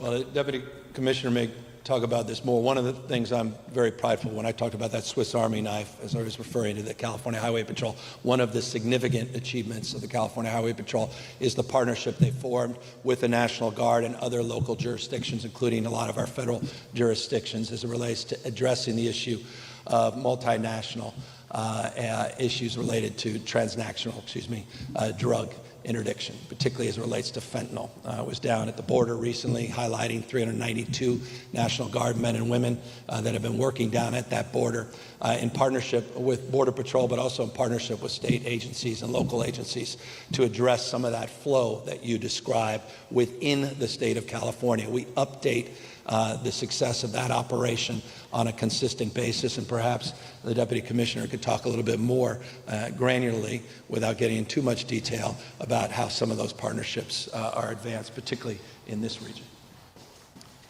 Thank you, Governor. One of the major ways we focus on that is through combating crime, is through our canine officers who are trained to detect drugs. We have one of the largest canine operations in the state. Some of our canine dogs are currently trained to detect fentanyl, but others are not. So every single narcotics officer in the state of California with the CHP is going to be trained to detect fentanyl. Additionally, with that, it's the intelligence gathering and sharing that happens up and down the state, and it's the training of our officers so that the road patrol officer is able to detect indications of not only drug use but drug transportation.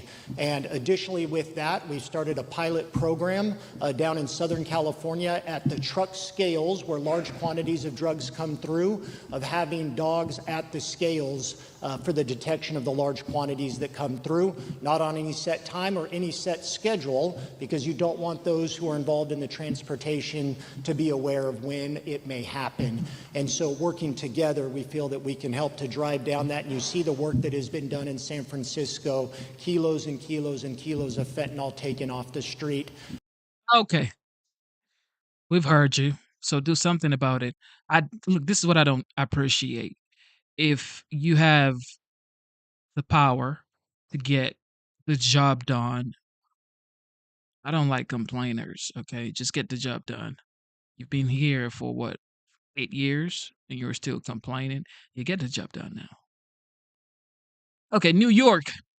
The governor of New York, she's getting all the heat, okay?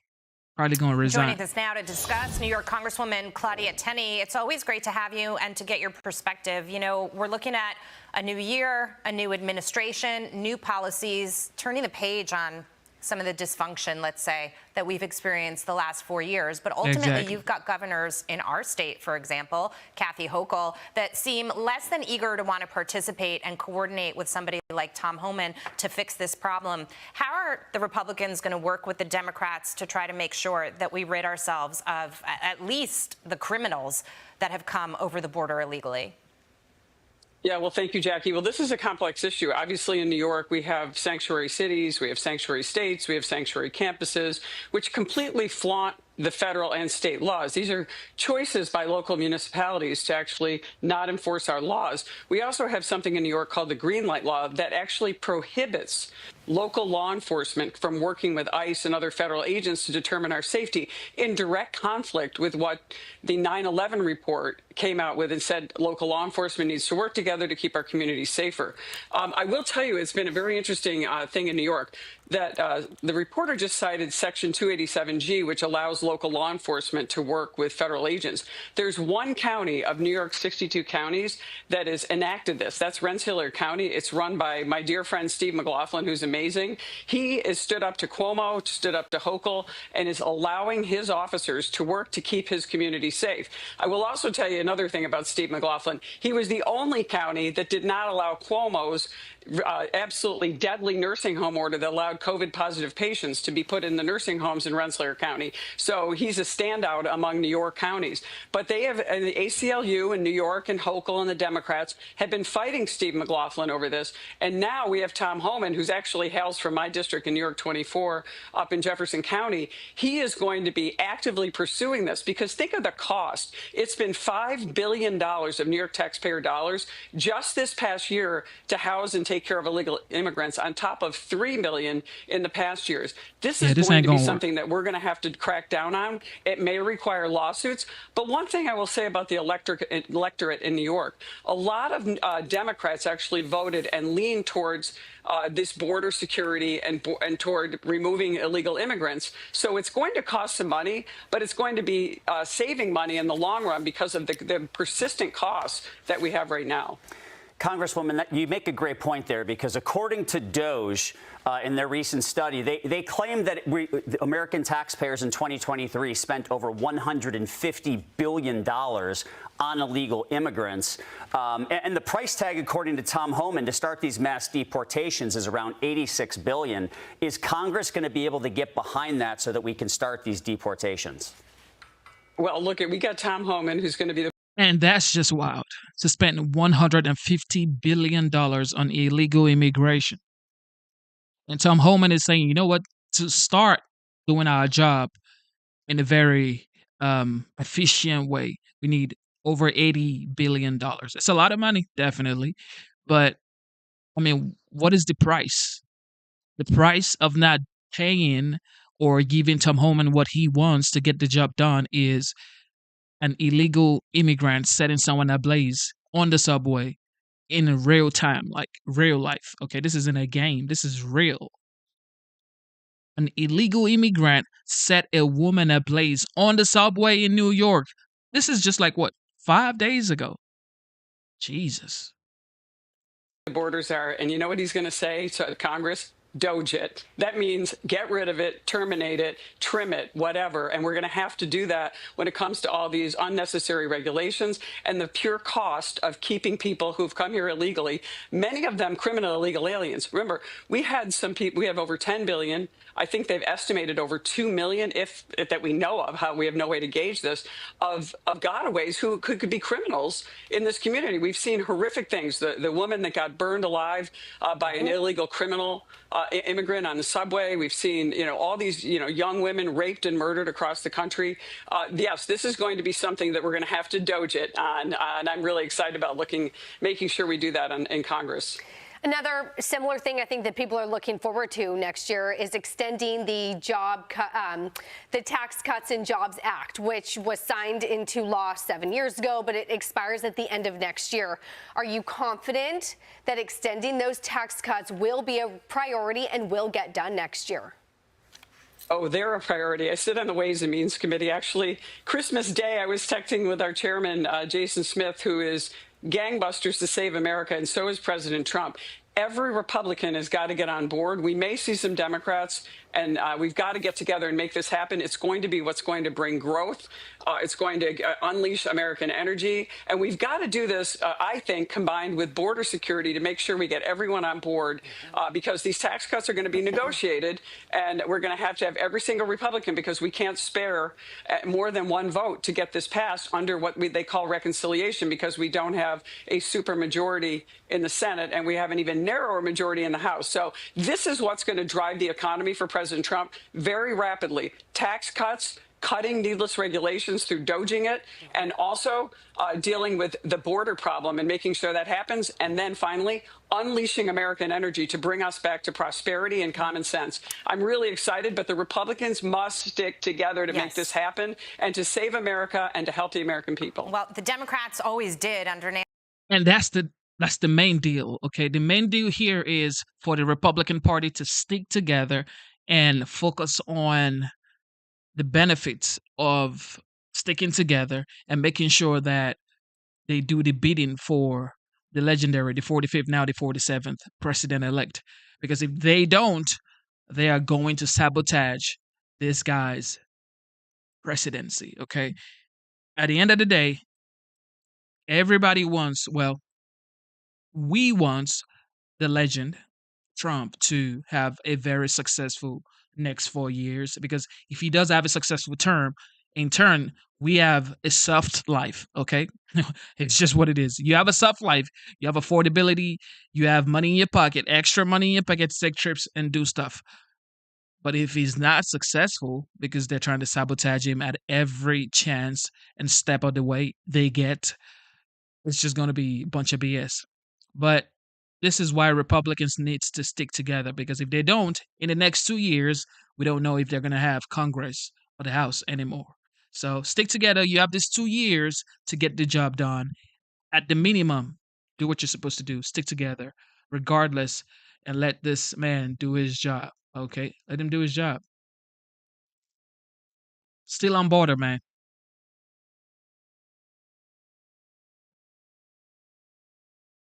Let's go. Still on the border. Artel Cueto. So, this upfront cost, then you remove the flying costs of migrants to wherever they want to go, the housing them. You heard Tom Homan say that, giving them food, clothes, as well as paying health care. Does it? Oh, okay. So it's $86 billion to start deportation operations. $86 billion. That's a lot. However, it's like, if New York has spent over $150 billion on illegal immigration, $86 billion ain't nothing. It balance out in the long run. How much money have we spent to defend someone else's borders? That's what we need to really ask ourselves. Is it worth spending money to defend our own borders? And at the end, it's going to take a group effort at the same time. There's local sheriff departments that have been very vocal about assisting and helping a lot of these individuals and helping so they can detain them and use their detention facilities. So, if they're going to have to help out some as well, and I know it costs money, but maybe what some of these local sheriffs are asking for to house the individuals isn't really what they need either. I've heard it up in excess of $300 a day that some of the local sheriffs have been asking to detain and house some of these illegal aliens that are getting arrested. Maybe it doesn't take $300, but at the end of the day, we need to ask ourselves that question. How much money is too much to defend our freedoms, to defend the future of America, and how much have we already spent to defend someone else's borders? So, as you know, certain Democrat leaders are vowing to resist Trump's agenda, especially when it comes to deportations. For example, California Governor Gavin Newsom reportedly considering ways to help illegal migrants before President-elect Trump gets into office. What do you think about that? It's frustrating because they're not asking to help, migrants. They're asking to help illegal migrants. So what they're actually doing, and it shouldn't be anything to do with a political party. The drug cartels, the human smugglers have lined their pockets with tons of money under the last 4 years. It's not about a political party. It's about the future of America. And what they're doing is they're trying to bring forth policies and laws to defend criminals. They're trying to come forth with policies and laws so there's no consequences for individuals that are committing crimes. I think it's very frustrating. It's angering, and it is a slap in the face to the American public. And we're starting to see some of these crimes in very public ways. Oregon's Attorney General creating a bilingual sanctuary toolkit in anticipation of Trump and Homan's likely crackdown on illegal immigration. The toolkit includes questions such as, how do I prepare myself and my family for encounters with ICE or federal immigration authorities? And is there a place I can call to report ICE or other federal immigration authorities active in my community right now? It's working against what the nation wants, right? Right, and it's frustrating because they're not saying, hey, we're going to have an area where you can report them if they're committing something wrong, right? Which that should always happen. There's always been transparency. If law enforcement commits, some crime or they violate somebody's rights, there's a process for that. What they're saying is they want to put together some kind of information as a heads up. Pretty much as bad as the spotters are on the border when they're, they're doing spotting on Border Patrol agents when they're trying to catch groups. That's what they're doing. Once again, leadership in this country, in certain areas, they're providing a playbook to help out the criminal to go against law enforcement. And that is just angering to actually see. And quickly, in 15 seconds, I want to get back to the numbers or the cost here. We had 9 million illegal immigrants encountered at the southern border. We don't have a total cost, do we, for how much that has already cost our taxpayers? They don't. And again, we don't have a total cost on how much money a lot of these groups are sending outside of the country. That's another thing that they need to look at. And who's making all the money and who's getting their pockets lined? It's the cartels. Enough's enough. The law's coming. And we need to start enforcing our nation's laws. And there has to be consequences for criminals and the crimes they're committing. Artel Cueto, thank you for your time. I appreciate it. And your representation of those folks. Thank you for tuning in to the live show. You know what time it is. It is your boy Genesis. Yes, sir. All right, everybody, double tap your screens and consider subscribing to the channel. And also, thank you to the new members of the YouTube channel. Shout out to Ellie. Shout out to The Ring Master. And shout out to Luke. God bless you guys for being a member of the channel. You guys rock. You guys are the best. All right, with that being said, what is going on CNN? Okay. The fake ones. All right. That and you have confidence in that. There's a lot of concern from some of your fellow Republicans on the Hill of how to make what they're promising and what they're outlining into a reality. Right, and that's the real challenge, right? Because previous presidents have talked about efficiency in government and where this all goes. You got to actually make it happen. And my argument to the Republicans on the Hill here are, America has stood up in 24 and say they want to break through the establishment, the traditional bubble of Washington, D.C. They want a little bit of disruption. They want some fiscal sanity. And the way I put it is they want to ensure that compact with America, that families have to balance a budget, Washington has to balance a budget. And that reinstills some of the trust that this place has lost. Now, Elon, I think, is very unique in that he's an engineer. I'm obviously very partial to engineers. He's always looking for efficiency and redesigning a system. You have to know how the system works, right? Otherwise, you're just going to be a lot of talk and nothing's going to move on the Hill. So he's got to build a team around him that understands what can be done with executive order, what can be done on the Hill. And it's about structural. If you just say, we're going to cut a program here and cut a program there and find efficiency in defense, that's fine, but it's fleeting. What they want to do in their opportunity with the political momentum of this election is to build something lasting with a balanced budget amendment, taking on, maybe not tomorrow, but understanding the challenges of Social Security are real. I mean, everyone's Social Security benefits get cut 17%. But Trump's already saying he's not going to touch Social Security. And that's the challenge, getting over that political hump to get folks on the Hill to say, either we deal this in the crisis of 8 years from now, or we deal with it in a more constructive way today. So you think that the incoming president is wrong when he says take entitlements, Medicare and Social Security, which, as you know, make up the vast majority of the budget, that they should be on the table? They should be on the table. It doesn't mean they have to do it tomorrow, but they at least have to think constructively. Okay, we'll set up a commission, we'll set up guidelines, we'll set up metrics to say we're going to achieve. Wow, you're really sounding Washington. It is, but they need to start somewhere, right? Nobody even wants to touch this third rail. My argument is the American people. That's old way of thinking. The American people are saying, touch it, do it, fix this thing, because we don't want our benefits cut. We don't want Medicare to disappear. Donald Trump added nearly $8 trillion to the national debt in his first term. What makes you think it's going to be different this time? A little. I'm cautiously optimistic for a couple of reasons. Number one, I don't think he understood how Congress really fundamentally worked in 2017 and 2018. And the reasons Republicans lost in 2018, because they talked a big game and got nothing done. I think there's a different team he surrounded himself with, a little more professional of a team within the White House itself. He's built a lot of better coalitions. He's more established in terms of the political aspects of what he wants to do on the Hill, and he has outsiders. And as much as people say, well, Elon is a billionaire outsider, first, I don't mind that they're billionaires. I like people that are successful. What is the difference whether they're a billionaire or broke? I'd rather have someone successful. And I like that it's an outsider and an engineer and not a politician and not looking for anything out of the game. He's not that much of an outsider. In fact, one of the criticisms and the concerns is that he has billions of dollars tied up in government contracts. You don't see a conflict of interest here? Everyone has a conflict of interest. But at that's some like level. a pretty big one. The guy's worth $450 billion as of today and this month. So I don't think he's doing it for the money. He's doing it for the bigger project and the bigger vision of America. Max. He doesn't need the dollars. He really doesn't. So it's not about, oh, if I get involved in this, I'll get another little contract here or there. That's nothing to him. So I like the fact that he's, in a way, he's so rich, he's so removed from the potential financial influence of it. But this is a car crash. And this is the thing, like, this guy is Jeff Bezos and Bill Gates combined rich, all right? This is wealth, all right? He is richer than Jeff Bezos and Bill Gates combined.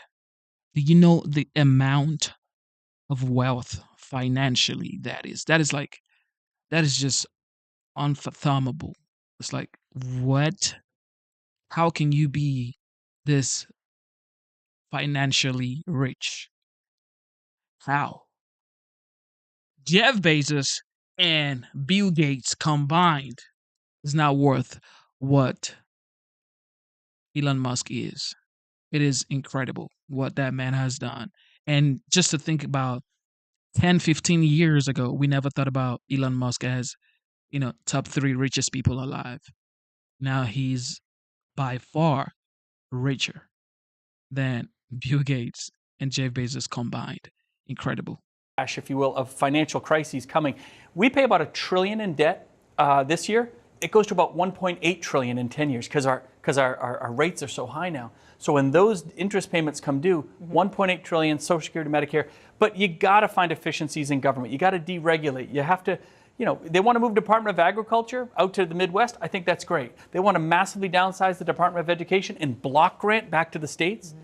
My big argument here is states have already found all these efficiencies that Washington's talking about. We've already done it. Yeah. Just copy.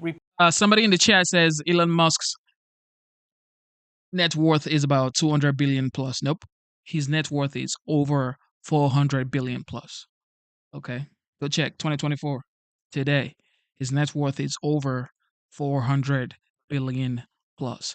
And also, I predict that by the time Trump is finishing his term in 2028, this guy is probably going to be the first human being, to reach $1 trillion. This is my predictions, okay? His company's Tesla is already over $1 trillion. Like, Tesla is, by now in 2024, probably the most valuable car company, more than Toyota, more than goddamn Honda and Nissan combined. And he just started. This is amazing because he is an innovator. He innovates, okay? Take a look at Cybertruck. A lot of people say, well, Cybertruck is trash. People love it. People are buying Cybertruck in droves. People are ordering Cybertrucks, customizing their Cybertruck. Like, Elon Musk makes it feel like Back to the Future is actually going to be our future. Like, we would have a flying car. Because this guy, he makes it interesting. He makes life fun. He's like, let's do something that excites people. And he says if he happens to delve into the phone business where he makes phones, it's over for Apple. Apple knows. Like, I'm sure they're like paying him or subsidizing him and saying, look, don't get into phone business, because if Elon Musk gets into phone business, yeah, it's over. Pete. I want to sort of talk big picture, more kind of philosophy. You did not support Donald Trump in the primary, as I mentioned. You said he didn't represent the Republican Party. He's old. He says crazy things. He doesn't have a strong record. What do you think now? Yeah, look, I mean, not my first choice and not my second or third or fourth choice within the primary process, but obviously he won the primary. I never take back a single thing I've ever said. I think, in terms of moving the party forward, there were a lot of other great candidates that were out there. He won the primary, he won the nomination, and he won the vote handily of the American people. He's got to come through, right? At this point, it's about delivering. I think this term will be fundamentally different than the first term for a variety of reasons. He's not in his 5th year as president. He's kind of in his 9th, if you will, especially as leader of the party and the voice of the party. And all of that centers around being that disruption. People didn't vote for him because of his policies. They voted for him because he's still seen as an outside influence to disrupt, to break the establishment. On immigration, I would think that maybe they. Oh, no, sure. I mean, but it wasn't. That was more of a. They were voting against Kamala's policies on immigration, on open borders, on defunding the police, on all that kind of stuff. And that's where the Democrats kind of have lost it. How do you fit in with the sort of MAGA Republican Party? You're not MAGA. No, but I think most of the I don't like those labels. Shout out to Luke. Luke says this lady twists everything. Absolutely, she does. And it's like, you're not MAGA. I don't know why they call it MAGA. Of course, it is Make America Great Again. But I wish people would just say MAGA is Make America Great Again instead of saying the MAGA people. So you're saying essentially that Make America Great Again people. If you say that way, it's different than saying the MAGA people. Instead of just saying the MAGA people, say the Make America Great Again. Make America Great Again people. And it's like, oh, shoot. Let's make America great again. I want to make America great again. Okay? Because everybody wants America to be great. And that's just the facts. So if you say MAGA truly means Make America Great Again, then it's like, maybe I am MAGA. You know, it's like, maybe I am Make America Great Again. Okay? Maybe I'm part of the plan. Okay? Make America Great Again.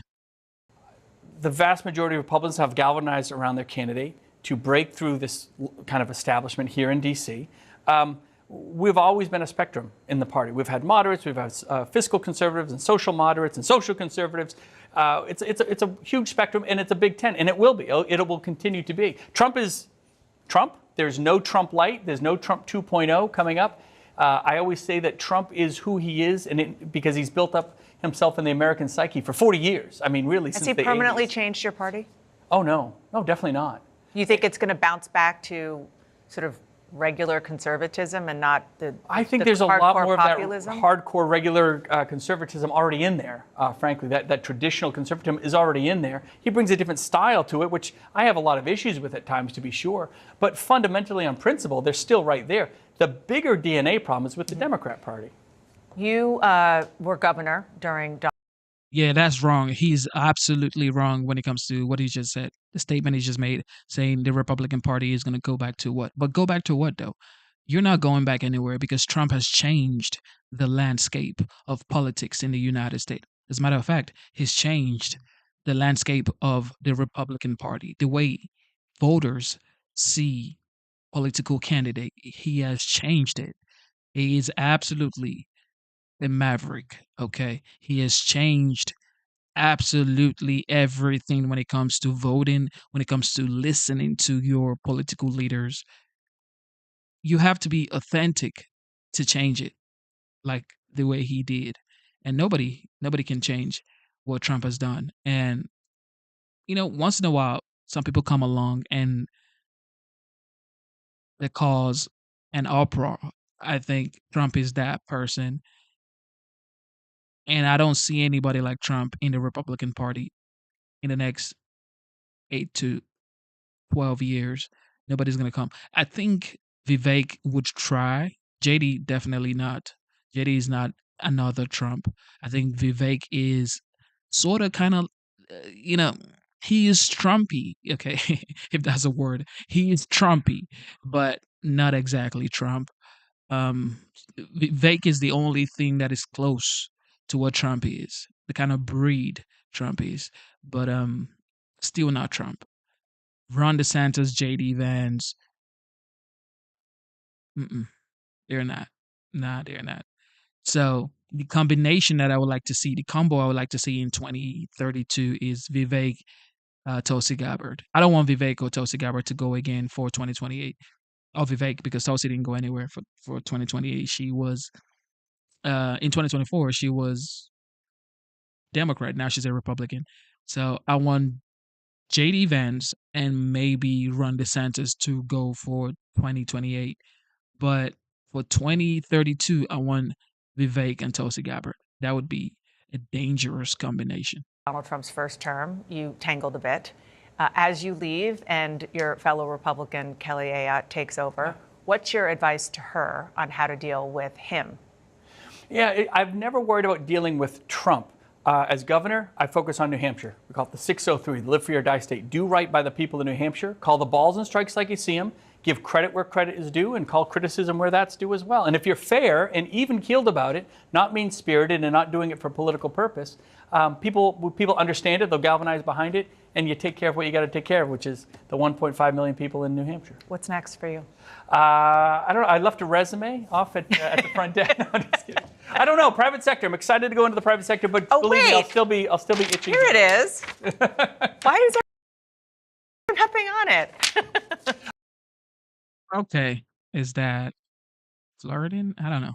It looks like, but yeah, I don't want to be the bearer of bad news.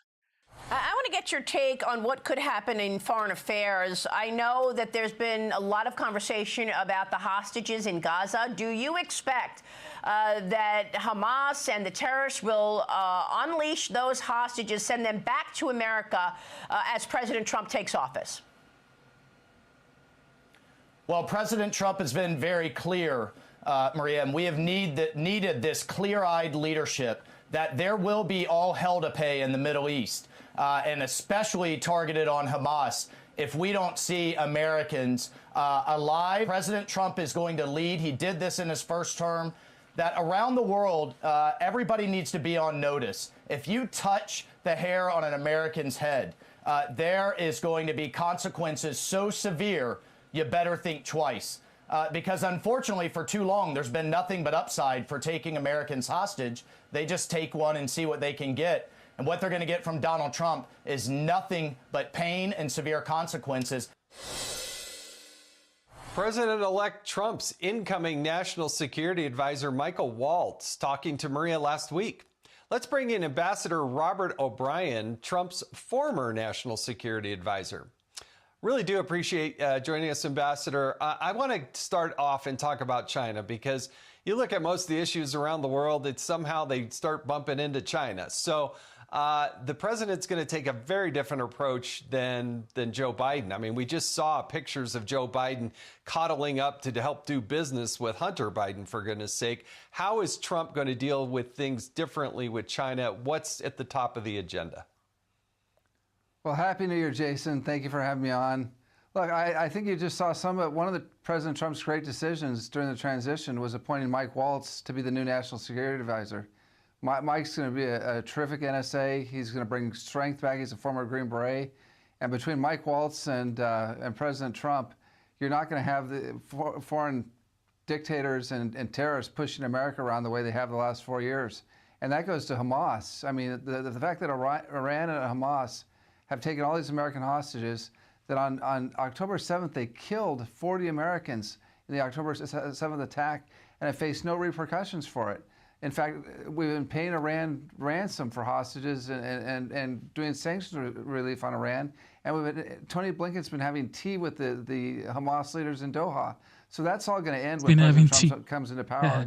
And what I've said is that the Hamas leaders, both in Gaza and outside of Gaza, if they don't release the American hostages, my guess is they're going to end up like Baghdadi with a Belgian Malinois military working dog chasing them down a tunnel, and that'll be the last thing they see in their life if they don't let those American hostages go.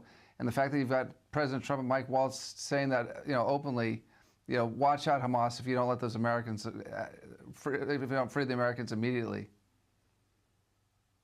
I also want to ask you about China's role in the Panama Canal, because almost seemingly out of nowhere, you've got Donald Trump talking about the Panama Canal. I didn't see many stories written about that last year.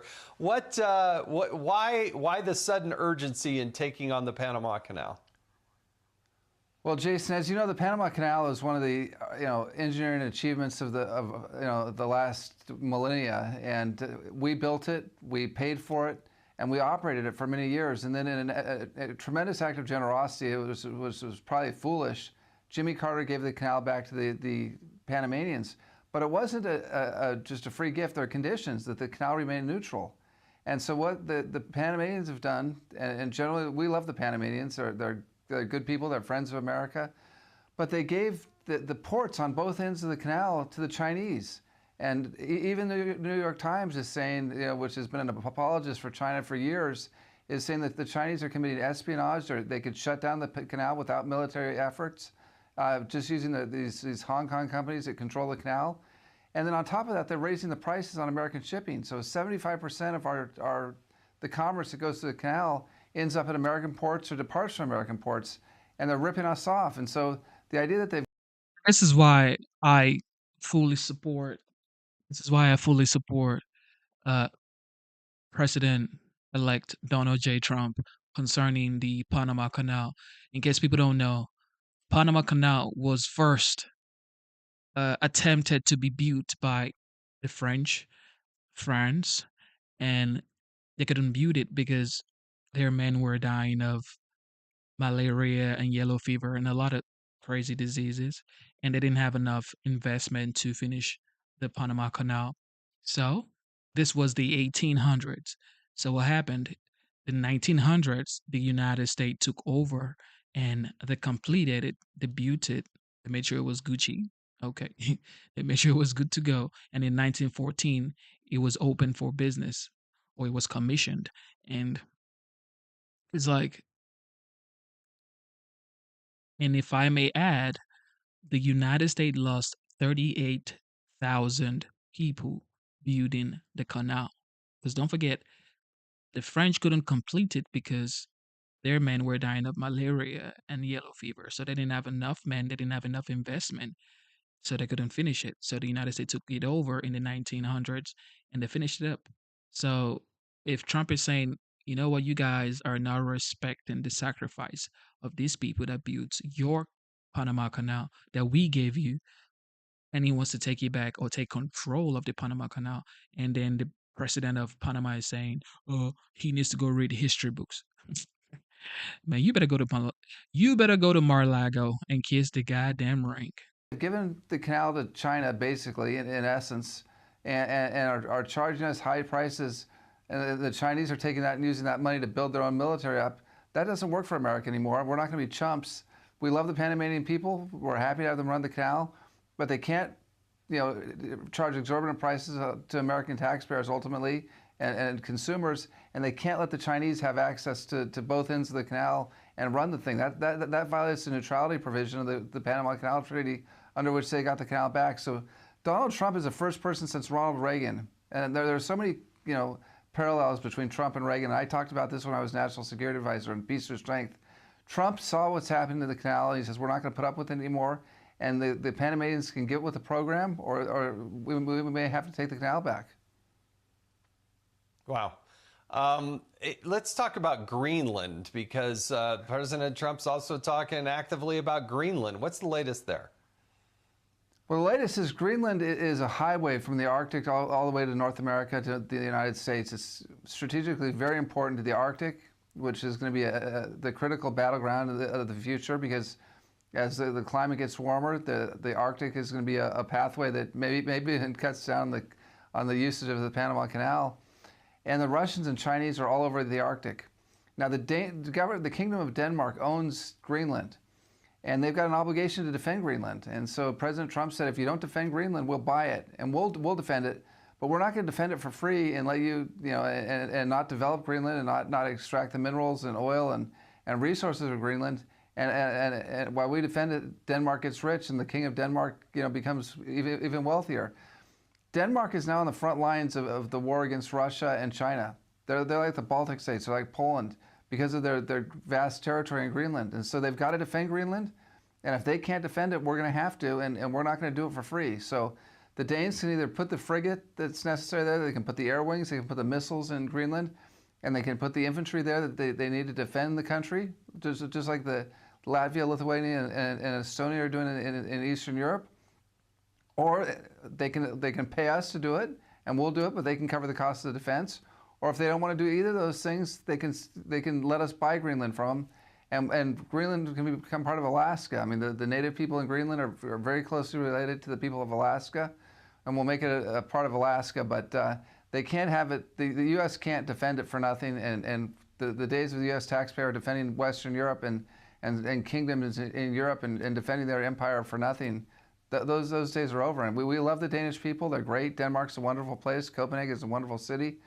But they've got to do their part. They can't have this vast empire and then not defend it and leave it to the U.S. to do it. So we're going to either buy it.